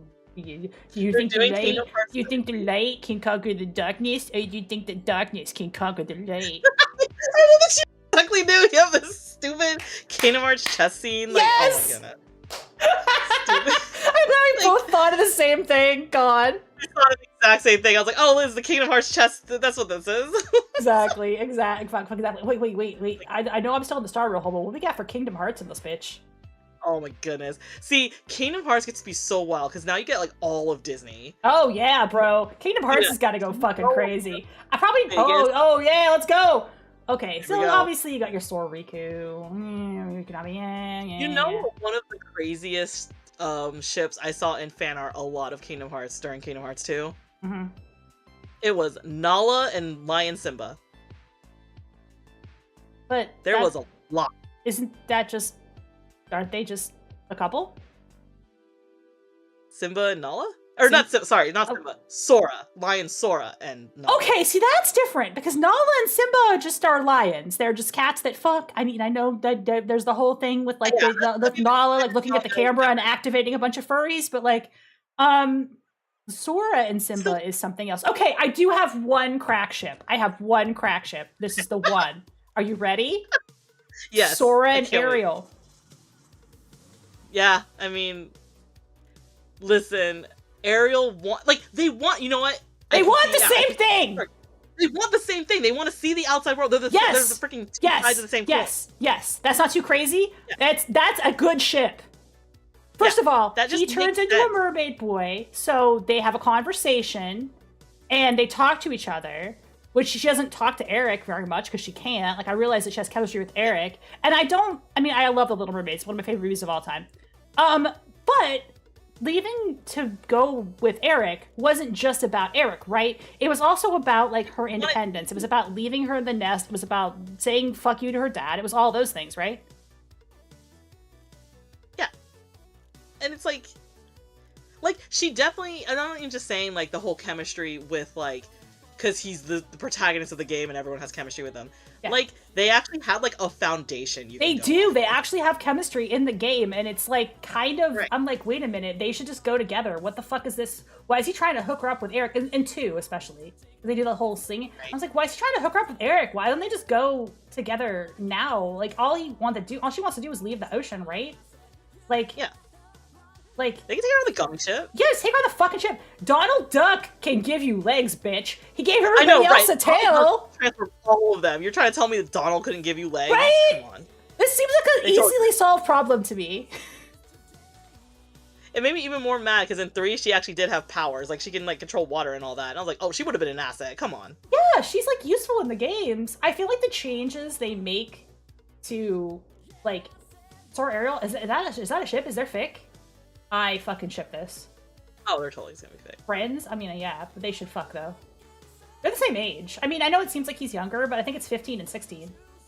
He's just a little bit smaller. Sora's, like, sheltered by his little island, and then he sees, like, this mermaid girl with her seashell bra. And oh my god, huh. This is such a good fucking ship. I like this. This is I would do. As he's not popularity, other ships Sora with Kingdom Hearts or Kyra, and nothing just scary. There's probably like shipping with Ariel. Good. I'm with these people. Oh my god, I got a rabbit hole to go down. I'm going down I'm going down this hole. I almost wrote fanfic of this once upon a time. I didn't, but I thought about it. This might be my second thing. Kyrie is. I don't like. Kyrie's guy. I don't care about her. I get that they're like. Kyrie like that. Also, that whole like. I feel it's the girl next door first crush. Like, you just have the crush, you have the crush. And there's not really Sora should marry Ariel. I almost wrote porn of this years ago, and then I lost the bunny, but maybe I'll do it. Maybe it's time. Although it's a little weird, because they're kind of teenagers, but, you know, look, they have a lot of chemistry. They're cute. This is a weird picture. Like, all covered in goo or something. I guess it's because she's a water. She's like a summon, right? Yeah, she's supposed to be like the water. Oh, I see. Man, this is fucking adorable. They did like a weird elemental thing with the summons in 3, and I had no idea what was really going on. I didn't play 3. The game was cutscene. I didn't play 3. I fell out of Kingdom Hearts after 2 because, like...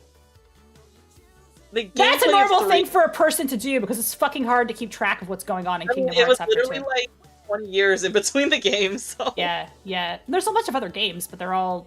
You know, they're all weird. They're all like weirdly, yeah. No, this is I ship this. That's like one like kind of not canon weirdo one that I'm really into. I just think they have more chemistry and they should fuck. And Kyrie can go piss up a rope. She can go somewhere else. I don't care. I feel like Ariel wants to leave and Sora wants to go on adventures and. They should just hook up. It solves everybody's problem. And they're cute. If Sora didn't have this giant messiah hero complex of having to be, like, essentially the shoulder of the world, he and Ariel could just go off and have pirate adventures. Yeah, why not? Pirate adventure, that's an AU. I'm gonna write that shit. It's been so long since I played a Kingdom Hearts, but maybe I'll just go back and play, like, the first 2.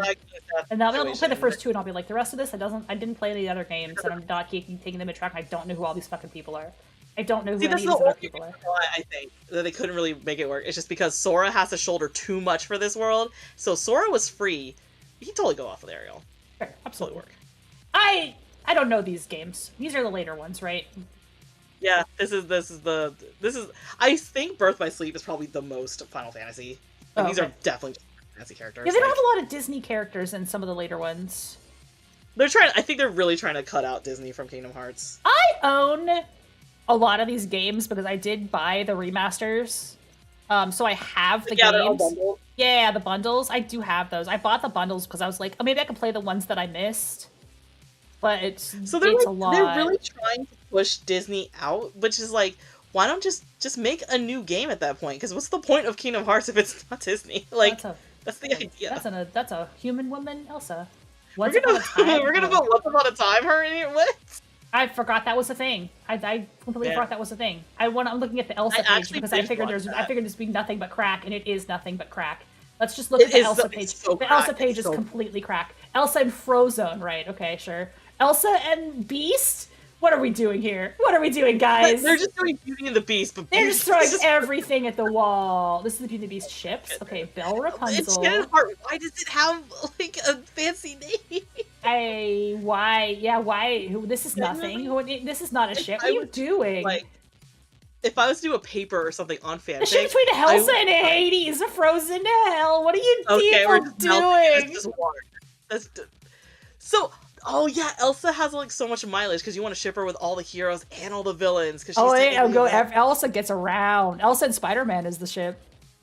Elsa and Will Scarlet. Yeah, this is it's even here. Elsa Gate. Yeah, that's famous. You know Elsa Gate. Yes. Okay, I was gonna say if you don't know Elsa Gate, I could tell you about Elsa Gate, but it's here. I mean, we should talk about it. Because it was a really common. It was a really common thing in like. I guess the era before AI slop, to make slop videos that for whatever reason, well, the reason was because they were both characters that kids liked, and so they would just attract kids of Spider-Man getting Elsa pregnant. Like, they were really pushing mobile games really quickly, so they just started like throwing everything against the wall. So like you would have thumbnails of like here's Elsa and Spider-Man, and then it's like, what if we just made them a shit? Yeah, though she was always pregnant. Like he was always getting her pregnant. Because all the mobile games were like, it's not coming up on this. Yeah, it was pregnant Elsa and Spider-Man. But But if I click on this, it just goes to frozen ships and it doesn't actually link to Elsa Gate. So they're not telling me more about Elsa Gate. But I would like a whole Elsa Gate article, please. The ship between Elsa and Shrek. Sure. That was also that was kind of similar. It was That's definitely a thing. Yeah, Elsa and Dracula. Elsa and Bruno. Okay, fine. Those are just two characters, but okay. Ship between Elsa and Wreck-It Ralph. What are we fucking doing, guys? Okay, that was great, and I actually do know like that whole thing. Okay, Frozen came out right after Wreck-It Ralph. Oh. So it was like the whole, like, they did a lot of cross-promotion and stuff. Okay. I'm familiar with the Jack Frosts. That's a common, right? Yeah. Shadow the Hedgehog, let's fucking go! Speaking of, now we gotta explain stuff in Tumblr. Do you remember Rise of the Tangled Guardians or Yes, whatever? I mean, I wasn't on Tumblr for that, but I remember Rise of the Tangled. You remember all that fucking thing? Stupid bullshit. Yeah, this is not the only reason this character exists and in anything is because it got shipped with a bunch of fucking Rise of the Guardians, Rapunzel. Everyone loved this DreamWorks boy. It's because everybody was like the right age at this time to just watch all these movies and be like, I think these two characters are cute. There's and it was no also reason for it. He had a little bit of the villain vibe. Like he had the anti-hero vibe. Like he was totally. Like, he's not a hero because he's not like a holiday person. A little bit edgy, yeah. A little edgy. But the popular ship though was him and like the Boogeyman, which was Pitch or whatever, and I was like, okay. Oh, Pitch Black? Is that the Black Ice? Yeah. Oh, you remember? Oh, I don't remember, but I clicked on a thing and it popped up. I'm not familiar with this. Oh man, no, yeah. If you take the crossover out, because the crossover was only like half of this whole thing. Yeah. This movie was bonkers on Tumblr. Oh really? And okay. This was a massive ship. Like I didn't know. I was familiar with the Rise of the Rapunzel, Rise of the Brave Tangled Guardians. Yeah, I remember that. Yeah, there it is. Yeah, but I wasn't familiar with like this actual. I've never seen this movie. Right, so like this was essentially the villain-ish of the. So the whole plot of the movie. See, like no one remembers this movie at all. I've never seen it. The whole thing was all the holidays have deities, you know, like Santa, Easter Bunny, whatever. Got it. And like I guess the people above them were like, we want to make another holiday deity, and they were like, we're thinking about Jack Frost, and they're like, I don't know, Jack Frost is pretty bad. And then like, so he basically is a neutral character of like he can be either good or bad. And then we have the Boogeyman kind of trying to sway him. I see. And yeah, and then he's like this big bad figure. So this is kind of like a one-slurred, self-cessed kind of same vibe, like the evil guy, like good guy kind of vibe. This feels kind of groomy though. He feels like he's an older guy. That's why I think that was part of the forbidden fruit of this ship, in that like he's like older and Jack Frost is clearly like younger and like a teenager. looking like a twink. Yeah, he's like a twink. So people love that dynamic. I get it. We're I always really wondered, I didn't do this, but I always wondered, did anybody ship Nemo and, oh my god, Rue is rating me. I just like asked this most out-of-pocket question. Hi, Raiders. Hi, Raiders. Hey, Raiders. Guys, get a shout out for Rue, please. Can we get a shout out for Rue? What were you up to? Were you just chatting, or were you playing something? Hi, Rue. Welcome to hell. Just chatting. Yes. Shiplings. Hello. We have Bishojo Katsune. I just invited her on the stream because we were talking about shipping. Real value add. I started out by talking about my experience at MomoCon, which great con. You guys should go. And if you guys don't know Rue, please follow Rue. Rue's Shibling. Rue is your Shiba Inu big sister. I was daring check these for the Shiblings. Oh, nice. I love it. I should do more merch. I should hand out stuff. We were talking about the Shipping Wiki, because I really wanted to discuss shipping in fandom today, and we talked a little bit about Yume Joshi's, and now we're talking about Rise of the Tangled Guardians. Was anybody around Tumblr during the Rise of the Tangled Guardian Dragon era? Oh, good to see you too. Thank you for coming by. Hey, if you got to read and run, I totally get it. If you gotta take a break, it is already midnight, but I think I'm still good for another hour or so because we're having a really good time. As soon as I lose my voice, I'm gonna have to stop talking. But maybe I should talk for a little while. We have a lot to say. We have a lot to say. I knew this was gonna be a long stream. We were talking about shipping in movies and on Tumblr and I get a little. Oh, by the way, we are going to have an ad break here in a couple minutes. But I could postpone it just a little bit to give you guys a hello. And then we're talking about it. I do a lot of what I call educational content on this stream. Today's not really like a formal lesson or anything, but I've wanted to dive into this wiki for a long time and just see what people post about their ships. So we've gone through Smash Brothers. We did a little Kingdom Hearts here. I'm a big Honkai Star Rail person, so I did a little Honkai, talk about the Honkai ships, which there's a lot to delve into with that. I haven't even clicked on the fighty one yet because I do want to go into that real quick because there's a lot. That's a huge. We also did Street Fighter. We did Street Fighter. There's nothing Street Fighter on this wiki. Although Street Fighter, anybody a Street Fighter fan? How are we feeling? Ingrid just dropped. She's very fucking funny. Honestly, I was an Ingrid hater. I was one of those haters. I didn't like her. But then I saw how mad she makes boring people, and now I think she fucking rules, as it turns out. All you have to do is make more boring people than me mad, and I'll be like, you know what? Never mind. Yeah. Based, actually. actually based. This too is the lesson. Yeah, I don't become a boring person. I learned not to be. Like, you know what? Have a little whimsy in your heart. Yeah, Ingrid is based. Actually, I was an idiot. Life is too short. Bronze Sale is just canon. And anybody's like, "Oh, it's just fanon." What the fuck is wrong with you? It is. See, Bob's Coffee, this is like perfect for you because we also are struggling to understand like modern shipping because we're both from like that era of like. I'm an SF fan and Ingrid is based. Thank you. Welcome, Bob Coffee. Welcome to the show. Thank you for being here. Absolutely. Ingrid is based. Yes, I'm into it. What didn't used to be? I've seen the light. I think she's very fucking funny. Seen the light. Yeah. Well, I was humorless, and I admit that. I was like, it's stupid. But no, it's funny.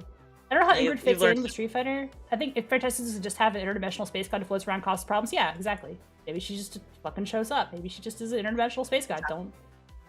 The reason I didn't see this is because I keep looking at head, but it's a slash. Oh. Yeah, obviously a slash. See, this is not fanon. That's wrong. It's not fanon. It's a canon shit. Why people are such idiots, I don't understand. Okay, but look how long status of the relationship is. Friendly rivals, allies equals mutual respect, soulmates. Soulmates is the correct answer. They are spirits both exist in the eternal. But it's fanon, you guys. It's fanon. It's fanon. It's not. Most things here that we saw in that section for other ships were like friendship. Yeah, for sure. Meanwhile, these guys are just fucking kissing. But there's some stuff in here. First of all, the ring is crazy. That's a crazy thing that happens in the game. I would mark the fuck out if that showed up again in the game. But also, there's like some extra textual stuff that literally is like this is like the inverted colors thing is nothing. That's just you're just doing Photoshop. Right. But there's like this, for example, that's nuts. They form a heart. Yeah, they have a heart on their hands. Oh my. Oh, come on. That's so fucking good. I do love this level of analysis. This level of analysis where they're like, we're hyper-analyzing the splash pages to make the ship canon. This is where like you assemble like the manga splash pages and you're like, this was originally the same picture. Yeah. Ooh. I mean, this is like you guys are crazy. But I think this is nuts. Yeah. What? Name what? Say what again? Beautiful. Yeah, that's insane. That's official. This is official art. There, look. That's not fanon, you guys. That's just real. I went back and looked at because I'm writing this shit. The dialogue is insane. I posted it on my Tumblr, but he basically says like the most insane, stupid thing that doesn't make any sense. Which is like, God, how does he phrase it? I'm gonna snooze ads real quick, but we are gonna have ads in like 5 minutes. So if you did come in with a raid, appreciate you. Just, hang tight. We do 3 minutes ads here on the hour because we need to bat that nasty pre-reel. He says something like, my library is always open and you have the key in your hands. Okay, first of all. Like, it's just like, wait. What? Like, second of all, that's just gay sex. That's just gay sex.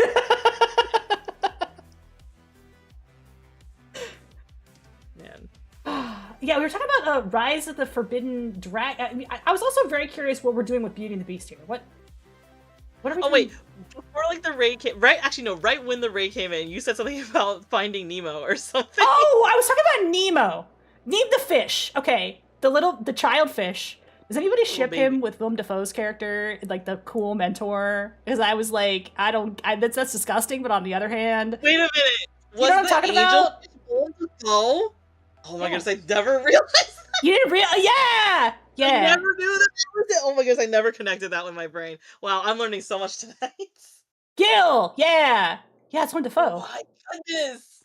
Now I want to watch Finding Nemo. That's kind of like that's creepy because this is a kid, but on the other hand, like I don't know, I see the. I want to ship the dad. I want to ship the dad and Gil. I want to ship them. Okay, there you go. Oh yeah, Nemo can have two dads. Oh yeah, that's perfect. Yeah, two dads, a two-dad situation. Think about it. When you have like that hard-edged character and then they lose their cool over someone, oh my goodness, that's big fanfic content. That's big, right? Yeah, that's very cursed. It's very cursed. I know, but I don't know. I've seen people ship Dory with Hank the octopus. Oh, that's wild. I mean, I guess Hank the octopus was kind of like a mentor too-ish, like just not as caring. Like. Yeah. I also didn't remember. We were talking about Xenoblade as well. This is the Honkai page. There's a lot of people do a lot of Ron Herta. This is not my ship. I guess it's because of this image, which is nice. Oh yeah, that was like a like or something. It's a nice fit. The reason I ship them is because they just remind me of what's the girl like Reimu and Marissa from Toho. Oh, but it's just like okay. Yeah, I could just go read Reimu and Marissa, like all that's there. So. Okay, I see. What's the? I think a lot of like the crack ships are just kind of barely disguised this other ship from like another fandom type of deal. For players locating the life forms, one of the dialogue responses is Herta is spoiling Ronbei, but the player is not allowed to say it because it goes against the anti-truth serum. Then you can't say that. You can't say that shit.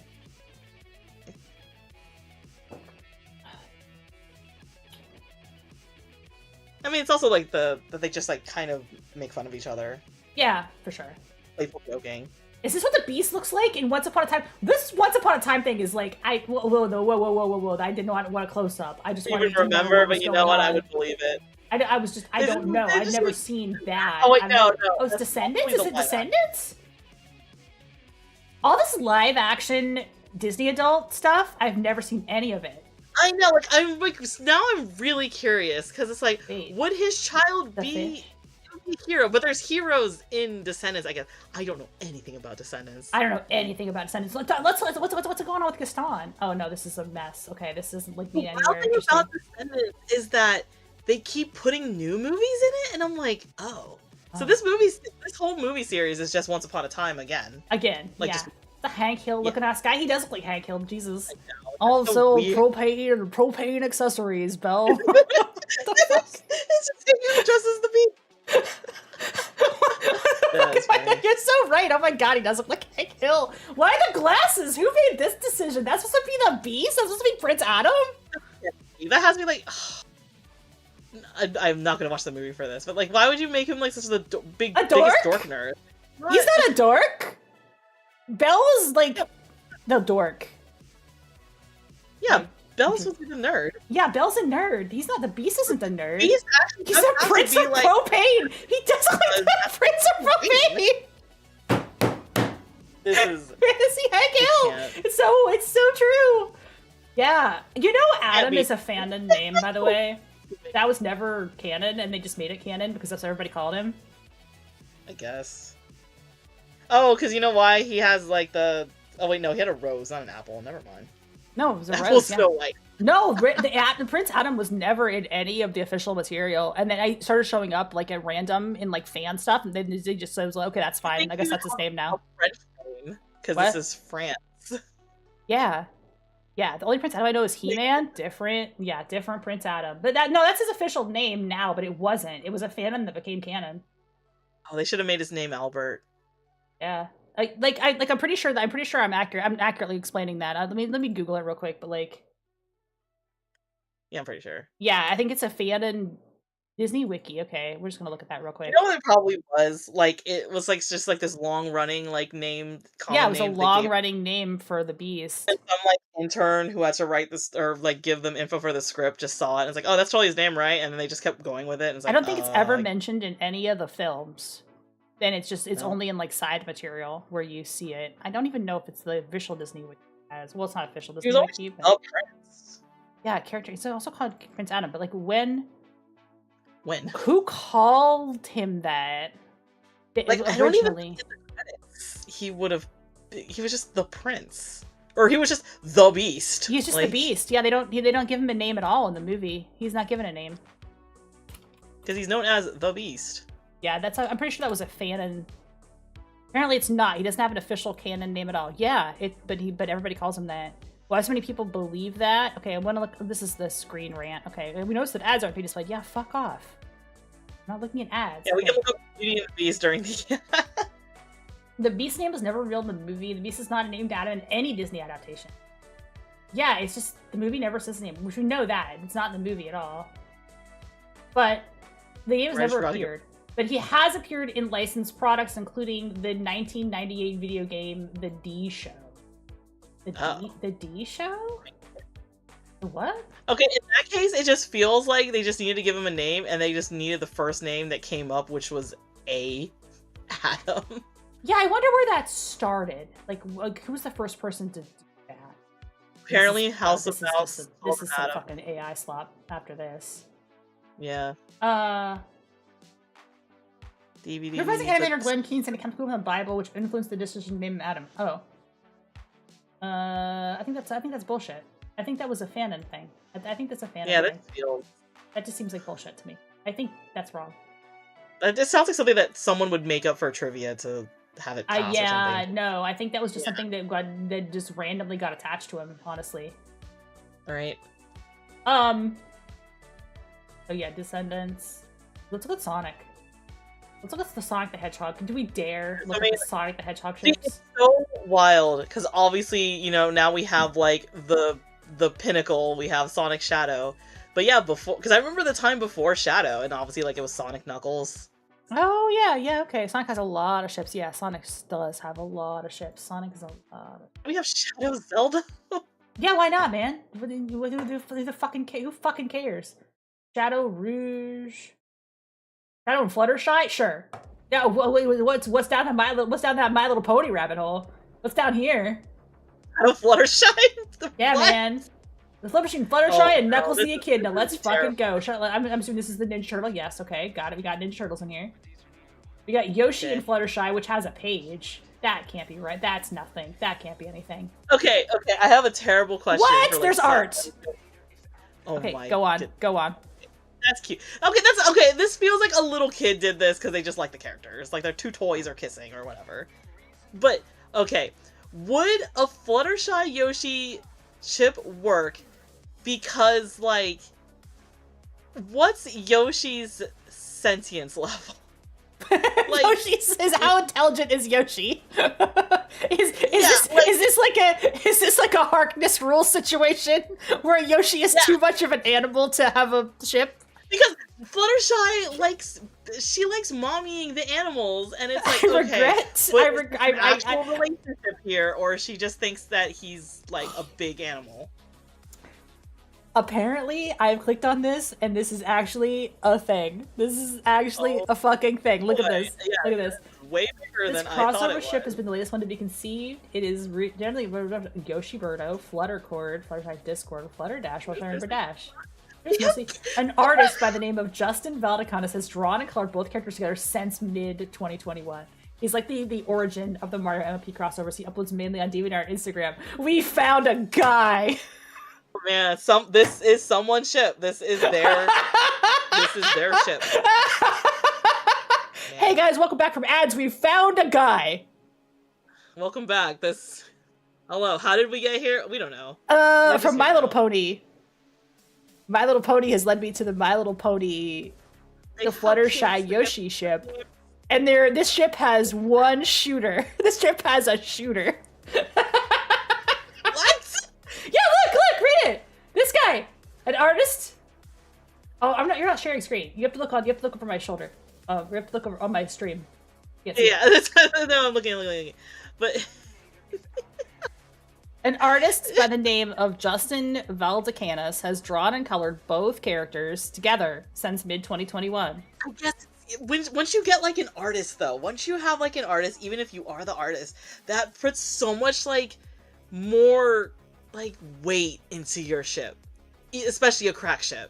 Because if you're willing to draw it and visualize it for people. The DeviantArt? I'm not logged into DeviantArt. There's so many pictures of this. Hang on. Are you looking at my stream right now? Yeah, like Lita, this might be a minefield. All the wait, why are the Lumas here? Why is the DreamWorks boy here? Why is the DreamWorks boy here? Wait, is he just fishing? What's going on? This is gonna go in the 2026 trailer. We have found a guy. Wow. See, this is why I do streams, guys. I never know what's gonna pop up on this. See, okay, this isn't dangerous. This is very wholesome. See, it's so wholesome, and like that's the thing. So clearly, Yoshi does have sentience because he's instigating. What is going the fuck on? Why is the Wallace and Gromit penguin here? I completely forgot you had to like look at my stream to see what I had on screen, but you can. No, I've had your stream open this. Okay, yeah, because I was not sharing. What's so great about this? There's so many hidden little Easter eggs in this. This is crazy. This is them getting married. This is them getting married. Man, you Bravo! know what? This is me. Bravo, Justin, you won the stream, buddy. I think this guy. If you believe it, your ship can be real. This is better than a person drew this. I will say this is not a Pride Month. This is a straight ship, but I will say very good crack ship. Excellent 10 out of 10. No, we don't know what gender Yoshi is. That's true. Yoshi does lay eggs. I mean, Yoshi is. It could be like a horse, seahorse situation. Yeah, maybe Yoshi is. Yoshi and Birdo are a ship.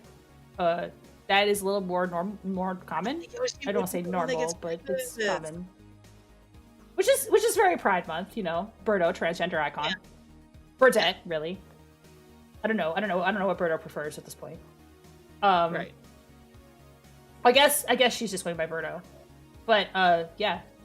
That's a transgender icon right there. Well, that's fine. The official website calls her Yoshi's girlfriend? No way. That's canon? I think it is canon. Yeah, I think Whoa! I didn't know that. I thought this was just like a fandom thing. Like, I know, like, manuals and stuff, they're just like... Vivian as well, yeah, Vivian's also trans. Together. There's 2 trans Mario women, which is kind of fucking based. Yeah. It's pretty wild. Mario's got it, man. Mario's got it figured out, shit. Mm-hmm. Yeah, I did not know this was a canon relationship. Good for Yoshi, dude! Good job.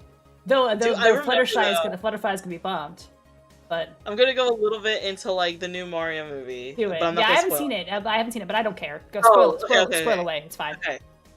Oh, well, I was just saying because I remember when I saw it and I did make the comment of like, so Birdo is in it. Oh, okay. Yeah, Birdo's in it, but I was like, oh, Birdo wasn't voiced, and I was like, okay. They clearly know. They're like, okay, we're not going to address this now, at least. Oh, but it's like, I see. Interesting. Yeah, they didn't want to address the trans character. But I don't see why it would be a big deal. Would just have Birdo be a lady character. I mean, yeah, Birdo was just very background. Birdo was just there. Yeah, just have Birdo be a lady character. If anyone asks, yeah, she's trans, who gives a fuck? She has a giant ribbon. Yeah, Illumination are cowards. Exactly. Just fucking have a trans woman. It's a canon character. Yeah. Sorry. You clearly put her in the movie. You're thinking of something. Right? But yeah, I was like, are they gonna voice her? Is there gonna be a voice? And I was like, no. And I was like, yep, we all know why. Oh, that's crazy that they cowered it out on that. I mean, it's also that they put her in it at all. Oh yeah, I mean, it's cool that they did, but I mean, I would have asked the exact same question of like, okay, where's Birdo? Yeah, I would have been like, hey, where is Birdo? Yeah, Birdo's part of this, man. Get her out there. No, that is cowardly. They should have just had her. But I don't understand why you don't have to make a big deal out of it. Yeah. You know what I mean? Like, I guess I'm not a parent, so grain of salt. And I get parents are sometimes fucking idiots and stupid about shit. Yeah. But like, what's confusing? It's a girl character. Yeah. In the game, it's a girl character. So kids are gonna ask, kids probably usually won't care. There's no question to ask. Like, if you look at the character, it just looks like a girl. Who gives a shit that she's trans? The only way you know is because it's in the instruction manual. Yeah. Right? So who cares? I mean, the other argument of like, well, why isn't she voiced? It's like, well, while Yoshi was voiced, what does Yoshi say? Yoshi? Like, so, I mean, what does Birdo say? Birdo doesn't even say their name. Birdo just says like, rawr. So okay. It's like, okay, yeah. Sure, then that's fine. That's totally fine. Hello! We're talking about transgender icon Birdo from Mario on this Pride Month. And we're just saying good for her, honestly. We love her, and she's an icon, and she's a queen. Respect.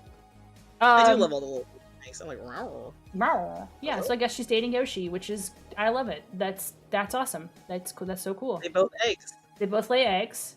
Well, she spits eggs out of her mouth hole, and he eats things and then shits eggs. There's a whole lot of ovipositor shit going on here that I don't want to interrogate personally. It's maybe not my thing, but eggs are a thing in Mario World. I guess they're all just a soul. A lot of eggs getting passed from person to person in this relationship. That just is great. It's just cute. It's fine. Oh, I think I clicked on the Rise of the Dragon, fucking Rise of the Dragon Guardian Tangled, and it opened up the other wiki because it's not on Anti-Fandom. Oh yeah, this is the Rise of the Brave Tangled Dragons fandom. This is the Rise of the Brave Tangled Dragons fandom. Oh my goodness, there is a page about it. I mean, I'm not surprised, but at the same time, wow. Yuko wants to show goddamn email. Rise of the Brave Tangled Dragons, also known as ROT VTD, the Big Four. They call it the Big Four, yeah. So I was not on Tumblr for all of this, but you were on Tumblr for all this. Yes. So the way that it was easiest for me to remember this is just that it's the 4 seasons. Like, here's winter, spring, summer, fall. Oh, I see. You got winter. Like, okay. But yeah, all these. And then she's autumn, right? And she's spring. Okay, that makes perfect sense. Yeah, and then the biggest appeal on Tumblr was that everyone made a lot of gift sets, and then they would just post the gift sets together. And especially when your thirsty brain is like, you watch the movie and that's it. That's all you're getting is the movie. Like, there's no standing series. So your brain just wants more, and that's what they made it look like they were all part of the same movie. Yeah, they kind of all have a similar like art style, kind of, sort of. Not really, but they all have different faces, which is nice actually. I was like, yeah, that's fine. I went back to Mega Man. Yeah, we started with the Mega Man. Yeah, very beginning. I get you totally. 100%. Yeah. What was I? I was gonna say something else about this. Yeah, I mean, I guess Rapunzest. What are we doing here? Oh, this is the chart. Frost test. Oh yeah, there's a cest line. That's fine. There's a cest line. This is the line right here, the cest line. And then you got Hijack, Jack Gunzel, Jarita. Yeah, so obviously there was a lot of cross shipping over here. Yeah, a lot. This goes all over the place. This goes everywhere. What they really wanted clearly was they wanted this like high fantasy like after school breakfast club type of situation. Like not even breakfast club, but just like here's 4 friends, right, hanging out across the universe. Like I feel like this is a big one for like let's just file off the serial numbers and write our own series. I wonder if anybody ever did that with this. See, I know the appeal was like the gift sets. I mean, I'm sure there's probably like some big fanfics somewhere. I had to follow the Tumblr as well because I'm just getting my toes dipped into the Tumblr world. I only post the shit that I'm fucking fixated on the Tumblr. But that's the whole reason I have it. But that's Don't worry, it's the same name as all my other stuff. Okay, then I'll find you very easily. It's because Super Hulock was a thing. Oh yeah, Super Hulock was. Yeah, you're right. Yeah. It was that. Oh my goodness. Oh, is there Super Hulock on this wiki? It's got to be, right?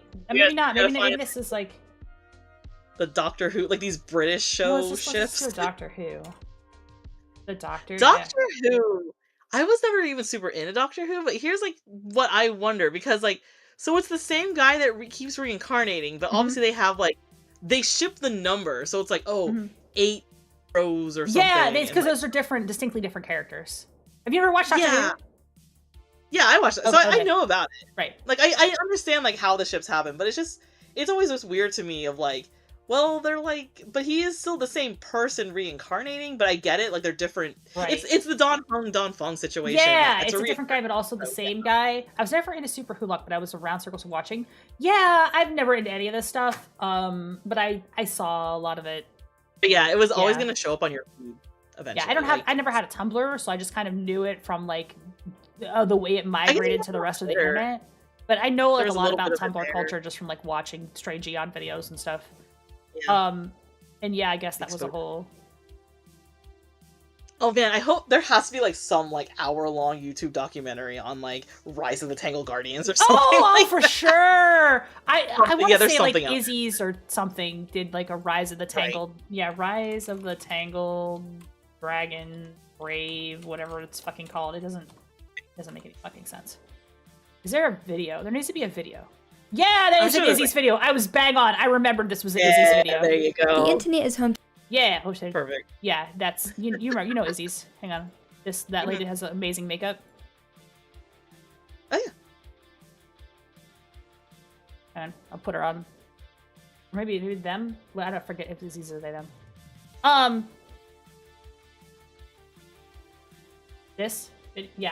Rise of the Brit Tangled Dragons, the strangest fandom of the 2010s. Yeah, this is a whole deep dive.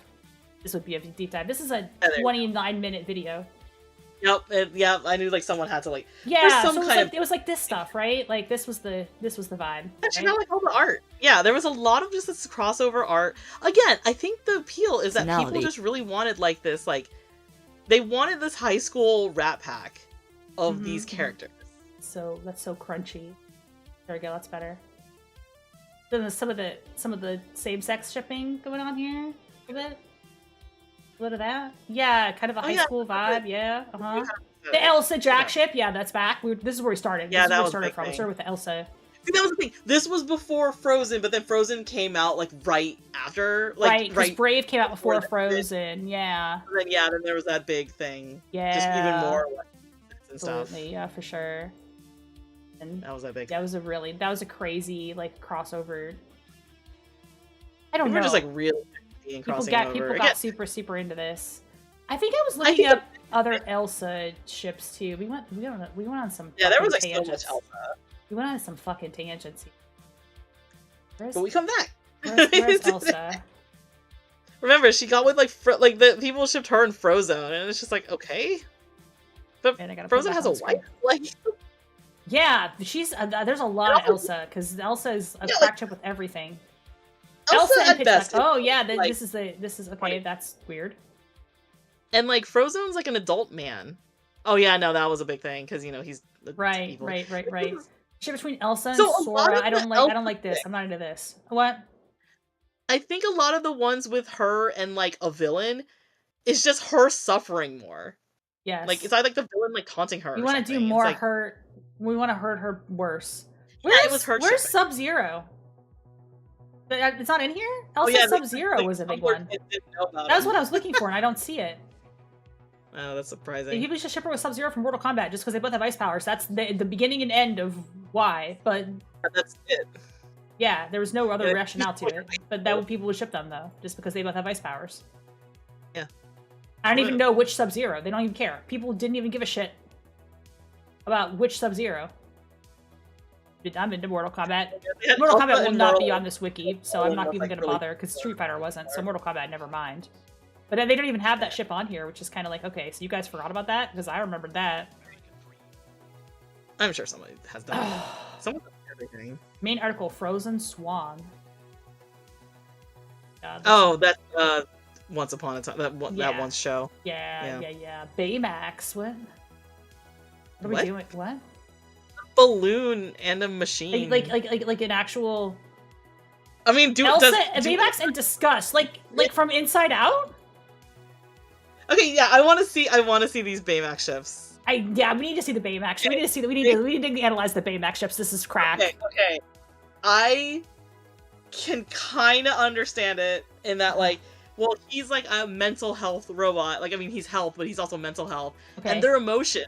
Okay. So their emotions. Okay. If you prompted me to do it and I had to do like a crack, like really fast, think about it, I could do it. Brickly. You're not shipping your emotions in your brain. That's okay. Wow. Or Baymax and Joy as well. You can ship either a sadness. You can ship it with any emotion. You can ship Baymax with any fucking emotion. Don't worry about it. I think it's just like these movies came out at the same time and we don't know what we're doing. I mean, it makes more sense for Baymax to get with the emotions than an actual person. He's a balloon robot.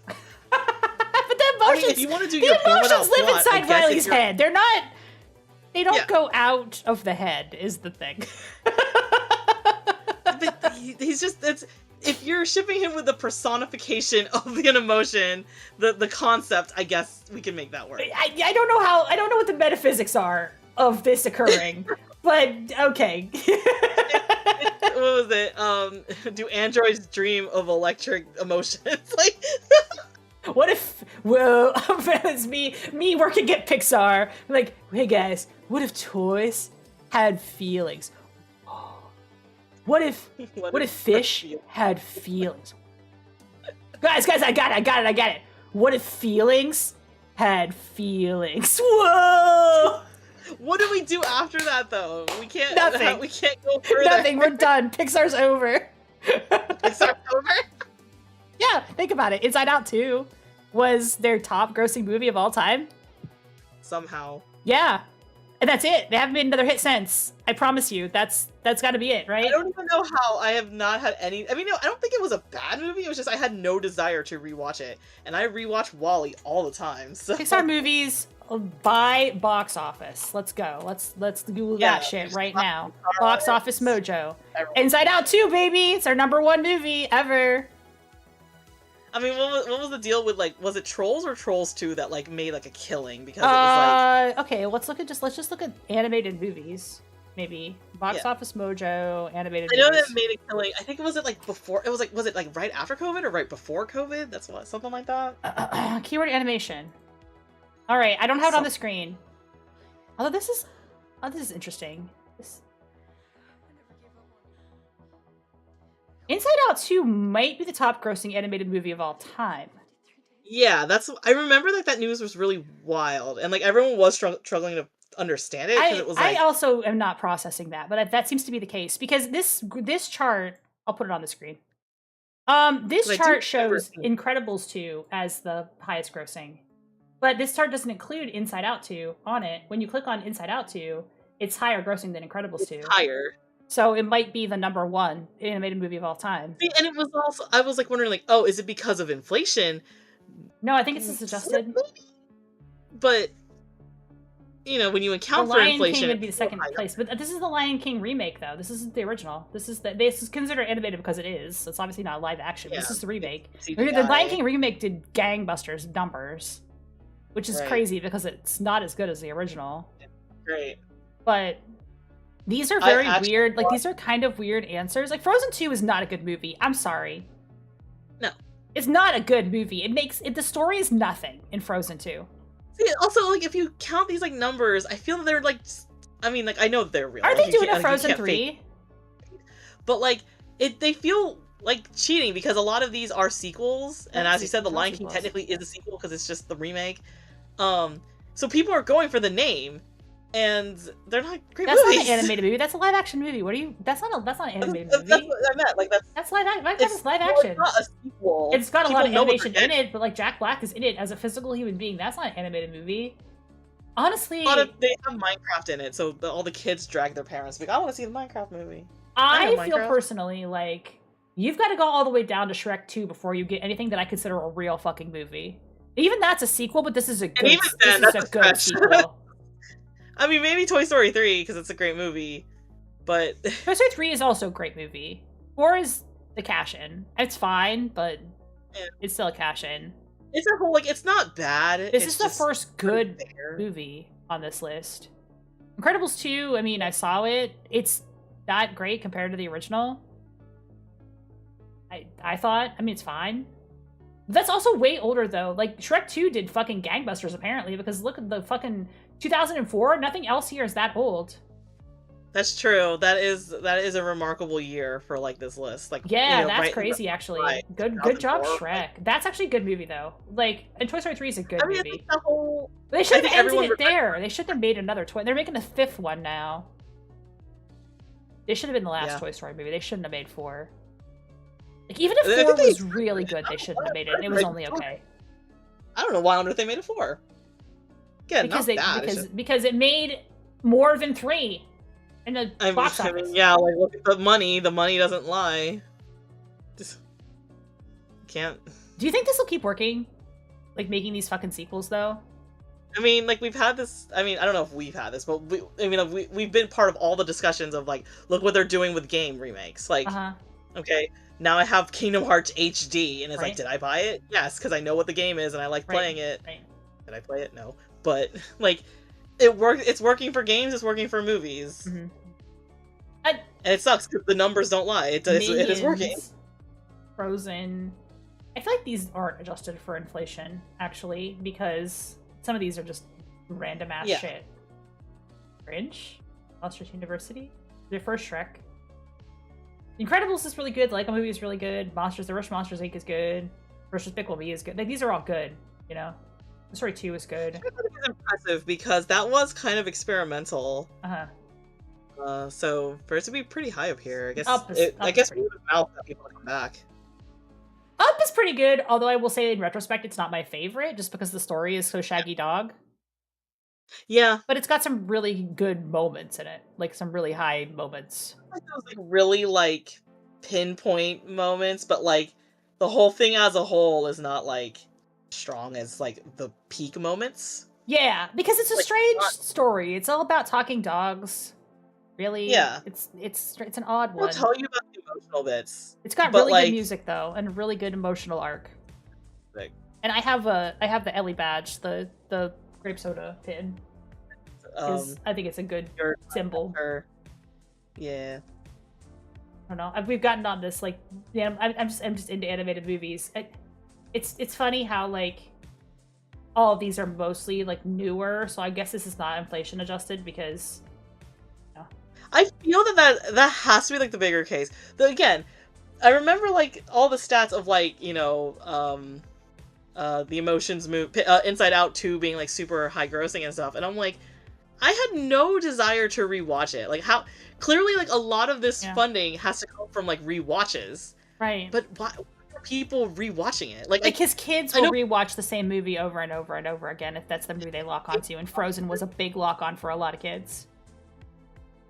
because that makes sense, because it's like, obviously you can take your family to the movies and it's like, okay, like this is the safe option for my kid, like, right, exactly. And then if your kid locks onto that movie, they're going to watch it over, because a kid will lock on. You had a lock on when you were a kid. What was your lock on when you were a kid? What'd you watch over and over again?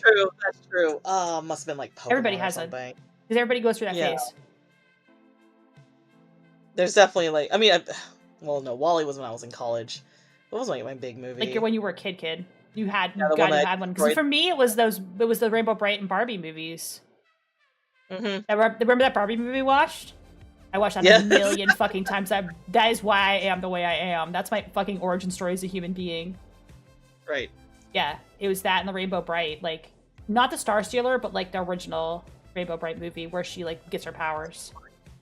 Might have been All Dogs Go to Heaven. That was pretty good. Like, I think I destroyed it. Okay. See, I will even say that for my sister, it was Robin Hood, Disney's Robin Hood.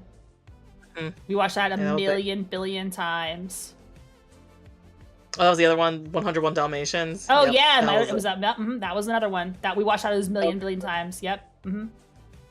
And like, as a kid, if you ask a kid what's the plot or whatever, they're not gonna know. No, it's just like the fucking dogs. It's all about the dogs. Yeah. Oh, you know, that is a good point. A lot of kids would like to watch Inside Out too because it's colorful. Right. So it's just they just lock on to it. And they probably watch it over and over and over again. And like Lion King would be one that you would lock on to because like, oh, there's animals. Like, I don't understand the remake though. I don't understand how that did well, to be honest. I don't get it. That's why I'm surprised that did well, in that like, obviously people went for nostalgia and then bringing like their kids like, oh look, this is a movie mommy watched when she was your age. I guess. Except not. It was more colorful when I was your age. It was better when I was a kid. It was better. I can't remember if I had anything locked on when I was a kid. If you can't remember, think about it. I mean, I had a couple like live action movies I was really locked into too, like Labyrinth and Neverending Story. I watched those both a million times. Oh yeah. But I mean, Labyrinth is always formative for a girl of a certain age, I think. Right. For David Bowie reasons. For reasons, the reasons David Bowie. For a reason. For a particular reason. He's in the sexy man competition. You gotta go in there and vote for my man David Bowie. Well, Jareth, the Goblin King. In his incredibly alarming pants. He's in the sexy man competition. I'll say like, oh yeah, I think Muppets Christmas Carol, but I really only watched that during Christmas. So yeah, I don't know if that counts. Yeah, I don't think like there's a Christmas movie because you only watch it on Christmas. The Three Caballeros, all the Disney VHSs. Yeah, it was something you watched over and over again. Because I remember watching Robin Hood a million billion fucking times. It just became like your background video. Like, this is my comfort. Yeah, absolutely. Oh, thank you for the sub, Jared. Thank you. We're just talking about the shipping. We're talking about Disney movies. Talking about the Disney movie, your favorite movie growing up that you watched a million times. I feel like everybody has one, and sometimes it's something really stupid. Looking up the grosses of animation movies. Yeah, we're talking about animation movies, and we're talking about how are you shipping Lemon Lime, the ship between disgust and joy. Does this count as femflash? Their emotions, they don't have gender. Well, they do have gender. They are gendered. They have pronouns, don't they? Oh yeah, I think they did have pronouns. The emotions have gender. They are gendered emotions. Tall tale. I don't even know that one. Okay, I want to try to imagine when people ship the emotions with Riley, because it's like, okay, wait, yeah, what? Hang on, yeah, there's seriously like disgust with Riley, joy with Riley, and I'm like, okay, wait, how do you like date your emotion? How do you? I'm dating the sadness in my head. I will say that I kind of do want to look up. After Swayze, that's a crazy thing for a kid to lock onto, to be honest. Like, there's live action movies that a kid could lock onto. Like, I remember watching Bill and Ted a million times as a kid because that's like such a fun movie. It just rocks. If it intentionally implies that Riley is gender fluid because her emotions have mixed genders, all the others are pure male, pure female. Yeah, I mean, that makes Scrub Fiend. Hey, Bisho and I are talking about the Shipping Wiki. My God, the Raiders. I may have to go to bed at some point in my life, but I don't know. My throat is gonna give out just talking this much. Yeah, it's like we got onto like shipping, and there's like so much to unpack. There's so much. I knew this was gonna be a long ass stream because there's so much to talk about. Scrub Fiend, what were you up to? Rats? Were you doing rat stuff? Rats. I invited Bisho on because we were just talking shit about shipping. We were talking about shit about cartoons, and now we're on the Shadow the Hedgehog page on the Shipping Wiki. Actually, I do love this. Scrub rated right where we're on the Shadow page. Yeah, Scrub actually rated while we're on the Shadow the Hedgehog page. So we're looking at Shadow the Hedgehog / right now, which is actually your fucking jam. So you were right on time with me having the Shadow page up. Question. Yeah. Actually, wait. I probably shouldn't say this. Oh, this is gonna get me. Yeah, you gotta say it now. Yeah, now you go with the box. Okay, anyone that gets shipped with Shadow, do they canonically in the fic, in the terms of the canon of the fic, do they become Latina? Because Shadow loves Latinas? I don't know why they say non-binary. I think in this wiki, they say non-binary if the character is ambiguous of gender. What the fuck? Why did it say guts? Why did Autobot guts? What the fuck? That's so weird. I don't know. And they say non-binary as like it's any non-binary ships are used to describe relationships including one or more non-binary individual or ships involving character whose true gender is unknown, or characters gender is determined by player, or characters who fit into a fictional gender or sex. So, a lot of people say the gems in Steven Universe are non-binary because they say they're non-binary, but I don't fucking buy it. Yeah, what's your thought on that? There's probably like a specific gender that the they're women they use. They use she, her. I don't know. Maybe I'm too stupid. I don't go there. I don't watch Steven Universe. I guess they're all non-binary she, hers. I just feel like if you're, I don't know. I'm not going to gender police the Steven Universe characters. I'm not an expert on this fandom, but yeah. See, no, the only reason why I can say with full confidence that they use she, her pronouns is because I know that if they use they, them for that show, people would have pointed it out. So the fact that they did it, not bound to human limitations. Yeah, but your body isn't your gender, though. Your gender is a societal construct. We've established that. I mean, hey, apparently you can be shipped with your emotions. You can be shipped with your own emotions. We went through the whole Inside Out arc. You can be shipped with your own emotions. They're in a different society. Okay, so it's because it's a different society. I don't know Steven Universe. I'm talking out of my ass. I don't know anything about Steven Universe, and I kind of. Oh man, I'm okay with Lita. So speaking of genders and aliens, Scrubfiend says I'm being shipped with anxiety daily. This is true. Venom symbiote and Eddie Brock. I guess the Venom symbiote is non-binary. Because it's an alien. Like. What are genders to aliens? They have different anatomy, biology, and society. Yeah, this I could definitely see the symbiote being non-binary because the symbiote is just like a slime. Parasite? But it's a parasite with like choices? Venom would not adhere to human gender. I don't think. Yeah, I mean, I like these movies, the Venom movies, because they really do make it like a shipping thing. Like, it's pretty fun.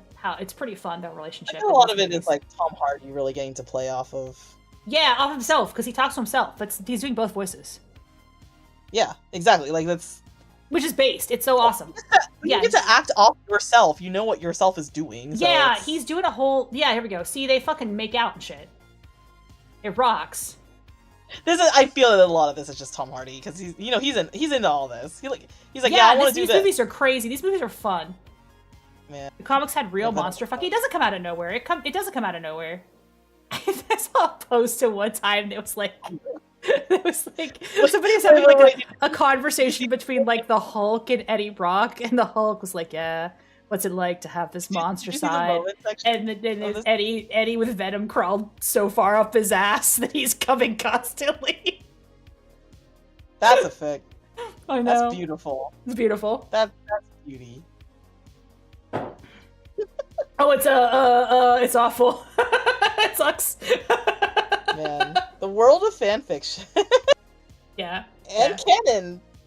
Well, yeah, that's canon, dude. This is not a fanfic ship. This is just they.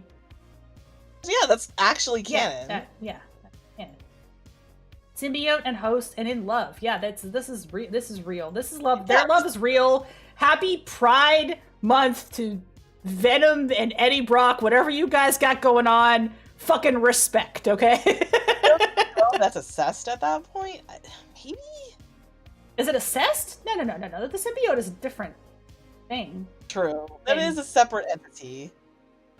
The difference is between fanfic and the IP. Oh, thank you for paying forward the gift. Oh my god, thank you so much. You guys are subbing. Oh, yeah, Spider-Man. Yeah. That explains the non-binary ship. That explains that. So if it's either because they're non-binary characters involved, or because we don't know the gender of the people involved, yeah. Friend ship. Cargo, jokingly shipping a character with a inanimate object such as Sonic and a chili dog. Oh, Chris Redfield in the Boulder is really good. We gotta look at that one. Oh, Scrub, you got it. You missed a really, really good one. The Fluttershy and Yoshi rabbit hole. That was a really good one. Moment.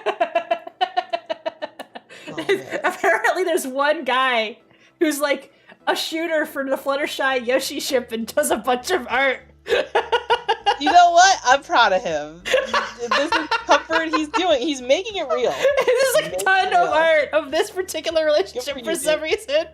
It's all like in crayon. It rocks. Scrub, you don't even know. They got this is my favorite thing I've discovered on the stream today. They had kids, and the kids have names. They are named children. There's a whole thing. This is a whole fucking thing.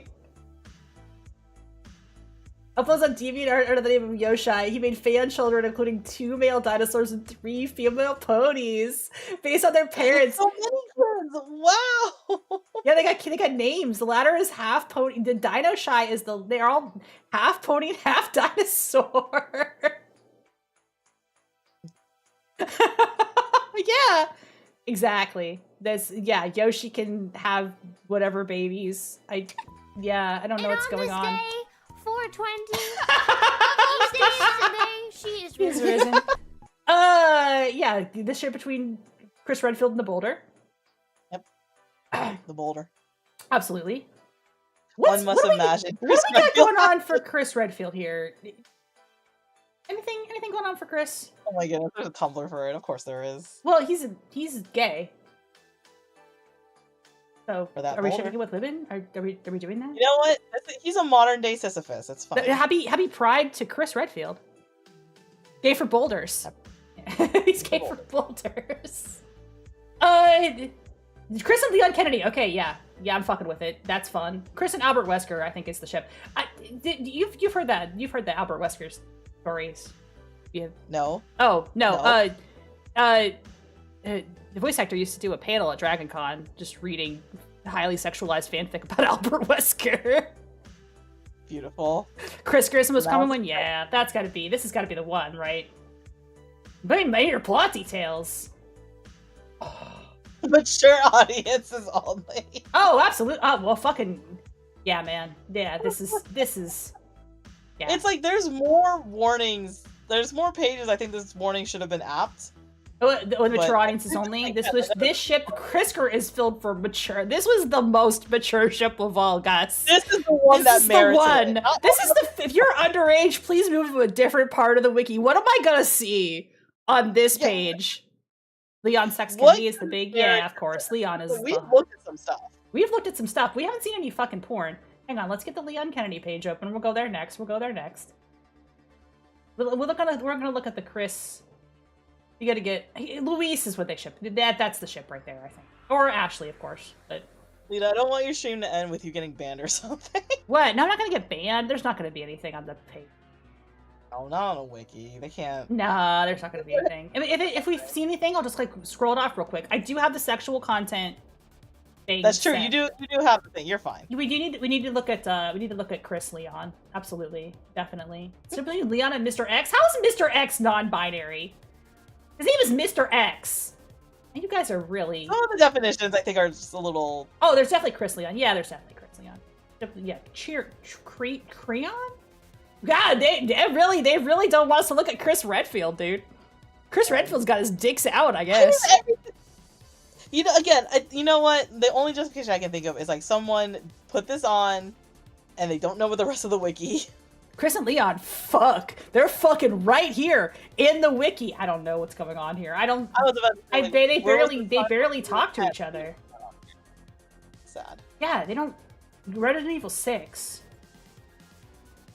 Maybe because it's a horror game. Maybe that's why. Maybe they're just like, this is a horror game, so there might be. We might mention zombies.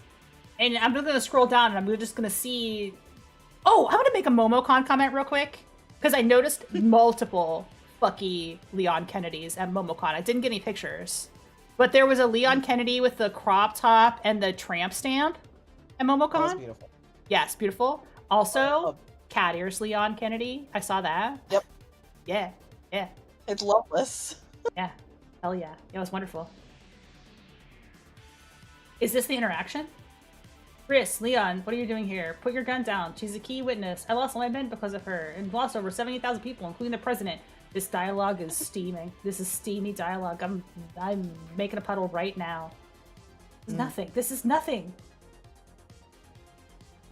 This is nothing, guys. But I like it. I do like. You know, we can work with it. We can work with it. That's it. There was nothing objectionable. The mature audiences only stream. This is dialogue has no sex in it whatsoever. This is fine. I don't know why they put this crazy. Go back to the Albert Wesker one. I'm all over the place. Poly stars. Every single person in stars be fucking. That's the ship. Yep. Just everybody in stars. Oh, it's just Albert Wesker, Jill Valentine, and Chris. Okay, but I can kind of see it. That's fine.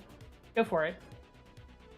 Well, yeah. What's on the Wesker Chris page? I feel like Wesker gets a lot of action because bad guy, monster guy, Wesker and Wesker. Fuck yeah. There's Wesker self-cessed. That's definitely a thing. I think there was like a Wesker time travel self-cessed fanfic that got read out loud. I don't know if it was legit or if they were just fucking with us, but Albert Wesker tag on DeviantArt. Let's not look at that. That's where I'm gonna get banned. It's gonna be the sidebar. Yeah. Sidebar will get mature audiences only. I bet you there's nothing in here that's like actually mature though. Right. This is just blah blah blah. It's like if you read a scary description, don't worry, we warned you. This is for mature. Yeah, don't worry. It's fine. It's fine. Gameverse, movieverse. Oh, there's two different. There's the gameverse and then there's the movieverse. Oh, I guess they eventually started using canon characters in the movies because they do the whole thing where Wesker becomes president. Man. Which is fucking based. They didn't start out using canon characters. They started out with just like it's just in the universe. Alice, right? That was her name. The new Resident Evil movie is also not the characters, but it looks kind of good. Have you seen the trailer for that? No. Oh, I'm gonna put it on. Wait, no, wait. I think I did. Have you? It's like a horror movie. It's like a regular horror movie. I think I heard that we were getting it. I don't know if it's out or anything. No, the trailer's out, but the movie's not out. Oh, okay. Yeah, they're doing like a regular horror movie with it. It's just like a random guy in the Resident Evil universe going through shit. Right. They're just using the universe of it, but they're not. Maybe they can't afford the characters. No. I think it was the vision. I think that was the idea. The whole point of it was they wanted to do it that way. Yeah, I'm gonna put it on. They were just trying to use the universe, and then they're trying to like make a scary movie, like movie wise. Yeah, the new one. Hang on, I'll put it on. I gotta switch screens real quick. When I do a full screen, I gotta switch. My setup is so jank. We're doing it live. Hello? I had a little bit of a problem on the road. Yes, you're obviously not watching my screen as well, but yeah. Hello? You haven't seen this trailer yet? I'll link it to you. I'm watching with a delay. You're not getting audio. But like... I can imagine. Unfortunately, it's a horror. The director of Weapons, like it's a legitimate horror movie. But it doesn't have any of the characters. It's just the monsters. It's just like if you know what Resident Evil is. Right. Hey, babe. Look. That's fine. I'm really sorry that we. Like It seems like a really basic setup. Like he's just trapped in a house and running from the monsters, which is kind of how the first game is. But after no, this is Resident Evil. I'm in like a seriously fucked up situation right now. Hi, Kiki. It's been that 30. Yeah, so like, he's just a guy. And it looks like there's a chance that we might not get to talk to each other again. There, so the monster's the same.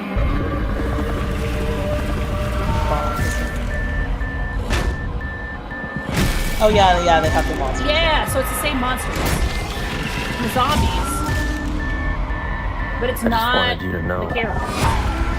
Yeah, it's different. But it's totally different from the Mila Jovovich. Yeah, that's what I was thinking of. Alice is her character. Mila Jovovich is like her actress. Yeah, I love you. Original movie is totally different from this. The original movie is like action movie. They still fight the monsters, but again, it's not the characters. So they've done this story like so many different times into like a plot. Yeah, they've done it so many different times. Then they've done like different takes on Resident Evil. So I have a dark confession, which is I have not really played that many Resident Evil games. And I was thinking about doing them offline and cutting together like highlight reels or let's plays instead of doing them on stream because it might be more fun to see them like as a highlight reel. But I have not played any RE game past the original 5. But I haven't played 4. So I played 1, 2, 3, but the original 2, and I didn't play it very much. So I have 1, I have 3. I have the original 3. And then I have 5, which I played. But for some reason I have 4, but I've never actually played it, which is weird, I know, because it's like the good one. So it's the scariest one. No, it's just the most fun one, I think, like action-y wise. Yeah, they. And like 6 is kind of bad, and I have that one. I played that one. That one's kind of bad. And I haven't played 7, 8, or any of the new ones, so I've kind of like missed all the good Resident Evil games except the first one. Well, 3 is good. The original 3 is good, but it's.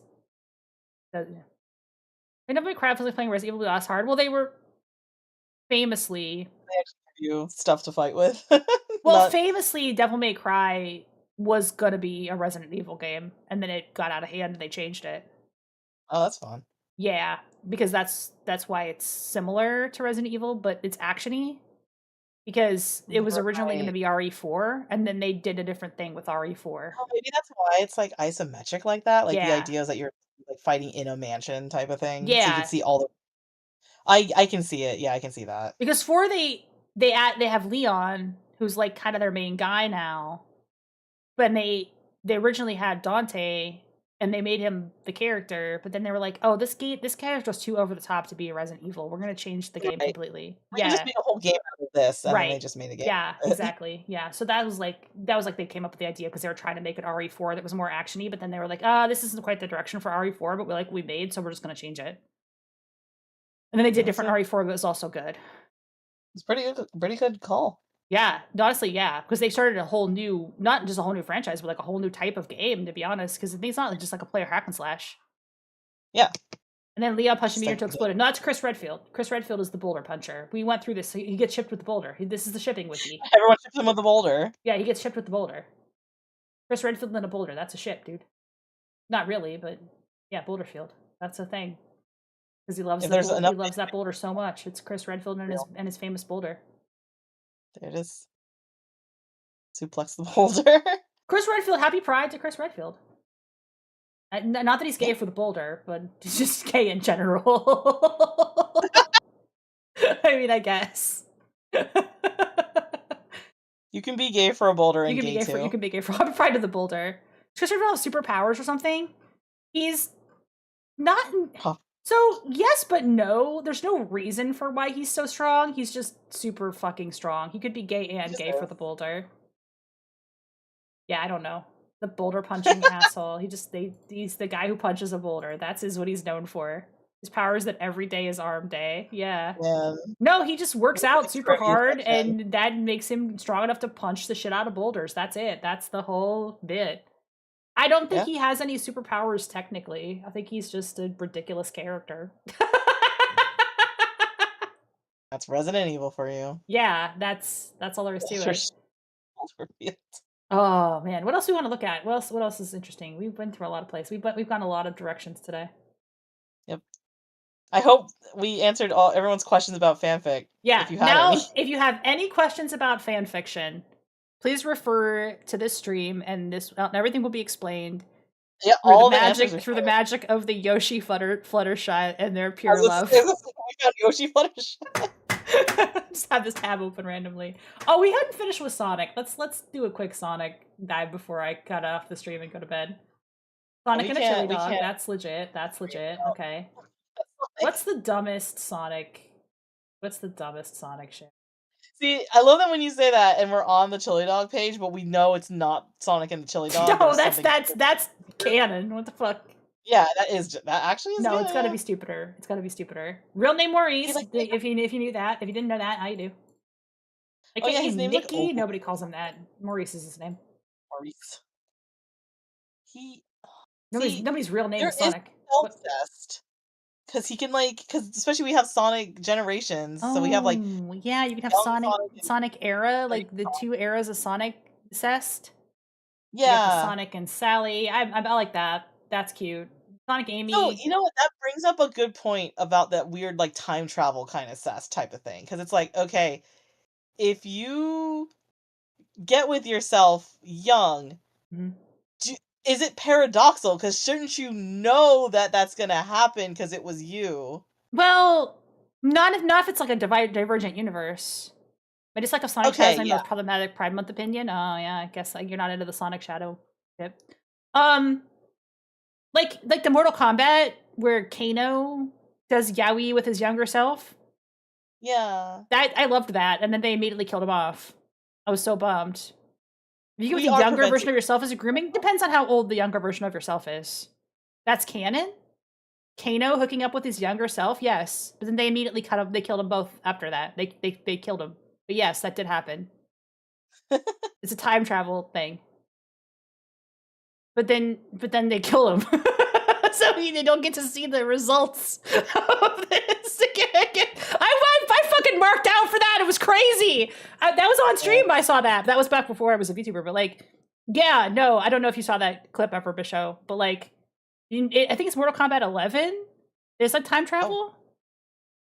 Is it 1? Or is it MK1? Which one? Whichever. It may be MK1 that has a reboot. It's one of those two. I did both of those story modes on stream. Oh no, it was definitely 11 because I was a pig tuber when I did 1. So there's a time travel plot, and the Kano in 11 is gay, homosexual gay. like they went nuts with it. And the when they show his younger self, he looks him dead in the eye and then gives him the look up and down what? Oh, let's do it. And then I was like, oh my fucking god, I can't believe they did that. And then they immediately kill them both off. Self-cest is canon. So that is actually canon. Yeah, it's actually canon to Kano with Mortal Kombat. I gotta find the clip of it. I like a clip of just the game. Oh, let's not forget Tiara Bubowski. That's a character. There you go. Oh, they don't even have a page. Boo. No page for Tiara Bubowski. Nothing for you. It is funny that they have fics of Sonic and Zelda, Sonic and Princess Peach, and it's we do have canon evidence that Sonic is attracted to princesses. So. Yeah, you know what? He did kiss a human princess on the mouth. Yeah, a human princess at that.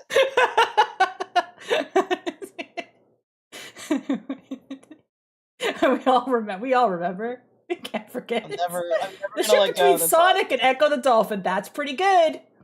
That's pretty funny. Sonic didn't kiss her; she kissed him. Yeah, that's true. Wait, there's not a whole page for Sonic and Echo the Dolphin. I was cheated out of that.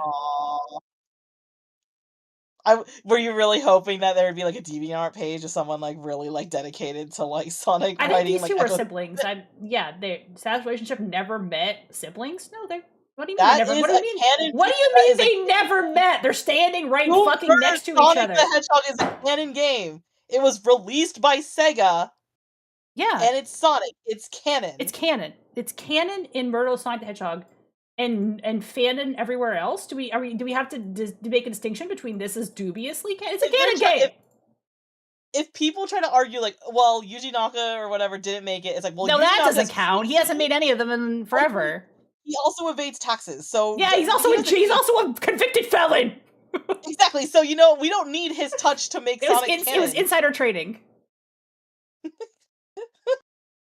Rook Never forget, kills. you guys. Never forget, guys. You do not Felon. get a convicted felon. Felon. Don't ever forget. I forgot to put my music back on after watching that trailer. Knuckles and Big the Cat? Alright.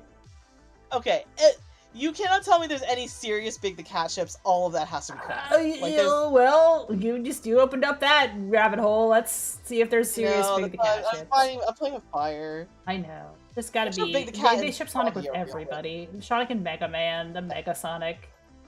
There's a Mega Man. We didn't have enough Mega Man. Oh, this is we were already here. We already did this one. I don't see Big the Cat. Wait, what? Silver, Jet, Banjo.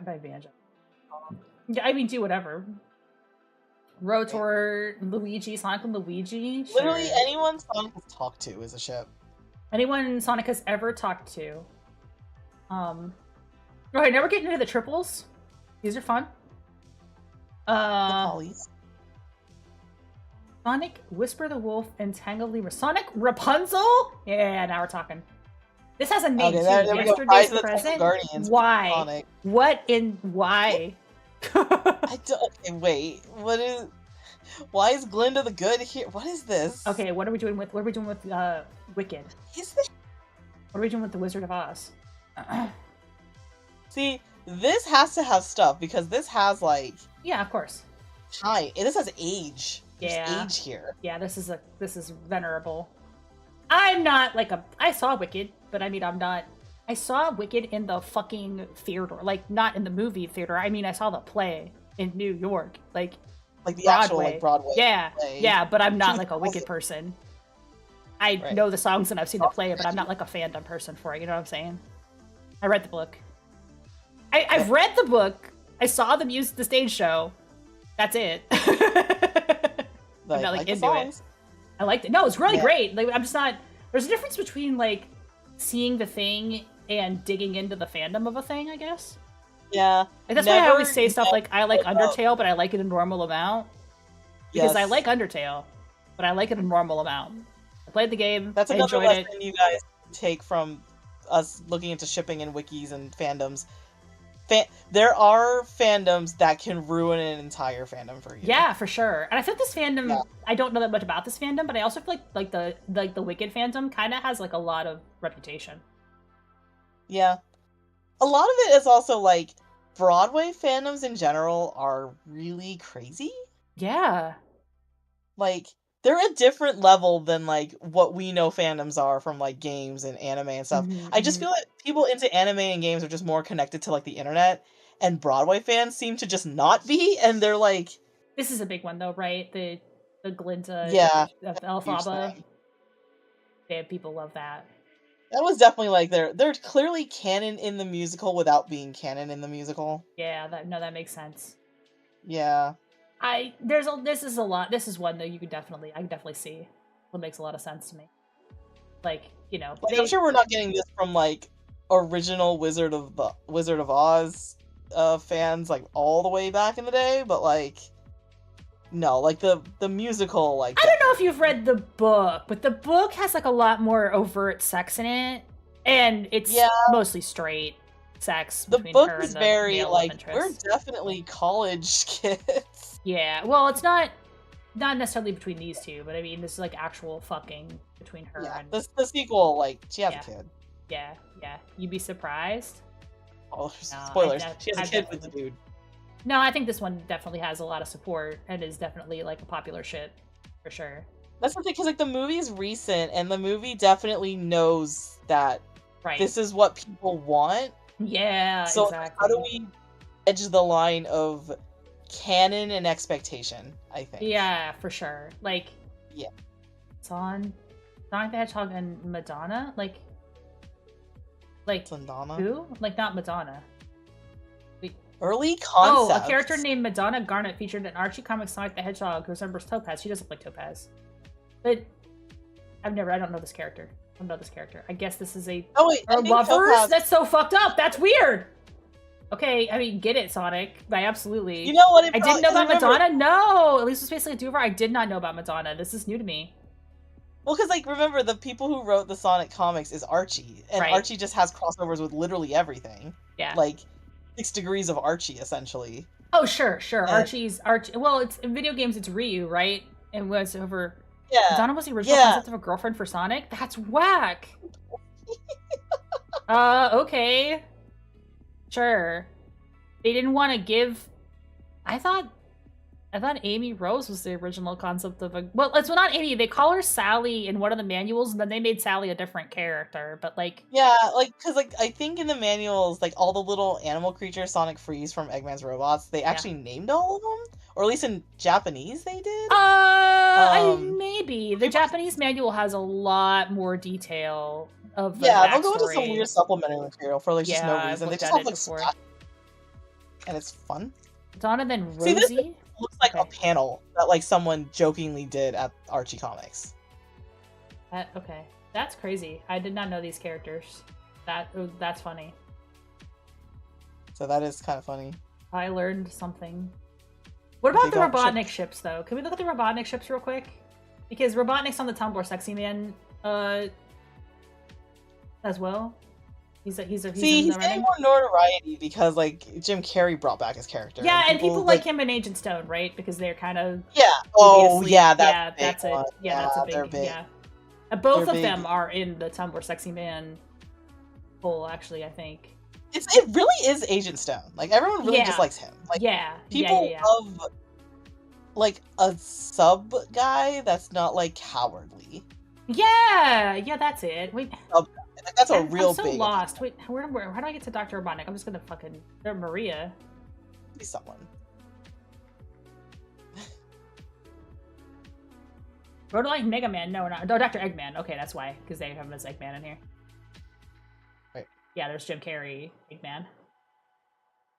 Male, cisgender, and pansexual, and panromantic. Apparently, this is canon. Apparently, these just pansexual.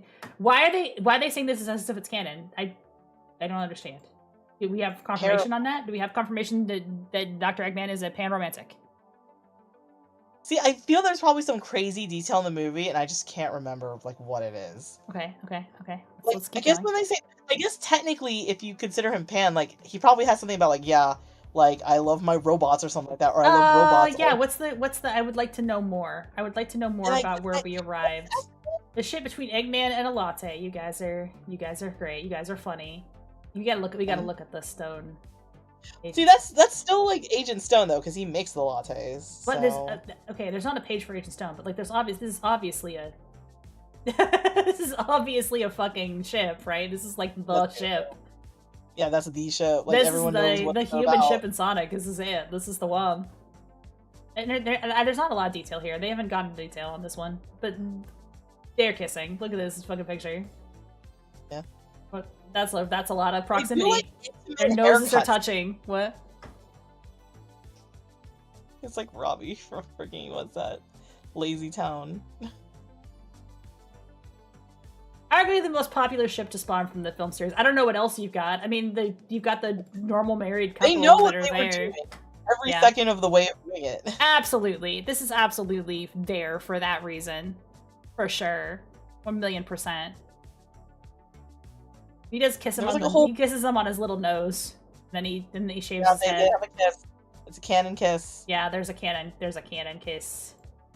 That's about as close as you're gonna get, huh? Scene, I think, where he was walking with Tails, and like Tails was like, "So, what's your relationship with Eggman?" And he's like, "I don't know." And Tails is like, "Sonic and I are friends," and he's like, "We're not friends." Oh. But it's like, done like it was blocked in that whole way of like, we're not. That's not us. We're more. We're something more, and yet something more than friends. Less. I don't know. Something strange. It's a complicated relationship, and we don't understand it. It's beyond us. This is the Doctor Who page again. The ship between Amy Pond and Vincent Van Gogh, God-based. That's a fun one. Why not? Yeah, absolutely. She could have fucked Van Gogh. He's in the show. They hooked up. I mean, if you hook up with someone and then jump on the TARDIS immediately, does it count? Like, doesn't even count. Oh, just don't have a time travel baby. Or do. That's River, right? Yeah, that's the crazy thing, because like Doctor Who is married, so man, I think Doctor Who's going to be a really hard show to write for at this point in time. They've just clearly given up on like, okay, they're just a different person clearly because we're doing reincarnation logic. We got to do a longer conversation about it earlier on the Discord because I was like, yeah, I really fell out of this. I didn't really watch the Capaldi seasons at all. And I just kind of dropped out of the show. But I don't know how you continue to make Doctor Who without just burning down a bunch of continuity at this point, because like, how could you crack of all the continuity? Think about it, like, you know how like Kamen Rider is a kid show because it's the Japanese like staple. They're selling toys. Yeah, but it fucking owns. Like yeah, it's like that's like they're at the end of the day, even though like, you know, it's going crazier and crazier, it's supposed to be like that backbone like kids show. Like, here's our crazy actor that does crazy things. It's just the nostalgia I think that carries it. I don't know that I would. Now, granted, I don't know what the fuck I'm talking about because this is the first time I've ever watched Kamen Rider. But is that a kids show? Okay, that is always a huge joke for Kamen Rider of like they do so. Power Rangers Sentai, that's obviously the kids show, but then we have like the older kids show, but it's clearly still trying to sell toys. Yeah, but like, it's definitely it's definitely very toyetic. It's definitely very toyetic. But it's at least like an older teens show. Yeah, it's definitely an older teen thing of like the first like 10 episodes of a series will sell you the toys, and then they're like, okay, the kids are tuned out now. Now we're gonna get into some crazy, wacky nonsense of this is a kids show too, type of thing. Yeah, that's that. I just Zets is just wild. Have you watched Zets? I want to watch Zets. It's like I know the Kamen Rider, so I have an idea of like, okay, I know where the flow of the story is at this point. What's interesting, they really are. It's the acting. They act like this is the realest thing that's ever happened. Like when somebody gets killed in Zets, like the actors are putting their entire fucking guts into it. Like it's not. Yeah, like they get like real, like I don't want to say dramatic because that has like a different connotation, but like they're really like they're really into like, stage acting almost, and like they're like, serious. There with them. They get emotional. They're for real. Yeah, that's the thing that struck me. Like, not that there's anything like objectionable in it, like blood and gore wise or anything. There's like a little bit of blood, but like no, it's like it's their emotions. They get, like, they're just acting is just over. It's like they really sell the weirdness, and it's really funny because like 10 episodes later, which you know it's a lifetime, but then like the character will come back, and it's like but it's like they gave their all to it. Yeah, like, absolutely. They do revive like dead people all the time, but like they're but they really put a lot of soul into that. It's like they never make it cheap because they make it long enough that at that point it's like I've gotten over grieving for you, and now you're back. Like you kind of feel like betrayed in a little weird way. Yeah. It's better to leave them dead for like at least a couple episodes though, than like immediately bring somebody back if they make a big deal out of the death. It's like really great because then you have that mixed emotion of like, oh, I'm so glad you're back, but like, I grieved for you, man. Like I was there. I gotta get some sleep. It's going on 1:30. This is so much fun. Thank you for coming on the stream. We had a lot of fun learning about shipping today. I hope everyone learned about fanfics or something. Thank you so much for jumping on voice to chat with this. I feel like I got more content out of just chatting. You're always welcome to chat anytime. We do chatting. We'll just love. I will follow you on Tumblr, and then I'm gonna sleep dead, for a super. That's okay. It doesn't matter. It doesn't. All I'm doing is reposting brain rot shit. Just don't follow me back if you don't want to see that. But Scrub hooked me up with some good stuff to follow, so not everything is just yaoi now. There's other stuff. I just don't find my password. I just don't remember my Tumblr password. Oh yeah, well that doesn't matter. Well that's fine. It's okay. I only got on there because I was tired of regular social media. I'm tired of politics on social media. I don't want to be like, no politics allowed. I don't want to be that person. It's just exhausting. I don't know. You can't do anything about it, and it's just everywhere all the time. You need a place you can run to with just brain rot of silly fandoms. Exactly. I just want to see fun things that are silly and not. I hope that doesn't make me a bad person, but sometimes I just can't anymore with everything that's going on. I just like to watch it, look at stupid shit that's interesting and funny. This is really fun. We learned about animated movies. We learned about shipping yourself with your own emotions. Incredible. You saw the Luke and Jamie art for Street Fighter. They're a couple. They're a good ship. And we will find a person to raid out to. I don't know who's still alive because it's been very late. Well, this was a long one. We were gonna raid somebody. Oh, is Callie still on? No, I think you were gonna raid her. I mean, I would if she is. Yeah, that was like hours ago. She was on when I started streaming, so I don't know if she's. Oh yeah. I'm sure we can find somebody though. Yeah.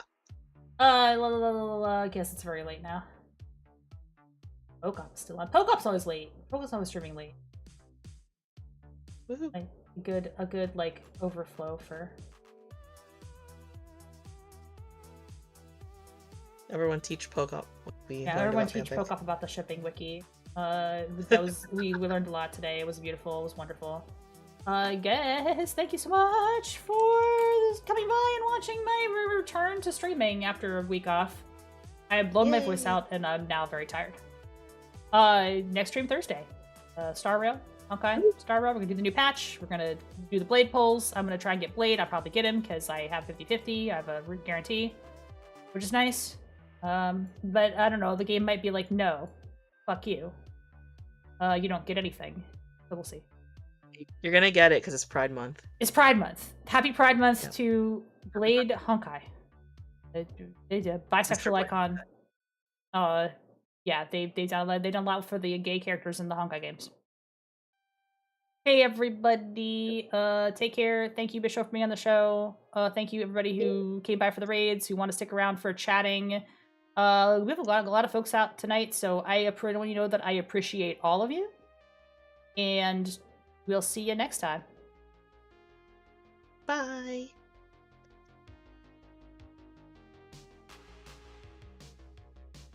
Here we go.